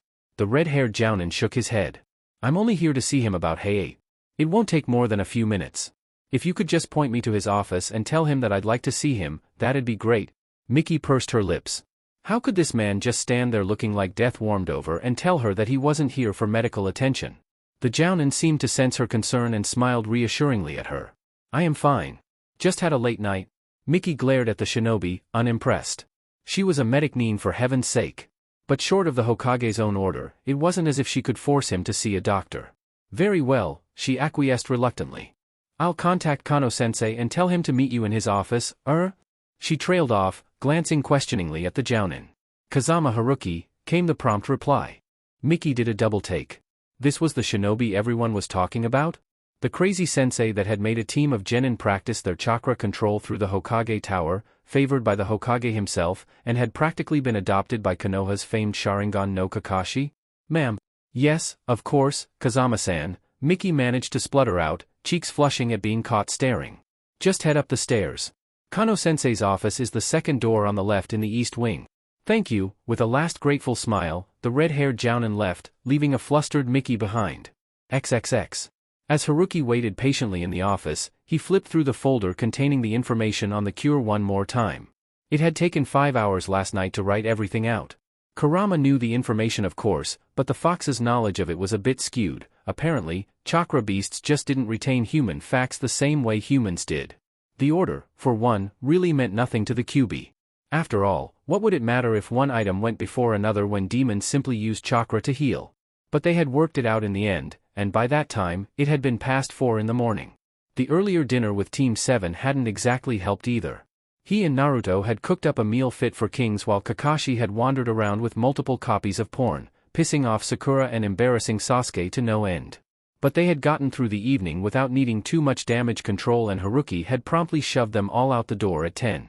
As he now tended to do, he had walked Naruto back next door, not leaving until the boy was tucked in and halfway to sleep. Closing the folder, Haruki sighed. Kakashi had been extra vigilant last night as well, hovering a few feet from him even as he teased his students as if afraid that the redhead would keel over at any given time. Haruki had been appreciative and annoyed in equal measure. "Kazama-san." Haruki blinked and straightened up as a man in his late 30s walked in, medic coat flapping around him. He had thick brown hair cut to average length and kind green eyes that reminded Haruki of Sakura's. "Yes, that's me." Haruki offered a hand that was firmly shaken without hesitation. "I'm sorry to bother you while you're working." Takumi waved a hand in the air as he ushered Haruki towards the 2 chairs by his desk. "It's fine, I'm free at the moment. What can I do for you?" Never one to beat around the bush, Haruki pushed the folder across the desk towards the medic. "It's about one of your patients, Geku Hayate. This is a cure for his sickness." Across from him, Takumi froze, hand hovering over the folder, eyes wide. "You're serious?" At Haruki's nod, the doctor quickly flipped open the folder, eyes keen as he scanned the contents. Haruki stayed quiet as the man read through his notes, waiting patiently for him to finish. "Are you a medic, Nin?" The quiet question didn't come as a surprise, though the fact that it was the doctor's first was. "No," Haruki denied as Takumi stared at him with a sharp green gaze. "But a while back, I met a woman, she was a medic Nin, and she told me about a few things. This was one of them.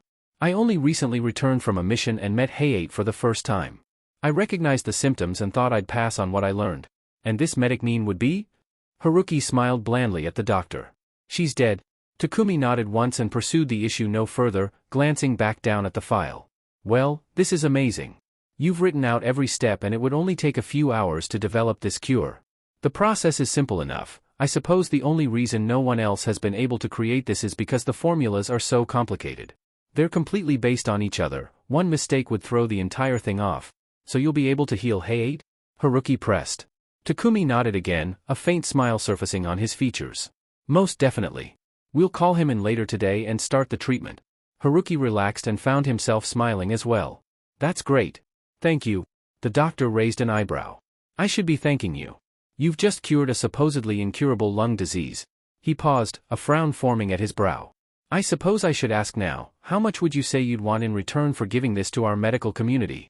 Haruki stared stupidly for several seconds. Want?"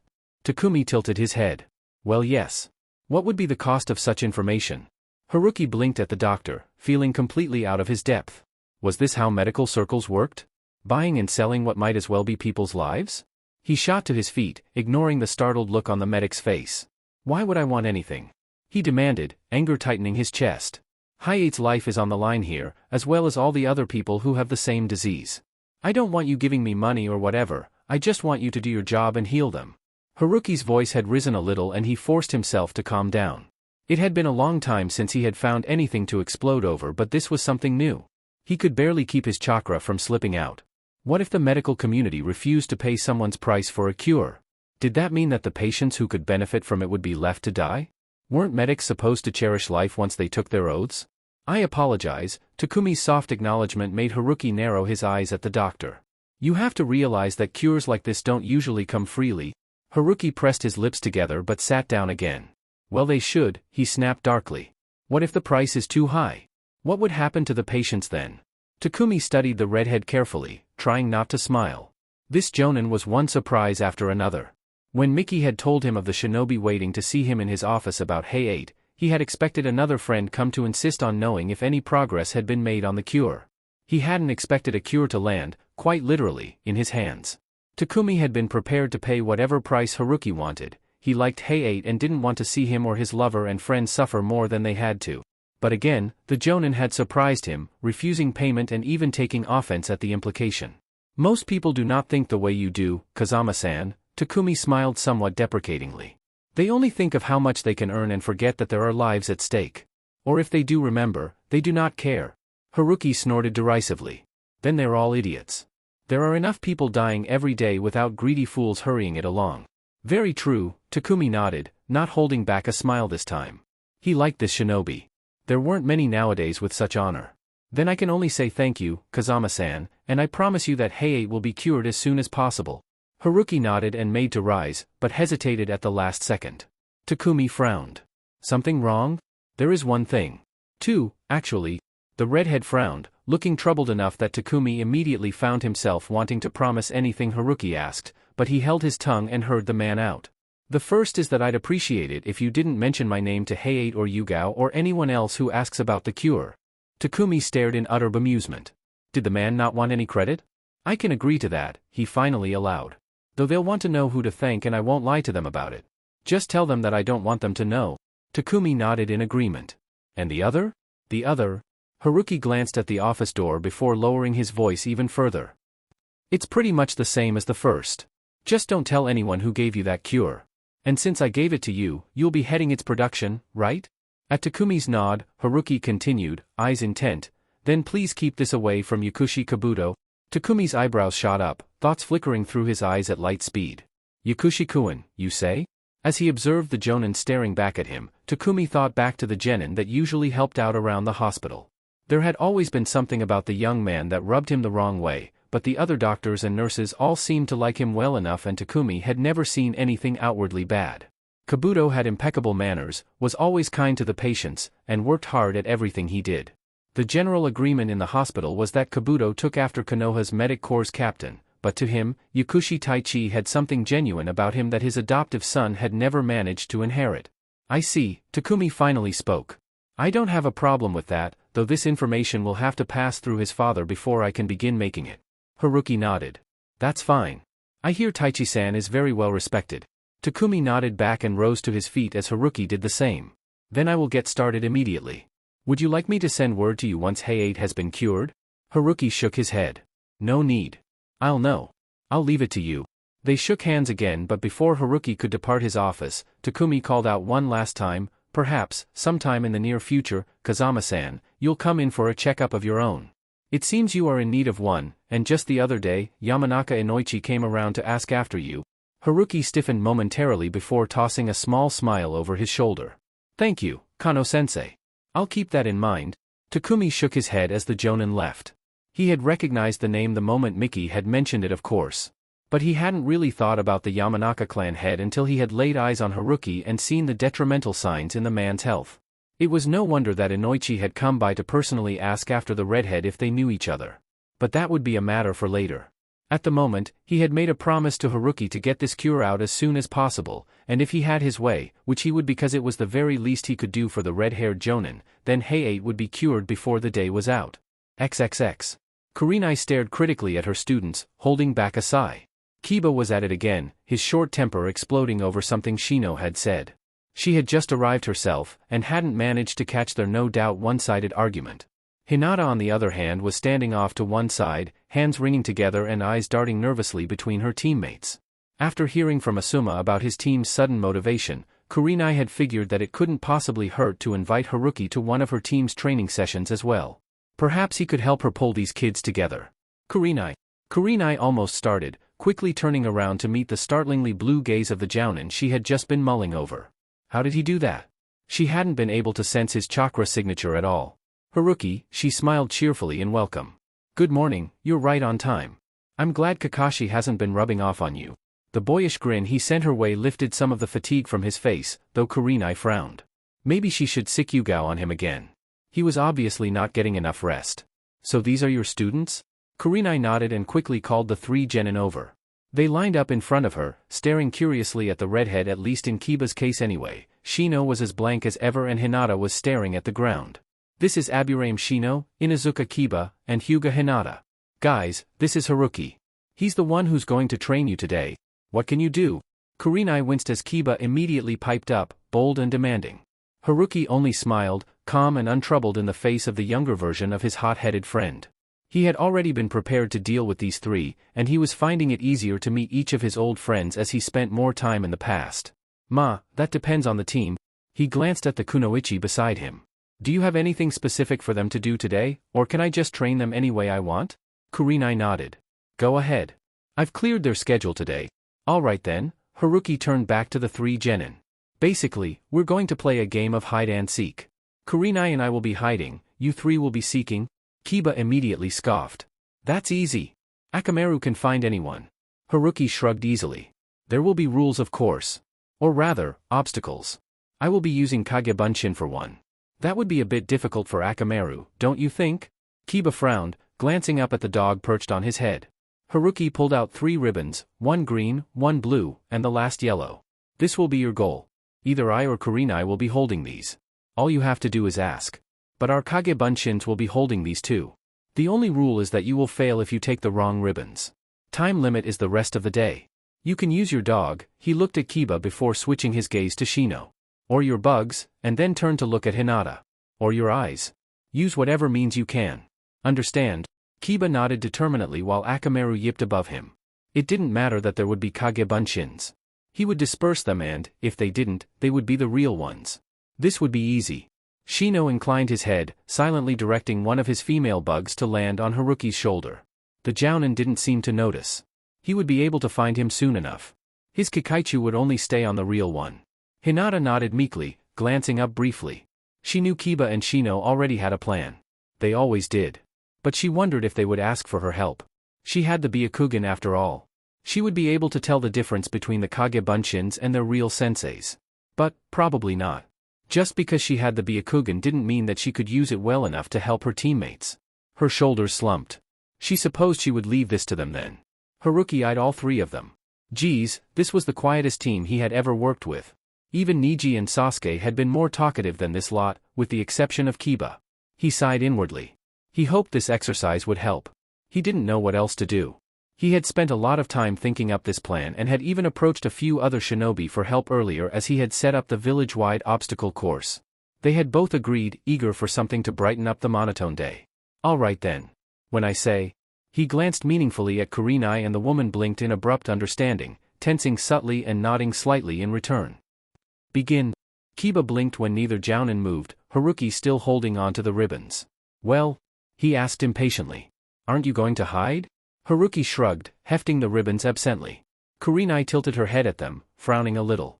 From his right, Shino suddenly spoke up. These are clones. They are already gone. Kiba glared sullenly at his teammate. How would you know that? Shino nodded at the copy of Haruki. The Kikaichu I placed on Haruki-san's shoulder is no longer there. Thus, this is a Kage Bunshin. Kiba huffed in irritation when the 2 in front of them smiled and dispersed, leaving only small puffs of smoke. Fine then. Akamaru. His partner leapt to the ground, nose already twitching. Let's find them, boy.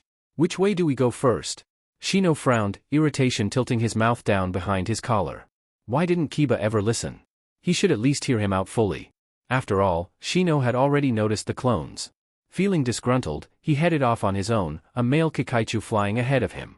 If Kiba didn't want to listen, then Shino would find the Jounin on his own. Hinata glanced uneasily between the 2 boys. Now what was she supposed to do? Kiba had shot a nasty glare at Shino as the bug user walked off before ignoring him entirely. Should she follow Kiba? Or maybe Shino? Come on, Hinata. Kiba suddenly called out, waving at her.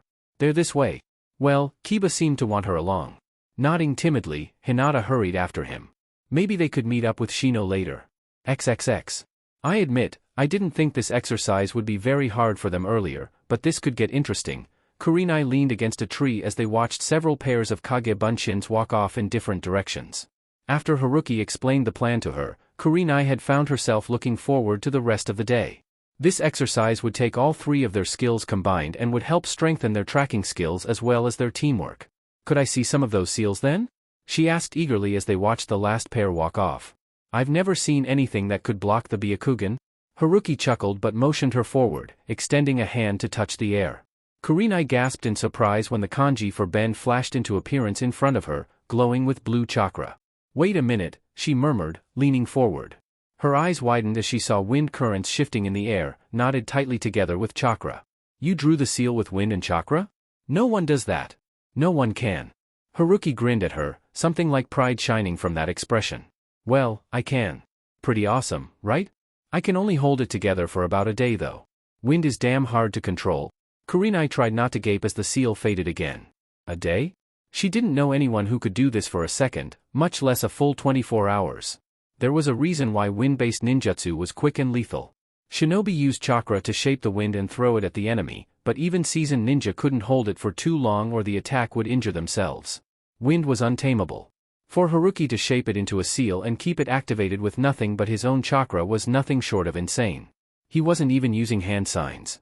Asuma is going to have a heart attack when he finds out, Kurenai said with feeling. You have amazing control over the wind element? Haruki just smiled at her. Thanks, he glanced distractedly to the right. Shino-kuin's coming this way. Oh, that's right. Almost forgot. Kurenai blinked when Haruki created another bunshin before removing a Kikaichu from his shoulder and placing it on the clone instead. Shino always does plan several steps ahead, Kurenai voiced, amused. You're not going to kill it? Haruki frowned thoughtfully as he examined the Kikaichu. There was no way he was going to kill any of the Aburame bugs if he could help it. They had saved his life on more than one occasion. It's a her, I think, and no, Shino-kun would be very angry with me.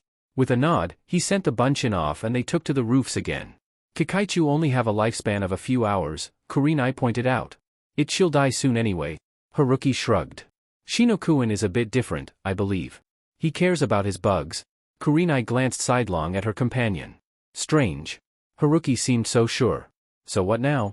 She asked instead. Sit around and watch. The redhead flopped down on the roof before pulling out 2 paper seals and handing one to her. Here, press this to your clothes. It'll hide scent and chakra signatures until we deactivate them later. Kurenai accepted one, examining it curiously as she pressed it to her clothes. It was a complex seal, one she had never seen before, but then again, she hadn't expected anything less from the man who had removed Anko's cursed seal. XXX. Damn it. Is this the real one or the fake? Kiba glared furiously at the redhead in front of him. Haruki had dodged all his kunai, looking more and more amused as time passed, and he still couldn't tell if this was the real one or another clone. He frowned in thought, absently scratching behind one of Akamaru's ears. And then he brightened. Hinata. Kiba whirled on her excitedly, ignoring the way she flinched. Use your Byakugan. You can tell, can't you? Hinata shifted nervously in place. Why yes. Do you want me to check? Kiba nodded vigorously. That'd be great. Hinata took a deep breath and then activated her Kekii Genkai. Kiba wanted her help. She had to be able to do this. No, he's just a Kage Bunshin. She trailed off and looked around. What? Thanks, Hinata. Huh. We can totally do this. I'll find all of them and you can check if they're clones or not.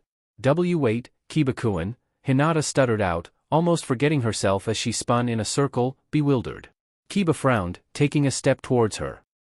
Hinata? Are you alright? Hinata squinted. What was going on? Why wasn't her Byakugan working? But it worked fine a moment ago. She could tell the clone apart from the real one. I did say that there would be obstacles, the Kage Bunshin spoke up suddenly. Hinata whirled around again. Pardon. The Haruki lookalike smiled a little. Find the correct route, Hinata-chan. That's the only way you'll be able to find us. Abruptly, the clone dispersed, leaving only a cloud of smoke behind. Hinata? What's he talking about? Hinata blinked at Kiba's confused voice before deactivating her Byakugan. My Byakugan, she murmured. It doesn't work when I look in some directions. Her face crumpled miserably. I am sorry.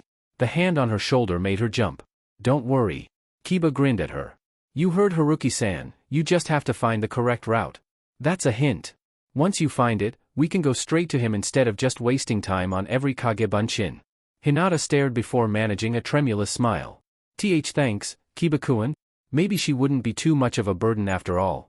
XXX. Shino stared at the jounin standing in front of him, eyeing his Kikaichu. This was the real one, he was sure. Holding out a hand, he waited for Haruki to hand him the ribbons. Oi, Shino. That ain't him. Instinctively, Shino jerked his hand back and turned to look irritably at his teammate. My Kikaichu is still attached to him. He is the real one. Kiba rolled his eyes as he raced up to his teammate. Why did Shino always have to be so stuck up? Look, he explained impatiently, gesturing at Hinata behind him. Hinata says that's a Kage Bunshin and she can't be wrong. Haruki-san probably found your bug and moved it. Shino stiffened, glancing at his female teammate. Hinata had her Byakugan activated and was glancing between them anxiously. He pressed his lips together and turned back to the clone. So Haruki had caught on after all. Well, he was a jounin, it wasn't so surprising. He silently summoned the Kikaichu back to him and the Kage Bunshin smiled before dispersing in a cloud of smoke.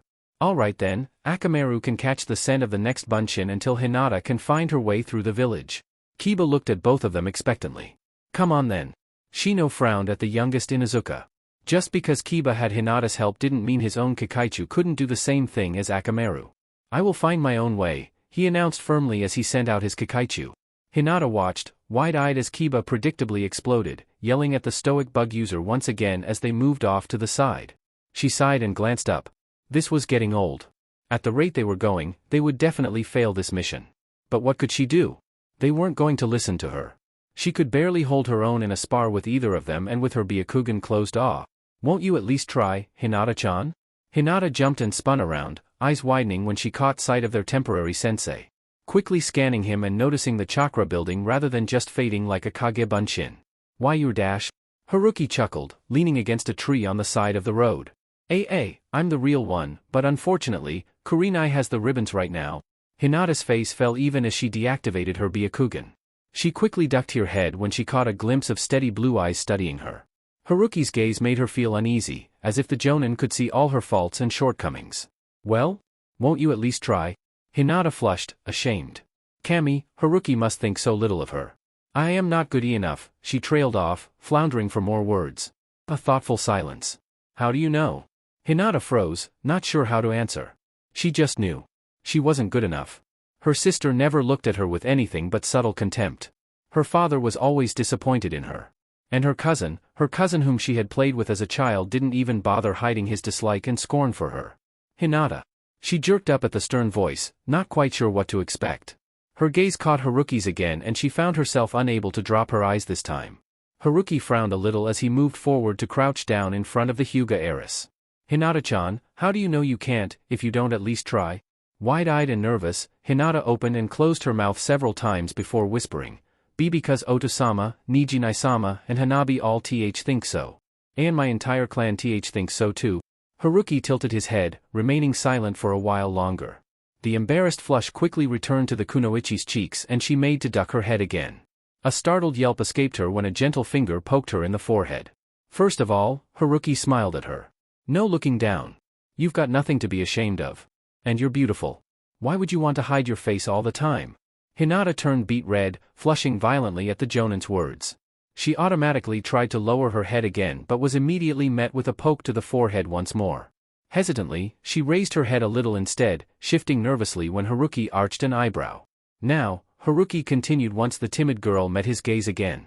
You said that your family all think you can't do anything? At Hinata's nod, Haruki frowned again, leaning forward a little to peer more closely at her. And what if they're all wrong? Hinata jerked, staring wide-eyed at the red-haired Jounin as she gaped at him. They see can't be wrong.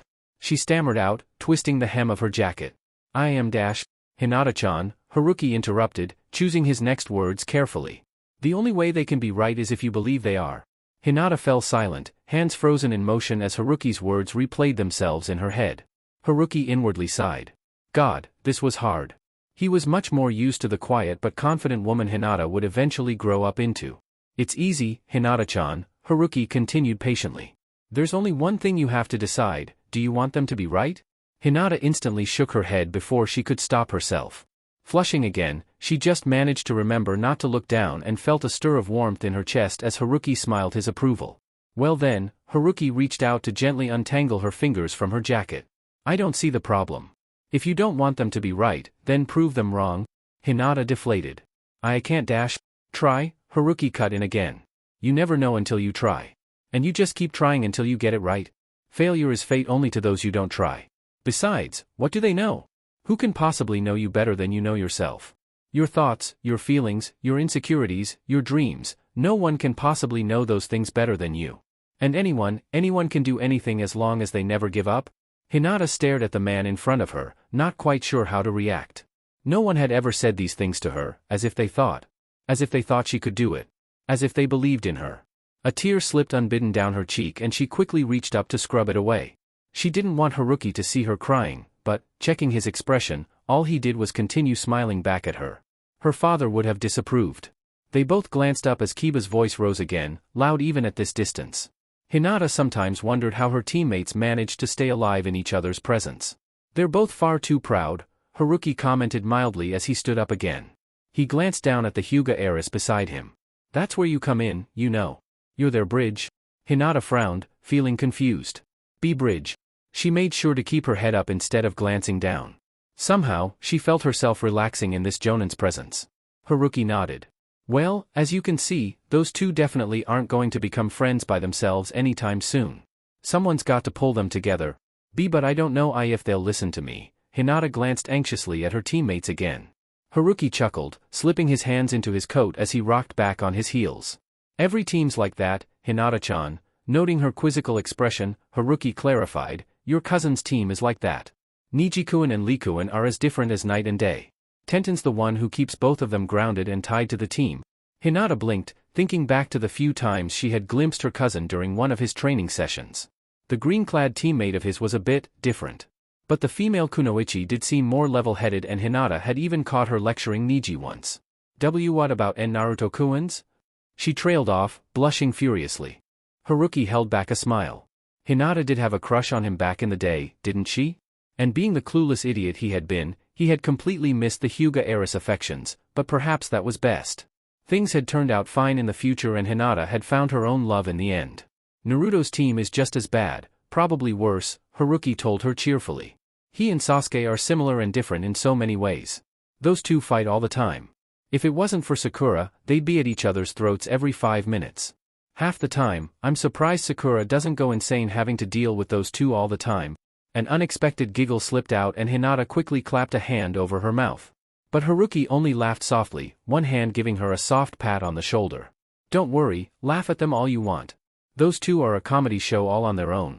This time, the giggles came more freely and Hinata found herself smiling openly for the first time in a long while.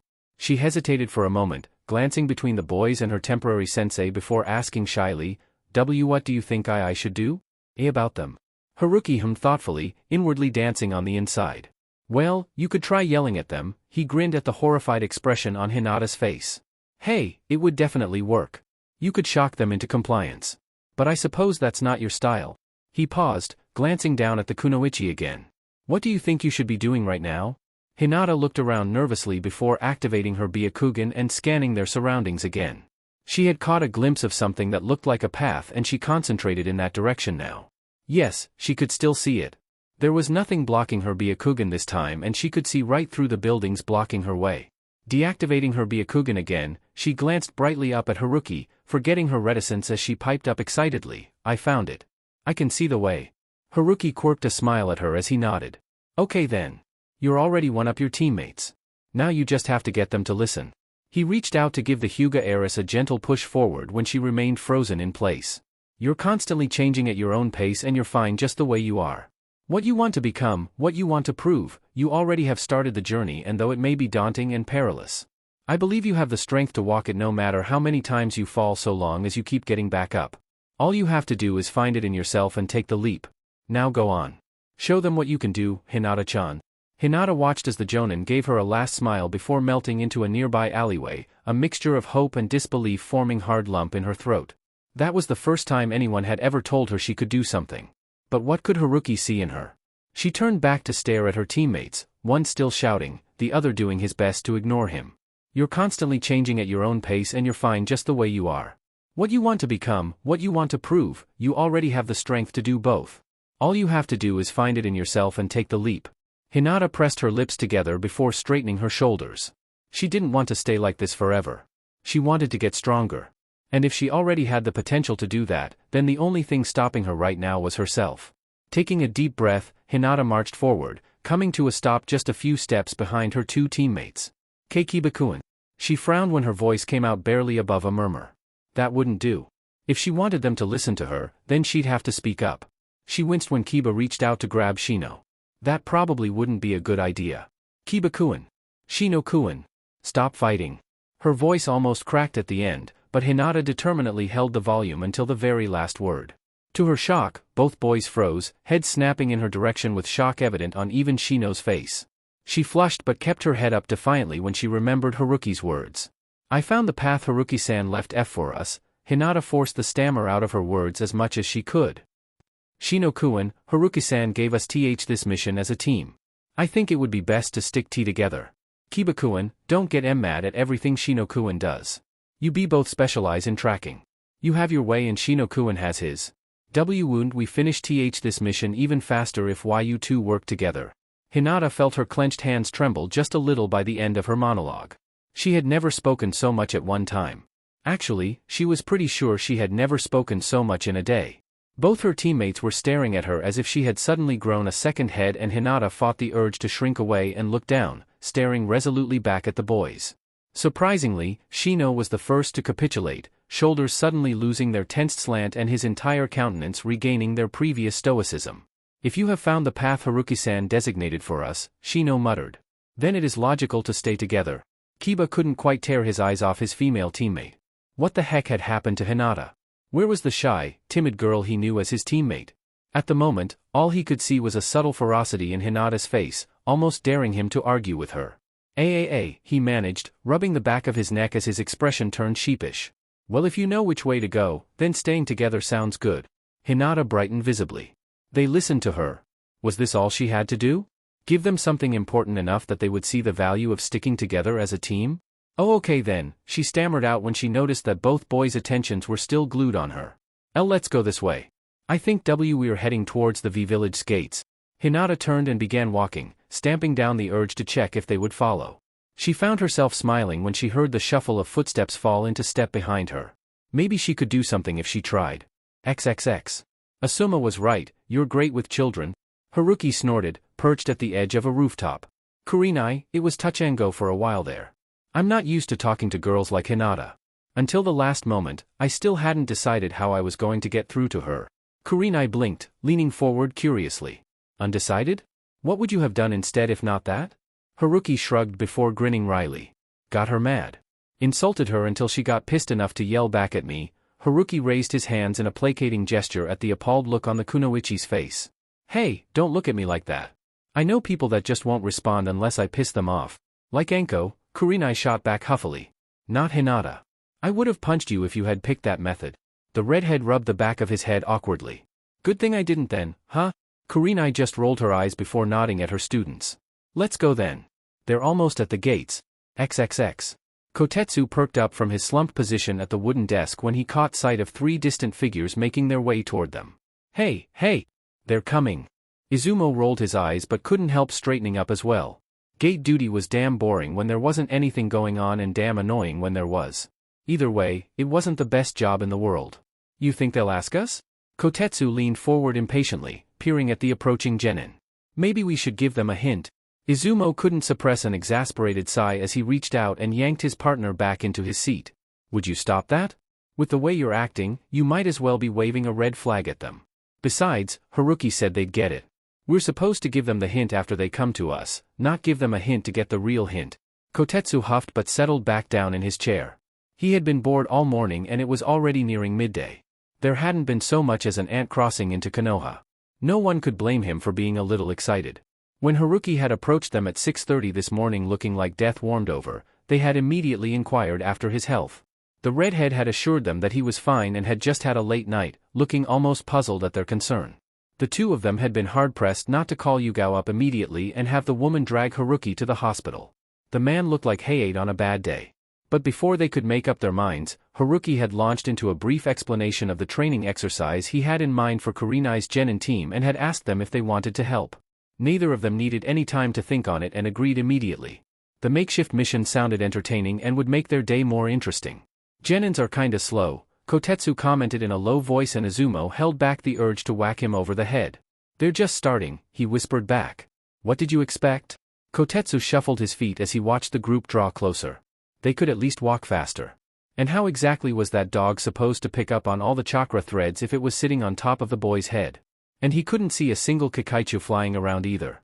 He squinted at them and willed them to walk faster. They stopped and looked around. Kotetsu twitched and growled, damn, they're either not that bright or, well, not that bright. An elbow in his ribs made him grunt. Izumo glared irately at his partner. If you don't shut up, I'm going to knock you out and do our part by myself. His voice bordering on a whine, Kotetsu retorted, come on, Zumo. We could have done this when we were genin. Izumo gave him a pointed look. You sucked at sensing chakra signatures. How would you have found the chakra threads? Kotetsu grinned at his partner. You were amazing at sensing chakra. I'd just ask you. Anyway, Kurenai's team have an Aburame and an Inuzuka, plus the Hyuga. They should be rushing through this with no problem. Izumo just heaved another sigh but didn't bother arguing back. Prolonged arguments with Kotetsu usually resulted in headaches. The man just didn't give. Hey, they're moving again. They're coming this way. Act normal. Izumo could feel a tic developing over one eye as he tried not to slam his head into the wooden table. A bored Kotetsu was a stupid and mildly hyperactive Kotetsu. He aimed a kick at his partner's shin. Settle down. He snapped as best he could without raising his voice. If anyone needs to look normal, it's you. Calm down, idiot. Izumo turned to glance at the genin as Kotetsu obeyed somewhat reluctantly and settled back again, shifting occasionally in his seat. He glanced down at one hand and flexed it. He was no puppeteer and sending out chakra threads wasn't something he did on a regular basis, but it was challenging enough to be fun. Maybe he would try to lead them astray. Haruki had said they could do anything they want. XXX. The trail ends here. Hinata stopped to look around. The main gates loomed in front of them but there wasn't anything eye-catching within sight. Shino glanced around, noting the two chunin on gate duty. He frowned. One of them looked excited. Silently, he directed his bugs out. They were back within seconds, relaying their conversation to him. He took a step towards the two shinobi before stopping to consider his options. And then, with a mental sigh, he turned back to his two teammates. My Kakaichu say that those two chunin are part of this mission. They will direct us to our next destination. Kiba's jaw dropped open, blinking in surprise at his teammate. Did Shino just offer up information of his own free will? Hinata smiled timidly at the older boy. Thanks for telling us, Shino-kun. I guess we should go ask them. Kiba closed his mouth with a click and offered a wary grin at the bug user. Alright then, let's go see what they know. A minute later, they were assembled in front of the two suddenly bored-looking shinobi, and like always, Kiba spoke up first, bounding up to the wooden desk with his usual enthusiasm. Hi. Did Haruki-san, Jonin, red hair, blue eyes, did he come by? The two chunin exchanged a disinterested glance.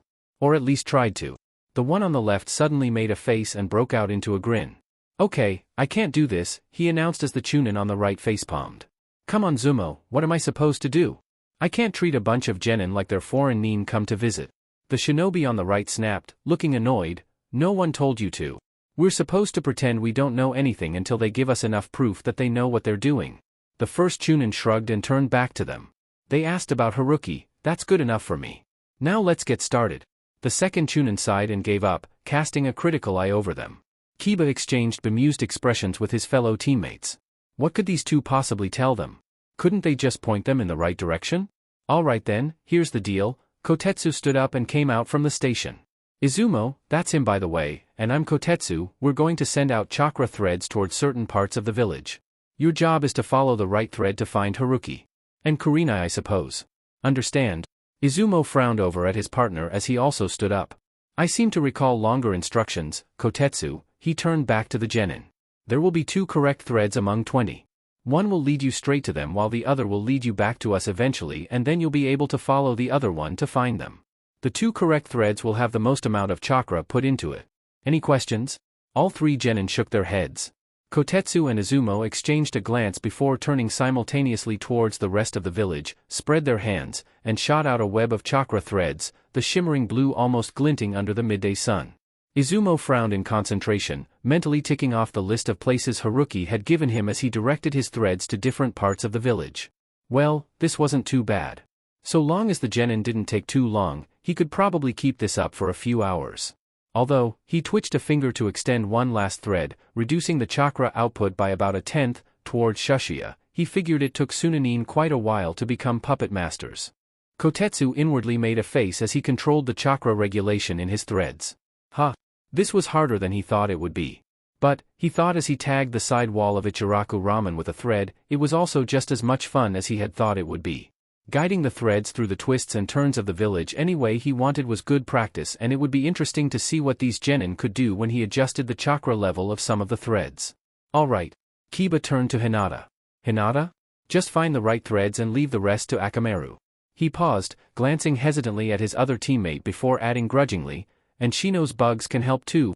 Hinata nodded and activated her Byakugan, and then almost reeled when she saw the village open before her.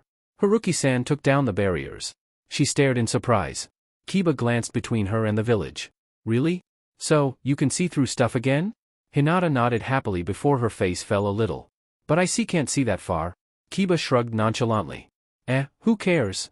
You can work on that from now on and it'll get better, right? Hinata smiled tentatively at that as she nodded. Turning her Byakugan to the chakra threads, she frowned closely at the strings, quickly ruling out 9 of them. She glanced nervously at the 2 chunin and quietly pointed them out. The shinobi exchanged an amused look before releasing them, leaving 11 behind. This time, Hinata had to peer more closely at the threads, ruling out 2 more before becoming stumped. The last 9 looked identical. She glanced uncertainly back at her teammates and Kiba promptly bounded forward. All right. Let's each take a path and follow it. Whoever finds them first can use a bunchin to send for the others, okay? Hinata nodded and Shino inclined his head before all 3 set off. The threads faded in color as they drew farther away from the 2 chunin, but Akamaru had already jumped to the ground to lead Kiba, Shino had his bugs spread out in front of him, and Hinata quickly followed the trail with her eyes. Behind them, Kotetsu and Izumo smirked. Haruki had said they could do anything they wanted to the incorrect strings and none of them had picked the right one. Without a word, they adjusted the threads so that they ran through alleyways and down streets, looping around the buildings to lead the genin in useless circles. Wonder how long it'll take for them to catch on? Kotetsu settled on the ground, transferring his remaining 4 strings to his right hand and withdrawing a kunai with his left to draw idle doodles on the ground. Izumo rolled his eyes but sat down as well. They made a rather strange sight.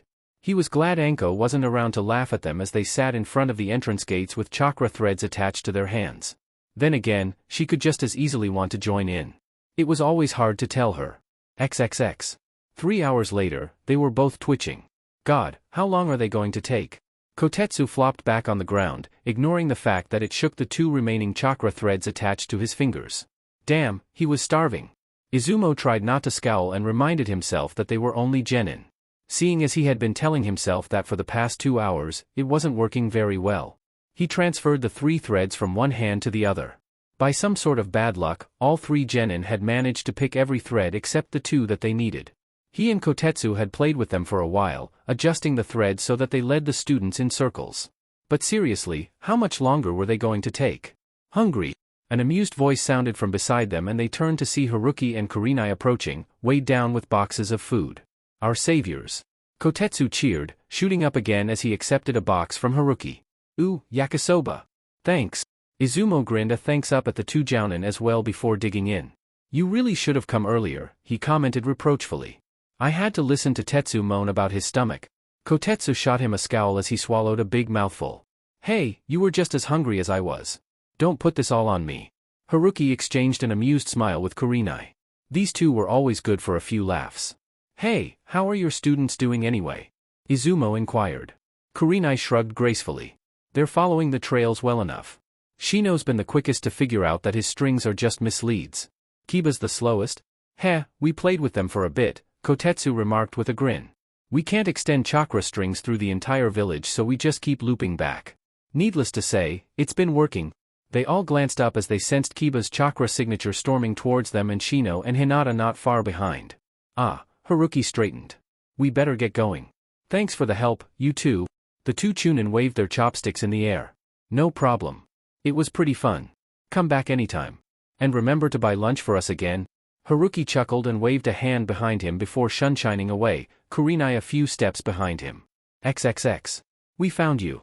Haruki and Kurenai turned from their spots on the Hokage monument, legs dangling over the edge. They both held back smiles as Kiba stormed up to them, expression thunderous and looking dusty and exhausted. Akamaru was resting on top of Kiba's head, obviously dozing, and Shino and Hinata didn't look to be faring much better. The Aburame heir was as stoic as ever, but there was a tired air around him as he came up to them. The Hyuga heiress was panting, her Byakugan deactivated as she half stumbled towards them as well. Haruki smiled and stood up. Congratulations. We just talked with Kotetsu and Izumo a few minutes before you followed the last string. You've gotten faster? Kiba scowled and glared suspiciously at the ribbons, sniffing at them. All right, they're the right ones. Now I can rest. He flopped to the ground, reclining back on his hands. Kurenai chuckled and rose to her feet as well, smiling at her students. Hinata had somehow managed to pull them together, though she suspected that there was still something unresolved between Kiba and Shino. Good job, she said instead. I didn't expect you to get here so quickly after returning to Kotetsu and Izumo again. Despite his fatigue, Kiba grinned up at her. Akamaru's the best. He can find anyone quickly once he gets a lead. A near-invisible frown marred Shino's brow as his irritation from the long mission and Kiba's usual antics came to a breaking point, and he remarked sharply, "My Kikaichu helped as well. If it were not for them, your dog would not have been as fast." Kiba was immediately on his feet, almost dislodging Akamaru. "Hey, don't insult Akamaru." His temper flared as Kurenai tried to calm him down. "He's an Inuzuka dog. We're the best trackers in the world." Shino's voice was tight with tension as he retorted flatly, "Kikaichu are less noticeable. They are obviously better trackers." Akamaru got confused when two chakra threads crossed each other. "If you were older, perhaps you too would have been able to tell the diff dash." Kiba cut in, eyes glaring as he snarled, "We're getting better every day. And Akamaru's the best partner anyone could have, and I'm not weak, so just shut up." And then, without a backwards glance, the Inuzuka rushed off, shoving roughly past both of them as he descended the Hokage monument again.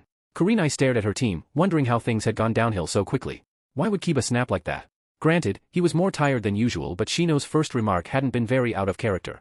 It was along the same things the bug user always said. Hinata stared between Shino and Kiba, unsure of how to proceed. A soft voice interrupted her thoughts and she turned to look at Haruki. "Could you go after him, Hinata-chan?" Haruki hadn't moved from his spot and he waited for Hinata to nod and, throwing one last worried glance at the motionless Aburame, hurry after Kiba. He glanced at Kurenai and tilted his head at Shino. The kunoichi seemed to understand because she nodded after a moment and, reaching out to pat Shino's shoulder as she passed, took off after her other two students. Haruki waited until the others were out of sight before letting his gaze slide over to Shino. For once, the bug user looked almost unsettled, shifting subtly on the spot as his Kikaichu, sensing his anxiety, stirred beneath his coat. "Shino-kun," Haruki finally called out softly as he dropped back down to sit at the edge. "Indulge me and come sit with me for a bit, please?" A long moment of silence resounded around them, broken only by the soft whistle of the wind. And then there was a shuffle of footsteps and the Aburame heir carefully sat down on the ledge as well, leaving a good 2 feet between them. Haruki remained quiet, staring out over the village as he waited for Shino to speak. From long experience, he knew that the bug user would only talk when he was good and ready and no amount of prodding would get him to do otherwise. The fact that Shino had chosen to sit next to him instead of simply walking away meant that he was actually willing to talk. "I did not mean it that way," Shino finally said, hands stuffed deep in his coat as sat stiffly beside the red-haired jonin. He wasn't quite sure why he was even sitting there really, but his feet had brought him over to Haruki, so there he was. "Kiba is always." He trailed off, not knowing how to describe his teammate without insulting him too badly. "Touchy," the jonin beside him offered, a tinge of hollow amusement in his voice.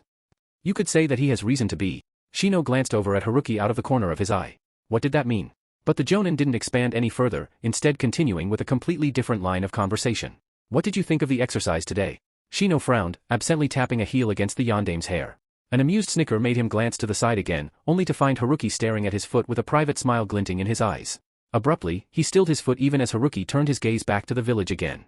"It was different," Shino revealed. "Kurenai-sensei has never done something like that with us." "Why, you ask?" "Because Aburames and Inuzukas and even Hyuga are natural trackers. Our skills are honed with age." He paused for a moment, considering the difficulty he had had. "It was easier with Hinata and Kiba," he admitted at last. "It would have taken much longer if I had had to do it alone." Haruki smiled. "Ma, that's what teammates are for. So you don't have to carry your burdens alone. It takes a while for teams to click. Some teams fall together immediately, like Shikamaru-kun, Ino-chan, and Chuji-kun. Other teams have a lot of infighting, but they pull together when it really counts, like Naruto, Sasuke, and Sakura. Then there are teams like yours," the redhead glanced down at Shino, "who don't really mesh until you get the opportunity to understand each other." Shino's frown deepened, but he remained silent. He still wasn't sure he understood. "Was it hard?" Haruki asked, going off on another tangent again. "Sending out your bugs to retrieve information and all?" Shino glanced suspiciously at the jounin before inclining his head cautiously. "It was time-consuming, especially in places where my bugs have not been yet." He hesitated before continuing, "I have been working on a new jutsu but it is not going well." "Oh?" Haruki looked over. "Maybe I could help." "What's the jutsu?" Shino silently pressed a hand against the ground, muttering, "Hijitsu, Mushios?" A faint web of chakra extended from his hand but it stuttered to a stop about a meter away. Lips pressed together in frustration, Shino withdrew his chakra and turned back to the village. Haruki hummed thoughtfully before extending his own hand. "Well, why don't you try making chakra threads, like Kotetsu and Izumo today?" Shino blinked as blue threads shot from the jonin's fingers and attached itself to a nearby rock. With a subtle twitch, the string yanked the rock off the ground and Haruki caught it neatly as it flew through the air. "How did you dash?" He leaned forward before catching himself. But Haruki only grinned, dropping the rock and reaching for his own hand. Shino hesitated. He usually didn't like anyone touching him. His Kikaichu sometimes didn't move fast enough and would get crushed in the few times someone did. But to his surprise, Haruki made sure to circle his fingers only around his hand and not above his wrist, gently extending his fingers. "First of all, concentrate a controlled point of chakra to your fingers. Try your index to begin. And then just imagine pushing your chakra out in a controlled way, only through that finger. Try it."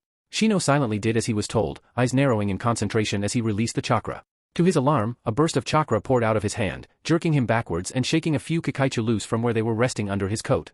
The Kikaichu instinctively flew towards the small explosion of chakra and Shino instinctively opened his mouth to cry out a warning.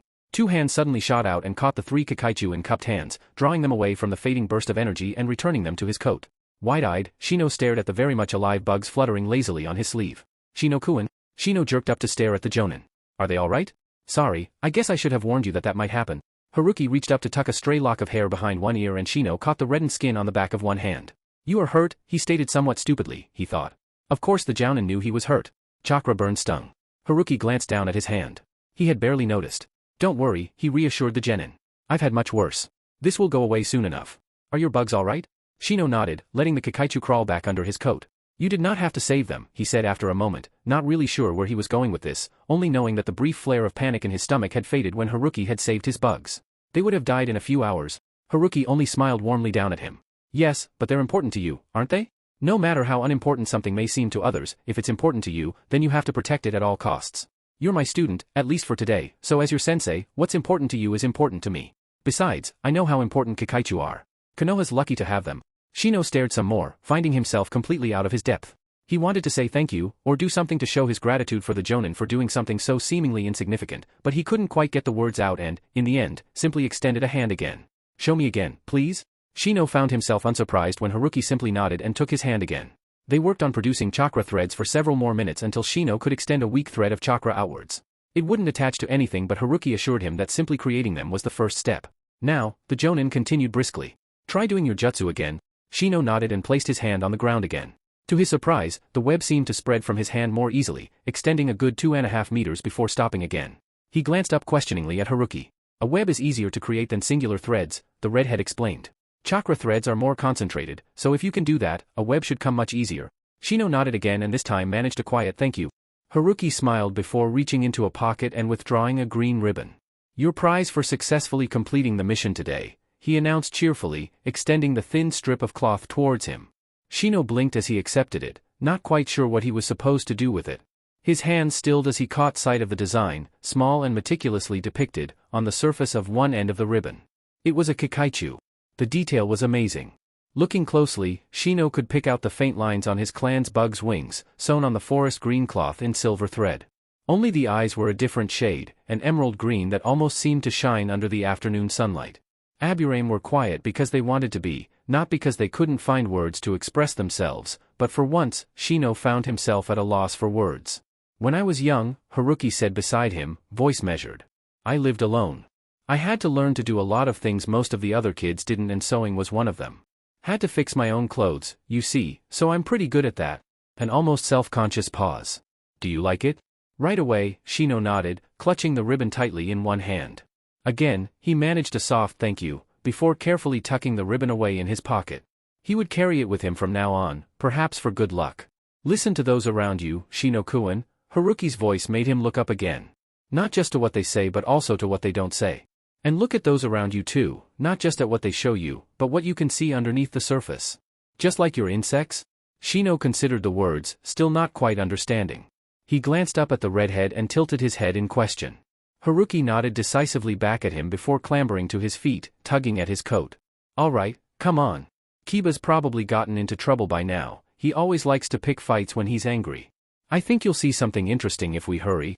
Mystified, Shino rose to his feet as well, trotting after the jounin without a second thought. XXX. 5 minutes later, Shino stood in the shadows of an alleyway, staring with a strange mix of consternation and anger at the altercation playing out before him. Runt of the litter is a bit far from home, isn't he? One chunin jeered.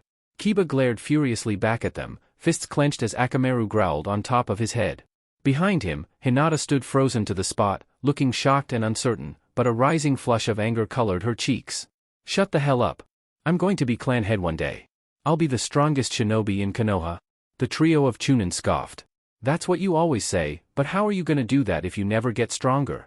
Besides, everyone knows Hana's going to be the next Inuzuka head. At least she's strong. All you ever do is fail at school and skip out on training to play with that pathetic excuse of a dog. Little boys shouldn't play at being shinobi. Don't insult Akamaru. Kiba yelled, and Shino inwardly winced at the familiar words. He's gonna become the greatest Inuzuka dog in the clan. The Chunin near the front laughed, loud and mocking. Yeah? What's he gonna do? Woof someone to death. The teen took a step forward and Akamaru immediately leapt to the ground, young voice yipping madly as his hackles raised. This only made the Chunin laugh harder even as one aimed a kick at the dog. Kiba lunged forward and managed to drag his partner back just in time. Do you understand now, Shino-kun? Haruki's voice sounded above Shino and he nodded woodenly, a funny ringing in his ears when the Chunin made for his teammate again. Well? A gentle push to his shoulder propelled him forward.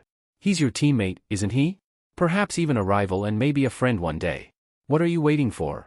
That was all the prompting Shino needed, and a silent command to his Kakaichu had them shooting towards the jeering teens with single-minded intensity. Kiba pulled back, still clinging onto a growling Akamaru when a cloud of bugs swarmed the Chunin in front of him, dissolving their laughter to shrieks of alarm. Seconds later, they were scrambling away, chased down the streets by the Aburame clan's signature partners. Slowly, Kiba rose to his feet, blinking bewilderedly as his other teammate stepped from the shadows of an alleyway. They stared at each other for a long moment, but surprisingly, it was Shino who spoke first. I apologize, the Aburame heir said clearly. I did not mean what I said on the Hokage monument. I was only tired and took it out on you. Kiba stared wide-eyed at the bug user, opening his mouth to say something back only to find himself gaping. That's all right, he finally spluttered, surprised to find that he meant it. I'm sorry too. I said some pretty bad things as well. Not just today. A stilted silence fell between them and Kiba concentrated on patting Akamaru. This was really weird. Usually, he and Shino just didn't get along, but, well, this side of Shino he could live with. And he had defended him. Thanks, he said awkwardly, gesturing in the direction that the Chunin had ran off in. I appreciate it. Shino nodded once and the silence this time wasn't as bad. They both glanced at Hinata when a soft giggle was heard. Sorry, she stammered out, hands clasped together. But why you two can actually get along pretty well when you both try. Kiba turned back to Shino, a little bemused at the change in team dynamics. They were completely different this morning. A throat clearing drew their attention to their sensei and they all straightened when Kurenai approached them, a broad smile that spoke of pride directed at them. She didn't say anything though, as if any words mentioned about their tentative camaraderie might ruin it. Behind her, Haruki followed at a more sedate pace, hands comfortably stuck in his coat. Feeling suddenly embarrassed, Kiba glanced down again, crouching to pick up Akamaru. Sheesh, he grumbled half-heartedly. You're always jumping out at people way bigger than you. Why are you always doing that? Can't you use your head first before you go rushing in? Soft laughter snapped his gaze back up and he frowned at the red-haired Jounin as the man approached. Haruki quirked an eyebrow at him, mouth curved in a gentle smile. You should know, Kiba. Dogs aren't like humans, no matter how intelligent they are. They don't need a reason to protect their important people. He glanced down at the white puppy. Right, Akamaru? Akamaru yipped in agreement, tail wagging. Kiba stared in shock at Haruki before blinking down at his partner. Not many people talked directly to his dog, as if Akamaru couldn't understand. A rustle drew his attention back to the Jounin and his jaw dropped when Haruki pulled out a bag of Inuzuka dog treats. Where did you dash? Haruki grinned a little as he withdrew a treat. Akamaru's ears suddenly perked up. Your sister sold it to me earlier this morning. May I? Oh, yeah, sure. Akamaru was already wagging like crazy and he snapped up the 2 treats that were offered at once, yipping a thank you and a they're delicious afterwards before jumping towards Haruki, settling into the arms that automatically came out to catch him. Kiba watched, astonished when Haruki chuckled and replied, You're welcome. And I wouldn't know but I'm glad you like them. You can understand him? Haruki shrugged, shaking his head as he put away the treats before passing Akamaru back. No, but I can guess. I've spent time around a few dogs over the years. Without waiting for a reply, he withdrew a blue and a yellow ribbon next, offering the yellow one to Kiba and the blue one to Hinata. Kiba examined it curiously as Akamaru clambered back up onto his head to get a better view. Hey, that's Akamaru. And it was. The depiction of his partner and best friend was sewn in white and brown thread against the sunshine golden yellow of the ribbon, and even as small as it was, the figure was clearly standing guard over something, jaws opened as if barking and tail flaring behind him. Thanks, Haruki-san. Kiba openly beamed up at Haruki, grinning happily as he showed it to Akamaru. Haruki only gazed back almost solemnly. You did well today. Regardless of what other people say, if you think you can do it, then show everyone else what you and Akamaru can do. Become the best Inuzuka combo to ever come out of Konoha? Kiba stilled, hand clenched around the ribbon. Haruki hadn't told him to train harder, like his mother, or study more, like his sister, simply do. Show me you can do it. Show the world you can do it. He looked back up, gaze firmer this time and nodded sharply, once. Being one of the strongest shinobi with Akamaru beside him had always been what he wanted. If he tried hard enough, if he didn't give up. He glanced up at his partner. They could do it. And they'd show those who called them runts just who were better. Hinata-chan, something wrong? Haruki turned to the Hyuga heiress who was looking mildly confused as she stared down at her ribbon. Why owl? Hinata asked timidly. She had always liked the night bird but didn't really understand the connection. Haruki smiled, a tinge of wistfulness entering his expression. One day, Hinata would sign a summoning contract with the owls. From then on she would often join him in the skies during patrols or guard the camps and village through the night. She became known as the Maiden of never-ending sight and he couldn't say any other animal suited the Hyuga heiress more than them. Owls symbolize wisdom, Hinata-chan. Haruki chuckled at the blush that rose in the girl's face. They also represent caution and patience, cleverness and vigilance, and above all else, independence. Don't let anyone or anything hold you back, Hinata-chan, and that includes yourself. You have great gifts and more than just jutsu, beauty, or your eyes. You have the patience to listen, the timing to wait for the opportune moment, and the wisdom to know what to do with it. All these and more will grow in time. You'll become far greater than you could ever imagine, all you have to do is let yourself do that. Hinata was wide-eyed and blushing wildly when Haruki stopped but she didn't hesitate to nod this time, and she carefully wrapped the indigo ribbon with the flame orange and black owl design around her wrist, carefully tucking the ends away. She would carry it with her, as a reminder of what Haruki had taught her today. Alright then, Haruki took a step back and glanced briefly at a bemused-looking Kurenai. I've gone on long enough. Thanks for going along with my tedious mission. All three of you have done really well today. I was impressed with the way you clicked together once you actually started trying to work as a team. But I'm sure you've had enough of me for one day, so I guess I'll just let Kurenai take over now.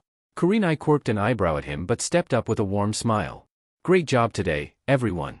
Your teamwork's improved quite a bit, and I've spotted some areas in your tracking skills that could use some work, so we'll start on that tomorrow.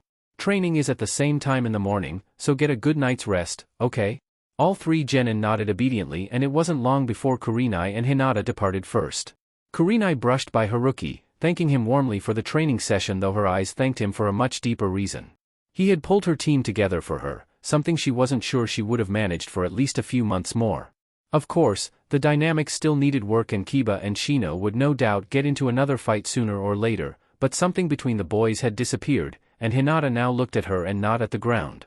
Hinata left next, needing to be home before her sparring session with Hanabi started. She would try harder this time. Her sister couldn't look up to her if she was always looking down. She thanked Haruki shyly and the jonin smiled back at her, friendly and warm and entirely focused on her. She left the practice with an almost skip in her step.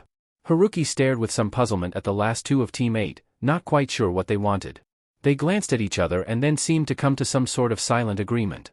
Haruki-san, would you be free for a couple minutes tomorrow, sometime around 6? Kiba asked eagerly. It's just that our parents, my mum and Shino's dad, are coming home and I want my mum to meet you. No one's ever actually took the time to listen to Akamaru before and she'd be interested to see you.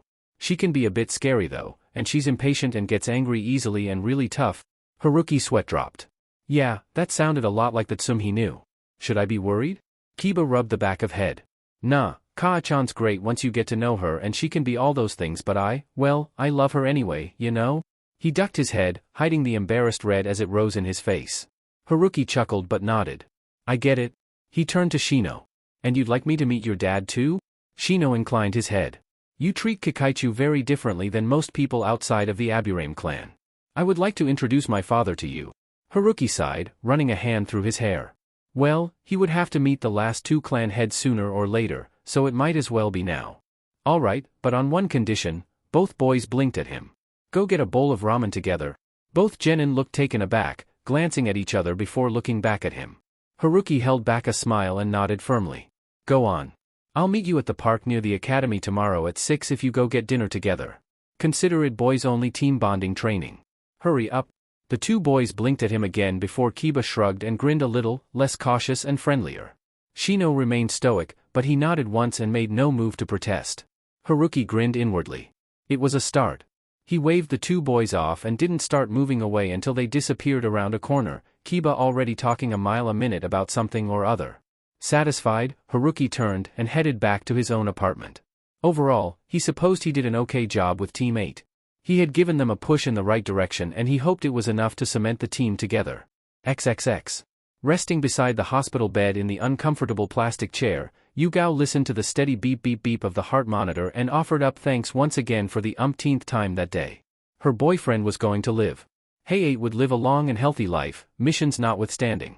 And she couldn't even thank the right person for it because she didn't know who it was. I'm sorry, but he doesn't wish to have his name revealed. Takumi shrugged apologetically at them.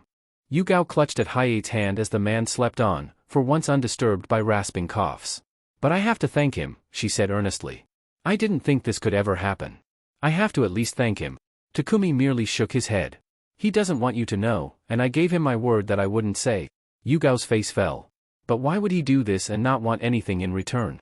Here, the doctor smiled, genuine and thoughtful. He is something of a rarity these days.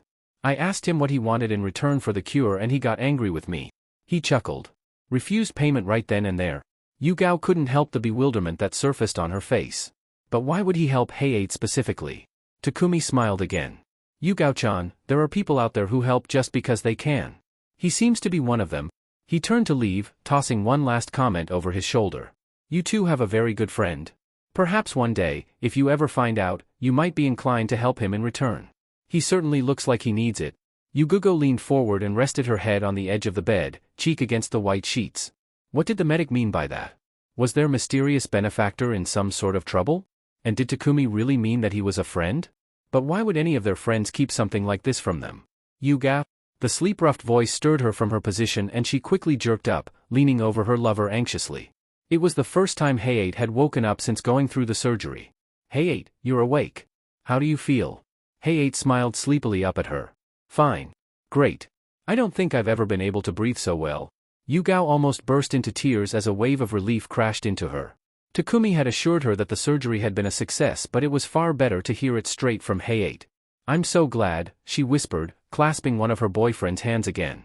Takumi-san said that you'll need to rest for a couple more days, just to get any lingering side effects of the treatment out of your system, but you're going to be back to full strength really soon. Hey-8 quirked another crooked smile at her, the one that always made her feel like the luckiest woman alive.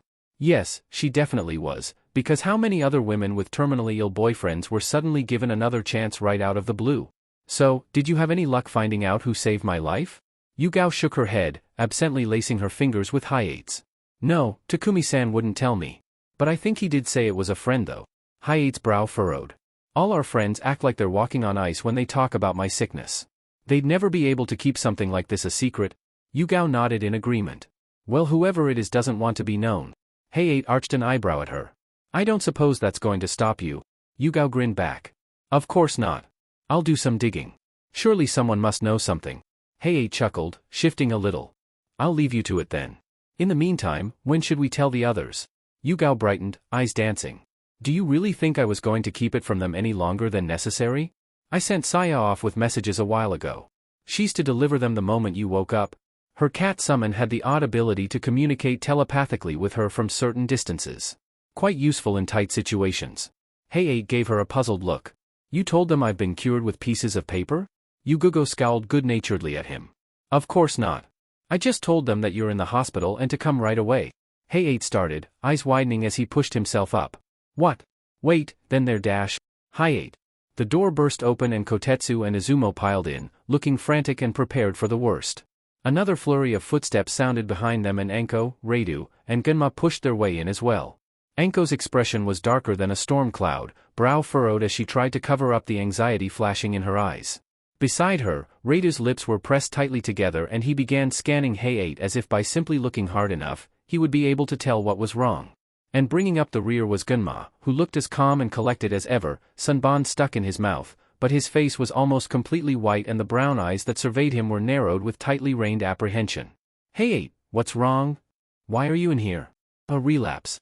The fuck is the doctor? Shouldn't he be here doing his fucking job? How do you feel? Nausea? Fever? Pain? Are you even dying? Gunma's pointed question overrode everyone else's babbling and they all turned to stare at him.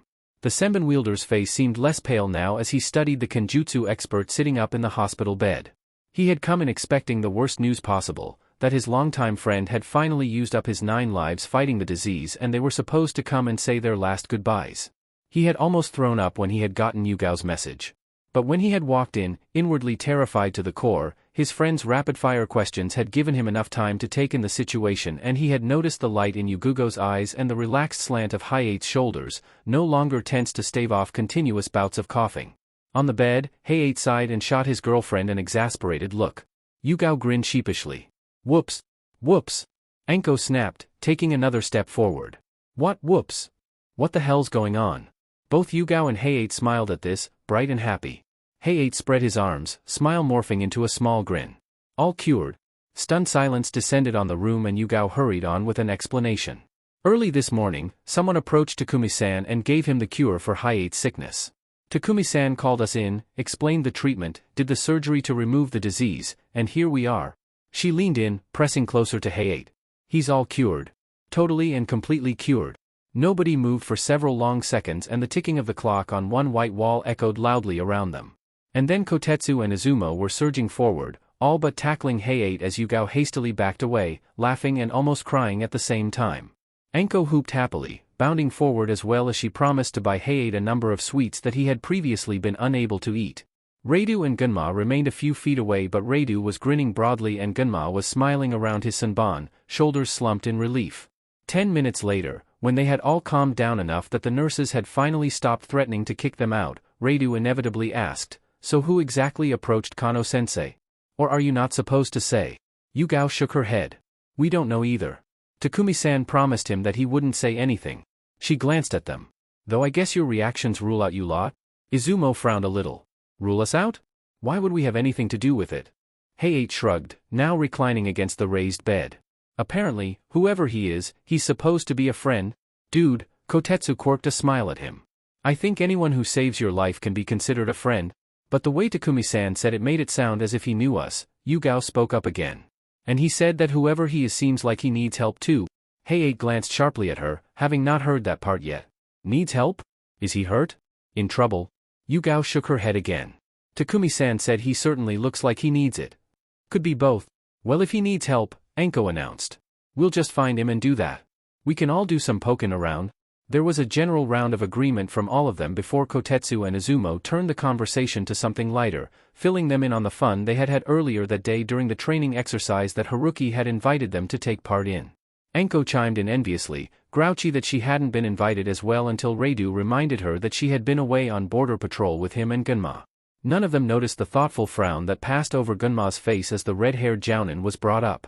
It was a few hours later before the nurses finally had enough of them and shooed them out. They all departed for the day, promising that they would return early the next morning. Hayate just waved them out cheerfully, falling back on the bed to get the first peaceful night of sleep since he could remember. As Gunma made his way home, waving a lazy goodnight to his friends when they parted, his mind turned back to the sneaking suspicion that had crept up on him the moment Yugao and Hayate had revealed what little information they had on their benefactor. A friend. Someone who knew them, or more accurately, someone who knew of Hayate's sickness and had most likely found out only recently. And someone who looked like they needed help. There was only one person Gunma could think of that fit all four descriptions. But why? Why would Haruki not want them to find out? Surely the Jonin wouldn't mind some appreciation from them all. But did it really matter? Haruki had helped Hayate without asking for anything in return, had acted like a real friend would even though they had only just met the day before. And judging from Kotetsu and Izumo's recount of their day, the red-haired Jonin seemed to honestly want to help the people around him, from 12-year-old genin to terminally ill adults. As far as Gunma was concerned, that was enough to convince him of the redhead's sincerity. Takumi had said that Haruki seemed to need help, and after the fainting episode yesterday and the fatigue that Gunma had noticed was always weighing the man down, the Senbon wielder fully agreed with the assessment. If Haruki didn't want anyone to know what he had done for whatever reason, then Gunma would respect that. The others would find out eventually anyway. But that didn't mean he couldn't keep an eye on the redhead in the meantime, just to make sure he didn't do anything recklessly stupid or keeled over again because he was too stubborn to go to the hospital. After all, it was the least Gunma could do for the man who had saved one of his closest friends from a premature death. XXX. Landing hard on her side, Hinata was panting from the exertion of the spar. Standing not a foot away from her was Hanabi, staring down with bored disappointment in her eyes while Hayashi, Hazashi and Niji, and the Hyuga elders look on from the side of the training yard. Most kept the typical blank expression that was expected of them, while a few of the elders and Hayashi all had a small barely noticeable frown marring their otherwise stony visages. It had been some time since Hinata had won a spar, but today's performance was particularly lacking. Even during the kata portion the training session her movements were sluggish and lacked precision. Before the other onlookers had joined, Hayashi had tried his usual commentating to get a rise out of Hinata. But rather than the controlled and fueling anger he was looking for, he encountered a very weary but solid resolve he had not witnessed in her before. Looking to take advantage of even the slightest sign of improvement, Hayashi quickly ordered the two to spar, hoping that this would prove to be the change that brought out the power he believed locked away in his oldest daughter and heir. Unfortunately, from the way things looked now, that may have been too much to hope for. I don't think she can take any more, Oto-sama. She's still the failure she was this morning when she left. It seems Niji-nisan was right, she is fated to fail. Hanabi scoffed and turned her bored expression to her father. Though both Niji and Hizashi tensed slightly at her words, no one said anything. It was here that the entire room stiffened and stared in surprise and confusion as small rough giggles could be heard between pants as Hinata slowly stood back up. I am a bit more tea-tired than usual today, Emoto. But I'm not done. She got back in her stance loosely, before striking out with a palm thrust to her sister's side. Hanabi parried the blow and uses her sister's momentum to flip her over, grabbing her wrist. It was then that she felt something odd. Something that had been previously hidden by her sister's ridiculous hoodie. She looked down to see a nice ribbon tied around her wrist. Before Hinata can break free, Hanabo lets her go after untying the ribbon and taking it off her wrist. Hinata cries out as she does so. Imudu, I'll return that. It was a G gift. Hanabi scoffed as she looked at the owl pattern that intricately wove through the indigo fabric. As if a failure like you deserves something this nice. Who would even give a fated loser like you something like this? The frown on Niji, Hizashi and Hayashi's faces deepened sharply, but none moved to intervene. At least it's good quality, I'll keep it. It'll be your price or getting back up. Fated loser. Hinata had rolled over into her knees, her face shadowed as Hanabi followed the example that had always been set before her. Reminding herself that it not her Imudu's fault she was raised this way. Her confidence, which had been hanging by a thread despite her charade, returned with a vengeance and twice the power as she looked up, Biwakugan, eyes flaring yet staring directly at the ribbon Hanabi slipped over her wrist. The only ones fated to fail are those that don't even try. Hinata shouted the words that Haruki told just a few hours ago. The entire room was riveted and shock evident in every face, even Hanabi's, at the determination and resolve that Hinata was now displaying. That is what Haruki-sensei taught me today. To never give up. To continue to walk the journey. He believes I can do it, and now I believe I can too. Because I'm patient. Hinata stands up, shaking on her feet, and stands in her Jukin form as she continues to speak boldly, the longest she ever had and without any stuttering. I can defeat you, and I will. I have something precious to protect, and you have taken that symbol. You may say what you will about me, just as you always have, but I will not permit you to speak ill of Haruki-sensei's teachings. At the mention of the redheads named Hayashi, Hizashi and Niji stiffened and their eyes widened. Hayashi and Hizashi because they were unaware of the redhead's involvement in Hinata's training today. Niji out of respect for the man and serious contemplation as to what she claimed he said. Perhaps he should further revise his opinion of fate. The elders for their part were mostly confused as to who she was referencing. Wasn't that new Jonin Yuhi Kurenai her sensei? Hanabi just scoffed and didn't even bother sliding into her stance. I don't know who that is, but no matter what he says you still haven't won. Hinata still tight and coiled, prepared to unleash her plan. I will win. Because I can wait, I'm vigilant and I know exactly when to. In that moment she lashed out with speed none knew she had and struck at Hanabi's abdomen. Hanabi of course leaned forward as she took the blow, but before she could follow it up with a counter move, Hinata had withdrawn her hand and whipped out both her hands firmly cupped and struck the sides of Hanabi's head, and she crumpled. All was still as Hinata continued to breath hard before exhaustion took its toll and she collapsed. Immediately Hayashi was on his feet, Biwakugan active and rushing over with Hizashi close behind after ordering Niji to get the clan medics. After scanning Hanabi and finding her just to be unconscious, Haishur became aware of Hinata was dragging herself over to her sister's outstretched arm. Even as he stood there in her path, she moved with a single focus toward that little elegant yet sturdy ribbon Hanabi had threatened to take away from her. Even as he was reflected on the incredibly high chakra control and ingenuity it took to manipulate the general fist in such a way to bring her the victory, Hinata was reaching through his legs to grasp the ribbon. The determination her tired face was daunting. Winner Hinata, Hayashi acknowledged with a hint of awe in his voice. Hinata not longer seemed to hear him though, as she had apparently fallen asleep clutching the ribbon right there in the courtyard. Quickly ordering the branch members and medics that had just returned with Niji to prepare his daughters for bed after treating them, Hayashi bid his brother and the elders good night as he went to his study to think. Hizashi, knowing what his twin was trying to do, leaves him be and leaves with Niji, both reflecting on their own thoughts of the events they had just witnessed. No doubt his brother would have thoughts worth hearing tomorrow. As he reached his study, Hayashi's mind is drawn back to Hinata's words and performance. No wonder she was so exhausted if Haruki trained them today. He would have to ask her what he had them do and how she was able to preform that final move after it all. Whatever it was the redhead had done, the Hyuga clan head was more indebted to him than ever for getting through to his oldest daughter. He idly thought if all it took was give his daughter a pretty ribbon to bring out this fiery and resolute spirit, he would have done so ages ago. Of course he doubted it was the ribbon itself that had caused the change. Again his mind turned to the mysterious redhead Jonin that had done so much for his family and had not so much as come by to say hello or request anything since that time. In fact, he had heard of him training Niji, and if the sores he had seen his brother and Niji have were any indication of how much it helped, forgetting Hayashi's own comments, it was indeed considerable. Hayashi decided he would talk to the Hokage concerning what he might could do for the red head, because after this latest change in his daughter, the red head would have helped far too much for him to ignore or respond with a simple thank you. Hayashi had to admit he was incredibly curious as to learn more about this Jonin. Perhaps he could be persuaded to be a private tutor in his spare time for the three children. He would see what the Hokage thought when next they spoke, since as far as Hayashi knew no one else seemed to have much knowledge of the red-headed Jonin. Perhaps it was time to do some digging. And so Hayashi spent the remaining evening hour contemplating his daughter's training and the mysteries that surrounded his clan's most recent ally. XXX. The next day saw Haruki spending most of the day barricaded in his apartment, stocking his supply of seals, recounting his various plans and steps for future events, and just avoiding people in general. Haruki needed an inside day away from the world, just working to calm his nerves and rest, or at least as best as he could. Haruki spent most of the time after lunch correcting and commentating on the Hokage's seal work and theories. He had advanced rather quickly considering his age and time constraints, once again proving his title of professor. Finishing his last notation, he looked up at the clock and found it to be approaching his meeting time with the two male members of Teen 8. Seeing this, he hurriedly got up and left, activating his security seals and grabbing his trench coat and sword on the way out. Best to be prepared after all. And he departed with a flurry of leaves. XXX. As Tsum rushed towards her village's gates with Kuramaru loping at her side and Shibi on her tail, she expected to head straight to the Hokage Tower, check in with the Sandame, be briefed on whatever the hell was happening with the Hyuga at the moment, and then go home and crash for the next 10 hours. That didn't happen. Kaa-chan, welcome home. Tsum skidded to a stop in front of the main gates, feeling mildly bemused as her son bounded up to her, Akamaru on his head and an excited grin on his face, and wasn't that Shibi's kid behind him? Hey, I'm back, Tsum managed to return. What's with the personal reception, brat? Come on. Shino and I want to introduce you to someone. Her son glanced at her mission partner as he stepped up beside her. And Shino's dad too, of course. Come on. Tsum shared a look with Shibi, not bothering to hide her bewilderment. Shino and I?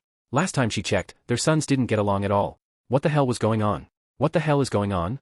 She demanded, crossing her arms and ignoring the warning elbow she got from Shibi to curb her language. What are you planning, Kiba? Her son took on a mildly hurt countenance and glanced at Shibi's son for support. And Shino stepped up to give it. Had the world flipped itself when she wasn't looking? Kiba is not planning anything, Tsum-sama, Shino started in that stilted way all Aburame talked in. We simply wish to introduce both of you to someone we know. Drop the sama, kid.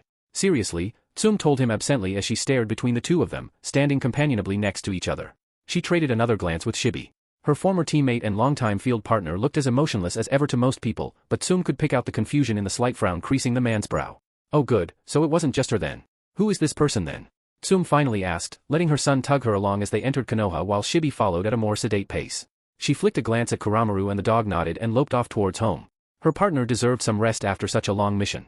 A Jonin, Shino spoke first, and since when did an Aburame speak first, especially in the presence of an Inuzuka? He was our temporary sensei yesterday. Why you ask?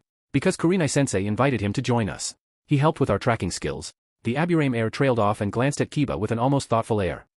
And our teamwork? I see. Tsum really didn't see because she had always thought that it would take months and a miracle for their sons to see eye to eye. She and Shibi hadn't gotten along at first either, and it had only been after their third mission when she had been saved by her reticent teammate that she had started to see him as something more than an annoyance, and she had thought that Kiba would be the same. Walking beside her, Shibi observed his son from behind. Shino was still keeping several inches between himself and his boisterous partner, but he didn't shy away or step to the side when Tsum's son brushed against him. What had happened? His son usually came home from the academy in a typically silent but foul mood whenever he had a brush-in with Kiba. Granted, he hadn't seen Shino in almost 2 months, missing his graduation because of the damn mission, but surely being put on the same team wouldn't suddenly make them friends. As if sensing his gaze, Shino turned to look over his shoulder and glanced up at him. Oda-san. Shibi blinked behind his sunglasses. Which Jonin is it, Shino? His son cocked his head. Kazama Haruki. Recently returned from an extended mission. A short pause. He is respectful of our bugs, Oda-san. Shibi's eyebrows shot up a fraction even as Kiba jumped in enthusiastically, and it's like he understands Akamaru. I mean, he says he doesn't really, but he can guess what Akamaru's saying. Right, boy. Akamaru yipped happily, wagging his tail. Kiba laughed. That's right, Haruki-san spoils you with treats too. Kaa-chan, Haruki-san knows how to treat our dogs properly. Before he came to train us, he bought a bag of the food that only Inuzuka dogs eat. Shibi glanced at his former teammate, noting the consternation on her face. He knew the food Inuzukas fed their dogs were only sold in one specific store and was completely run by the Inuzuka clan. One would have to do some very fast talking and have a very good reason to buy anything from them. Who was manning the store? Tsum demanded. Kiba looked confused at the annoyed tone that his mother had taken on. Nei-chan was. Tsum blinked, stunned. Her own daughter, who was almost as protective of her clan's dogs and secrets as she was, had sold their specially developed food to some jounin Tsum had never heard of? Who was this guy? We told him to wait for us at the park near the academy, Kiba continued, walking even faster now. Hurry up. 5 minutes later, they walked into the park and Kiba pointed excitedly. There he is. That's him, Kaa-chan. Tsum squinted at the red-haired shinobi. He had his back turned so she couldn't see his face, but she was sure she had never laid eyes on any ninja with hair that color for a long time. Do you know him, Shibi? She muttered quietly, glancing beside her. Shibi shook his head minutely, eyes glued to the shinobi across the playground. Moments later, he felt his Kikaichu stir. He frowned. They recognized the jounin to some degree. He silently asked for a clarification but his bugs didn't seem all that inclined to answer him. Shibi only managed to pick up detached whispers that didn't particularly make much sense. Familiar, descendant, know him, strong, very strong, stronger than the one before, sad, so very sad, sacrifice, alone, always alone, lost forever, danger, help him. Shibi quickly cut the connection, mind racing. Though Kikaichu only lived for several hours, they had the ability to pass on knowledge to each generation after them, retaining a long memory of people they had come into contact with even decades after. Remarkably, they were also able to sense a shinobi's chakra as well as anything they had come into contact with, and pick up on their emotional state to an extent, a useful skill when judging an enemy shinobi's condition in a fight. But Shibi had never met anyone who could cause such a strong reaction from his bugs, especially when only exposed to someone's suppressed output of chakra. Obviously, this Kazama Haruki reminded them of someone that their earlier generations had met before. But Shibi didn't know any ninja with this jounin surname. And his Kikaichu, who usually simply reported back to him as they were trained to do, were openly insisting on giving assistance, as if they sensed something of great enough importance that helping the shinobi was for the best. Kikaichu didn't live long. As helpful as they were to the Aburame clan, they didn't particularly care whether or not their hosts died and vice versa, they simply moved on once their chakra supply was cut off. Death was literally part of life for them and they didn't have complicated feelings about it like humans did. But did this mean that something was going to happen, something big enough that even the Kikaichu were worried? Shibi, what's wrong with you? Tsum hissed beside him, gaze sharp. Shibi shrugged a little, trying to settle down again. My bugs recognize him to some degree. Tsum glanced at the red-haired jounin again. I don't sense malicious intent, your bugs? Shibi remained silent for a moment before replying slowly. They seem partial to him. Tsum did a double take. They like him. Shibi's frown deepened. Something has them worried? Tsum tensed, hand automatically drifting down to her hip pouch. Is it this guy? Because I've never seen him before. I don't care how long a mission he's been on, I've never laid eyes on him before. Shibi glanced sharply at her. No. They are worried for him. Tsum pulled up, hand dropping back to her side. What? Why? Shibi shook his head. I do not know. Before either of them could say anything more, the jounin they had been discussing turned to face them, and both took an immediate sprint down memory lane as brilliant cerulean pinned them in place. Shibi, Tsum murmured without looking away from the blue-eyed jounin. Is it just me, or does this guy remind you of? The yandame, Shibi finished gravely. He would never forget their old friend's eyes. Minato always seemed to be able to look straight into a person's soul with them, and even from this distance, Shibi got the exact same feeling from this shinobi. Are you two alright? They both blinked and tore their gazes away from the red-haired jounin to look down at their children. Kiba was blinking up at them with confusion and even Shino had raised a questioning eyebrow. We're fine, brats, Tsum told them briskly. Now are you going to introduce us or not? We don't have all day. Haruki-san. Sorry to keep you waiting. Haruki smiled down at the two boys of Team 8 as they approached, Shibi and Tsum several feet behind their children. Don't worry about it, I wasn't waiting long. How are you today? Still tired from yesterday? Kiba grinned up at him. Nope. I bounce right back. And Akamaru's back to full strength too. Akamaru yipped and leapt off Kiba's head, settling in the arms that automatically came out to catch him. He liked this person. Haruki smelled like sunlight and summer and always gave him treats. And whenever Akamaru snuggled against him, some of the loneliness he could sense disappeared as well. He hoped his human visited this man more often. Kiba seemed less angry and more relaxed ever since meeting Haruki. Akamaru would have to do his best to repay him. Haruki sighed as the white pup made himself comfortable in his arms. Kiba-kun, I think there is something wrong with Akamaru. He keeps doing this. Kiba grinned even wider, baring sharp canine teeth. He just likes you so you better get used to it. He's gonna be doing that a lot. Haruki just sighed again and turned to Shino. And how are you, Shino-kun? How's that new jutsu coming along? Shino nodded once. I am fine. The jutsu is difficult, I am still working on it, but I have improved the distance to 5 meters since I started making chakra threads. That is much harder to do. Haruki nodded, not missing the minuscule but sharp jerk of Shibi's head. Keep at it then. When you can extend them from all your fingers at the same time, I'll teach you how to attach them to objects so you can move them. Shino nodded back, silent again, but there was a hint of a smile peeking out from behind his collar. Haruki smiled back, amused as he watched the younger version of his friend, before finally looking up at the two adults still standing several paces away. And these are your parents then? Oh yeah. Kiba bounded back to his mother. What was wrong with her today? He didn't usually have to drag her anywhere. Maybe she was tired from her mission. This is my mom, Tsum. Kaa-chan, this is Haruki-san. Tsum stepped forward, eyes narrowed as she studied the redhead. Haruki only smiled back and nodded a greeting. Hello, Tsum-san. Kiba's talked about you. Tsum arched an eyebrow. So this Jonin knew not to call her by the formal honorific. Did Kiba mention that to him? Oh? What about? She knew her son, Kiba wouldn't hold back on the comments. He would have told Haruki both good and bad. Haruki tilted his head, considering the woman in front of him. He knew how to handle Tsum from his time. The woman was loyal to the core, as were all Inuzukas. She appreciated honesty, no matter how harsh, and detested sugar-coated words and traitors more than anything else.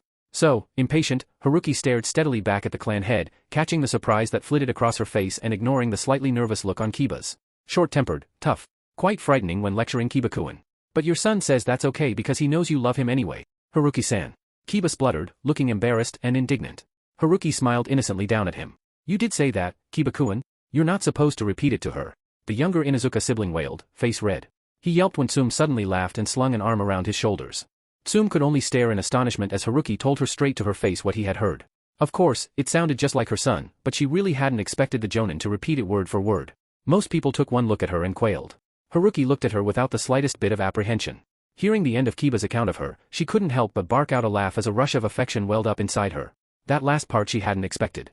Tsum's fine, she told the redhead as she straightened up and offered him a sharp smile. I hear you've been teaching them. Haruki shrugged. Just for a day. Kurenai invited me. Kiba grinned proudly. It was really hard but we managed it in the end. He blinked, glancing up at Chibi as if suddenly remembering his presence before reaching over to poke his teammate. Oi, Shino. Introductions. Shino arched an eyebrow at Kiba but didn't get too annoyed. Yesterday was still fresh in his mind. He turned a little to his father instead. Oda-san, this is Haruki-san. Haruki-san, my father, Aburame Shibi. Haruki's greeting to him came just as freely as it did to Tsum. Shibi nodded briefly back, noting how the Jounin's gaze seemed to slice right through his sunglasses and straight to his eyes. He wanted to ask more, very out of character for him, but he wanted to know why his Kikaichu picked up such a tangled mess of emotions when all Shibi could see right now was a warm smile and a cheerful countenance. But, well, we'd like to talk more, but we haven't reported into the Hokage yet, Tsum said briskly, one hand on top of Kiba's hood. Maybe later, Haruki? Haruki nodded quickly. Sarutobi would need to fill them in before he called everyone together tonight. Of course, I won't ki-dash. He stiffened and glanced to the right, as did Shibi and Tsum. The children looked confused and Akamaru raised his head, sniffing the air questioningly. Ah, Haruki rubbed the back of his head. I suppose it would be bad manners to run away right now? Tsum glanced curiously at him. Run away? It's just Shikaku. Man's not that bad. Granted, he could lighten up a bit, but it could be worse. Haruki just heaved another sigh, stuffing his hands into his coat pockets. Ma, that's not it. He's dash. Been looking for you for the last 4 days. If I didn't know better, Haruki, I'd say you've been avoiding me. The sarcasm was thick in the Jonin commander's voice and Haruki inwardly winced as he turned around to face the Nara head. Good evening, Shikaku. Shikaku stared menacingly at him, torn between wanting to wring the redhead's neck for forcing him to endure so many troublesome hours and congratulating the man for avoiding him so well. He knew Anbu who couldn't hide from him, which only served to pique his curiosity even more. You are a difficult man to track down, Haruki, he finally said, frowning irritably at the redhead. Haruki tried a Kakashi eye smile as his lips tilted up unrepentantly. Ma, I didn't want to play another round of shogi so soon. Shikaku just sighed before glancing at the newly returned clan head standing behind the Jonin. Shibi, Tsum, good to see you back. He frowned again as he glanced at Haruki. They needed to be filled in soon. You need to head over to the Hokage tower. Sandame-sama's been expecting you. Both shinobi heard the weight in his voice and they quickly nodded. I'll see you at home, Kiba. Tsum ruffled her son's hair before giving a general nod at the others and shining away. Shibi patted his son on the shoulder before following his old teammate. He would ask Shino about Haruki when he got home, and inquire about the chakra threads as well. Well, see you later, Haruki-san. Kiba waved as Akamaru jumped back onto his head. The dog yipped as well, looking almost expectant. Haruki chuckled and reached into a pocket to withdraw a small bag of dog treats. One, that's it. Akamaru snapped up the treat, wagging vigorously as his best friend laughed below him. Haruki was quickly becoming one of his favorite humans.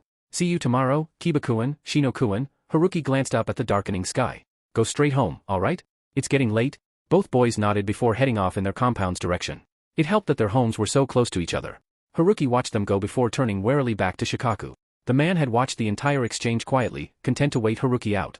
So, Haruki began, slouching a little in his coat. You want a match? Partly, Shikaku agreed. At the moment, I mostly just want to figure you out. Haruki eyed him dryly. You'd suck as an interrogator? Shikaku shrugged easily, motioning for Haruki to join him as he headed away from the park. That's why I leave that job to Inoichi. Or Ibiki now. They walked in easy silence for a while. Despite Shikaku's desire to figure out his secret, Haruki was almost completely relaxed in this man's company. The Nara clan head wasn't all that different in the future, always a steady, solid presence that Haruki had learned to depend on. Of course, there would be no depending here, but that didn't mean that he couldn't feel comfortable around the Jounin commander. Inoichi is worried about you, Shikaku started again, glancing sidelong at the redhead. Haruki nodded. I heard. The Sandai mentioned he came by when I reported to him this morning. I don't know why. Shikaku dearly wanted to ask have you looked in a mirror lately, but held his tongue. You haven't been by to Yamanaka Flowers either, he said instead. Haruki shrugged. Inoichi is one of your best friends. He wouldn't have let me leave until you came. Would that be such a bad thing? Shikaku asked dryly. I simply have a theory I wish to confirm. Haruki automatically scoffed, amused and nostalgic in equal parts. Of course you have a theory. A Nara without theories is a dead Nara. A slightly stilted silence followed as Haruki blinked at the odd look on Shikaku's face. Be careful with your words, Haruki, Shikaku said at last, and Haruki frowned a little as a belated alarm bell rang in the back of his mind. You have the disturbing tendency to repeat things that you shouldn't know. Haruki frowned a little more and repeated his words in his head. A Nara without theories is a dead Nara. He had heard this from Shikamaru, but it wasn't something his chief strategist had ever voiced as a kid. This time Shikamaru shouldn't have said it yet. My wife once said that to me, Shikaku revealed quietly, face half hidden in shadows as they passed under an alcove. Haruki remained stubbornly blank-faced. Before Shikamaru was born. As a joke, of course, his head tilted in a mockingly contemplative manner. But I could swear you've never met Yoshino before. Haruki walked on, refusing to acknowledge Shikaku's faint smirk and cursing himself inside his head. And of course, the Jounin commander continued relentlessly. The day you trained my son and his team, you repeated my words as well. And I know I have never said them to Shikamaru, and it would be somewhat redundant to say them to someone who isn't a Nara. Strange, isn't it? In his coat, Haruki's hands clenched into fists. How the hell had their conversation deteriorated to this point so quickly? There were times that he hated the side of Shikaku, the ruthless, uncompromising shinobi who excelled at continually boxing in his target even after they were completely cornered with no way out. Even worse was that Shikaku wielded this skill like he would a piece in a shogi game, seemingly careless, outwardly effortless, and utterly destructive. In the future, Shikaku had passed this skill onto his son, and during the few times either of them had carelessly turned it on him, Haruki had been beyond pissed off. He had spent his entire childhood running, always running, and knew the pain and fear of being surrounded with no way out. It was why, when he had to kill, he almost always made sure to do it as quickly as possible. If someone was going to die either way, the terror that set in if a kill was drawn out too long was unnecessary. They were ninja, not psychopaths, though he'd seen the two combined more than once in his life. At the moment though, Haruki was facing a friend, someone he would gladly die for, and the man was playing mind games with him. Maybe he would have to retract his previous statement. Shikaku could give Inoichi a run for his money when he was like this. I've made you angry. Shikaku's sudden observation, quiet and a touch apologetic, snapped Haruki out of his thoughts but not his anger. Damn straight, he snapped back, low and dark and not bothering to hide the fury and, even after all this time, just the smallest amount of panic that roared in his chest. Either get to the point or get lost, Shikaku. Don't turn that cornering crap on me. Shikaku almost stepped back at the unveiled tangle of emotion that made Haruki's eyes blaze. Shit, he had overstepped his boundaries. It occasionally happened when he was angry or when he caught on to something interesting that kept him occupied for more than a couple days. The habit had slowly gotten better after Inoichi had taken him aside one day, years ago, after he had reduced a fellow shinobi to a shaking heap of fear for insulting Yoshino, and had warned him of the consequences of what he could so easily do. You're smart, Shikaku, Inoichi had told him, blue eyes intent. And that brain of yours is as deadly as any weapon, but you have to be careful. Say the wrong thing one too many times and you could make someone snap. I don't care if you do it to enemy Nin, but keep a lid on it when it comes to allies. You could seriously hurt them. And here he was, doing the exact same thing Inoichi had warned him not to do to someone that Shikaku knew didn't have the best mental health at the moment. Shit. I apologize, he said quickly, automatically raising his hands in a placating gesture when gleaming cerulean narrowed. It's a bad habit. I did not mean to turn on you like that. Haruki studied the Jounin commander for a moment longer, struggling to shove his emotions back down as he did so. He took a quiet deep breath, slowly letting it out along with his anger and then immediately wishing he hadn't. Now that he was no longer angry, the heavy exhaustion from before seemed to come back in full force, settling on his shoulders like deadweight once again. What do you want, Shikaku? Haruki suppressed the urge to close his eyes. God, he just wanted to go back to his apartment and rest, maybe even risk sleeping for a few hours. Shikaku stayed silent for a long moment. A part of him wanted to just leave and call it a night. It was obvious that he had just botched their entire conversation. But a bigger part of him, the shinobi side, the strategist side, the Nara side, wanted to know. I was going to ask you for another shogi match, Shikaku spoke at last, choosing his words carefully. Just to verify some things, but I'm pretty sure I've already figured it out, so I won't. All I want right now is a confirmation. This time, Haruki did close his eyes, sighing deeply before opening them again. What exactly do you know right now? You have the chakra capacity exceeding the size of the QB inside you. Shikaku started after making sure Haruki really did want to know. You have Namake's Minato's eyes, and your face is a bit like his. I thought you were his brother or cousin, but I forgot to consider his wife, and you have her smile and mainly her facial structure. So I'm inclined to believe that your hair color is a powerful henge as strong as the one used by Tsunade-sama, and you've hidden the whisker marks on your face because you can only be one person, even though I cannot sense the beast's chakra and no one has seemed to notice a seal. I've asked. But that should be impossible because Uzumaki Naruto is just a boy and I know you have not hinged into one or the other. You have the Hokage's ear, you repeat words that you shouldn't know, you navigate the Nara compound like a second home, and, Shikaku stopped for a heartbeat, watching the shadows creep into those sorrowful eyes again before ending softly, and apparently, you look at my son and you see someone else, someone you can't bear to look at. Whatever light that remained in Haruki's eyes flickered out and Shikaku almost wanted to take every word back as a deadened gaze stared back at him. But he had come this far, said this much, and he needed to push because if he was right, and he knew he was, then Haruki needed help since there was just no way he could do everything alone. No matter how strong he was. So he continued, concluding in a gravelly voice that was barely above a murmur, one person from two different times. You are Uzumaki Naruto from the future, from a different timeline, from a world beyond repair. So you came back, to change things? Shikaku stared hard as dull blue eyes closed. Am I correct, Haruki? Haruki didn't answer him directly, only opening his eyes and turning to stare down a surprisingly empty street. The sunlight was almost completely gone by now and most people had headed home for dinner. His face was shadowed by the setting sun behind him. Bodies and ashes, Haruki finally whispered, and Shikaku contained a shudder at the raw haunted expression that finally surfaced on the redhead's face. Can you imagine Konoha reduced to nothing but bodies and ashes? And everyone dead. Everyone. Babies, children, civilians, shinobi. All gone. He turned back. Can you imagine that, Shikaku? Because, funny enough, until I saw it myself, I couldn't imagine it either. It won't happen. Shikaku was startled to hear how rough his voice had become but continued anyway, looking the time traveler in the eye. We won't let it. Haruki smiled, humorless. We, Shikaku. Yes, Shikaku frowned sternly at the jonin. I don't know what kind of person I'll become in the future, I can only speak for myself in the present. I know what's going on now, don't think I'll let you handle this on your own, especially if Konoha's on the line. The Sandaime has told Inoichi that you can't be helped. I can understand why now, and I wouldn't ask for therapy, but I do think you can be helped. I won't lie and promise you that everything will be alright. After everything you've been through, maybe you'll never completely heal, I don't know. But the Hokage is wrong to leave everything to you. We can at least try. Haruki stared at him, expression twisting a little in a way that Shikaku couldn't read. You're exactly the same, the redhead finally muttered, shoulders hunching just a bit. You wouldn't leave me, or Shika alone in the future either. He glanced up, a morbid smile curling at the corners of his lips. It got you killed? Shikaku didn't blink. I'll be more careful this time around. Haruki snorted but Shikaku felt something loosen in his gut when some of the dead expression lifted from the jonin's face and blue eyes became a little more alive again. I won't tell you everything, Haruki said at last.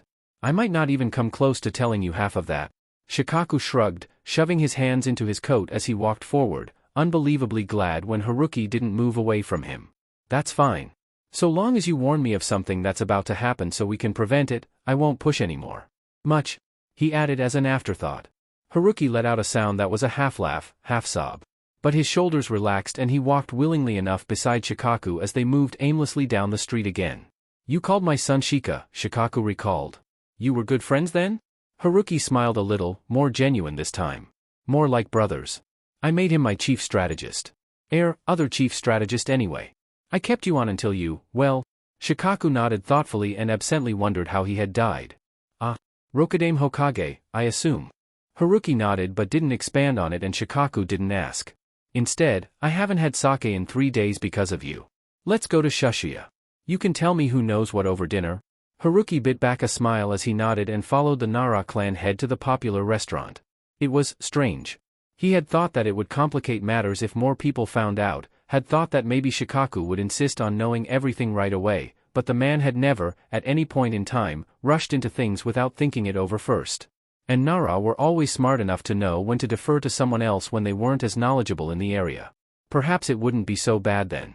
The Sandame knew, but the Hokage could hardly sit around all day listening to tales of another time if they weren't relevant to any immediate danger. And while Hisashi knew, Haruki wasn't all that comfortable relying on someone whom he had never known in any time.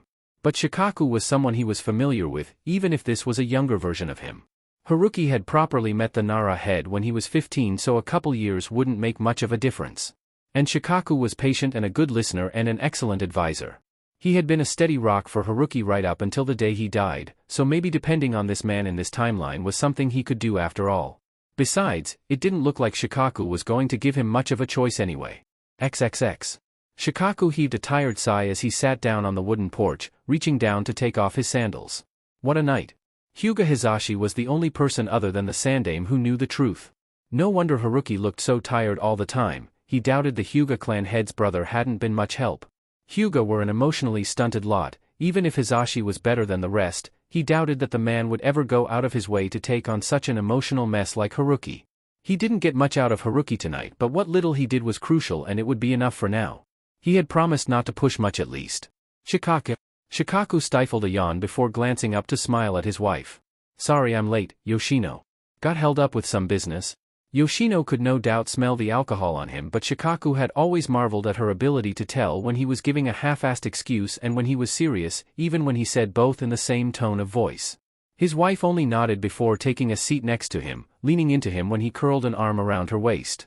Can you imagine Konoha reduced to nothing but bodies and ashes? And everyone dead. Everyone. Babies, children, civilians, shinobi. All gone. Can you imagine that, Shikaku? Because, funny enough, until I saw it myself, I couldn't imagine it either. His arm tightened just a little around Yoshino and his other arm suddenly felt a little empty without his son beside him. No, he couldn't imagine it, couldn't see it at all, and Kami he hoped he never would. He had always known that real Kage were a rare breed of shinobi, set apart from the rest of the population, but he had always contemplated on what it was that made them different. Physical and mental strength, of course, but it couldn't just be that. Charisma and a genuine desire to protect the village and its people, but Shikaku had seen quite a few shinobi like that as well. So perhaps it was what he had seen in Haruki tonight. The will and resolve to never give up, to sacrifice not the people, but himself to protect what was important. To keep on going even after everything had been destroyed. To put the people who followed him above everything else. The Shodame had been like that, killed in the many battles before the first great shinobi war trying to clean up Madara's mess, but not before passing on his will of fire to the next generations of Konohagakure. The Nidame had been that way as well, sacrificing himself in the first great ninja war to give Konoha a future in Sarutobi Hiruzen. The Sandame had lost 2 teachers, a student, a wife, a successor, and many, many shinobi in the second and third war, and had still come back to take up the mantle to keep the village going. And the Yondame, of course, had sacrificed himself and both his family members to ensure Konoha's survival from the Kyubi. But his old friend would be disgusted with the very village he had protected if he ever saw his son's abysmal childhood. Come to think of it, he could only imagine how Haruki was taking it. Wasn't he living next to Naruto? Shikaku, are you alright? His wife's concerned voice made him blink and he managed a small smile for her. Of course, Yoshino. I just have a lot on my mind. More theories, Shikaku? Her gentle teasing warmed his heart. He'd do anything to keep this in his life. Well, you know us, Shikaku grinned a little, repeating her words even as he recalled his earlier conversation. Nara without theories are dead Nara. Yoshino huffed exasperatedly, but her mouth curled up into a smile. Just don't think too much. You'll get frown lines if you do. She settled against him again and Shikaku turned to look up at the moon. They had a chance now. Haruki had come all the way back, 14 years into the past, and Shikaku would be damned if the same thing happened again. He had several hours before the next council meeting. After talking to Haruki he didn't find it so strange that the meeting was called so late. No doubt it involved him and the next step to writing the future. He just hoped he could be of help without revealing too much. Haruki had been adamant that the others should only become aware of the truth by figuring it out themselves. He actually agreed with the red head on that though. After the meeting he would meet with Haruki Hisashi and the Sandame to work out a better background for the man. The Sandame was sure getting lazy if this was his best shot. However, that could be thought on later, for now in his remaining hours of peace Shikaku was going to hold his wife and treasure the moment while it lasted.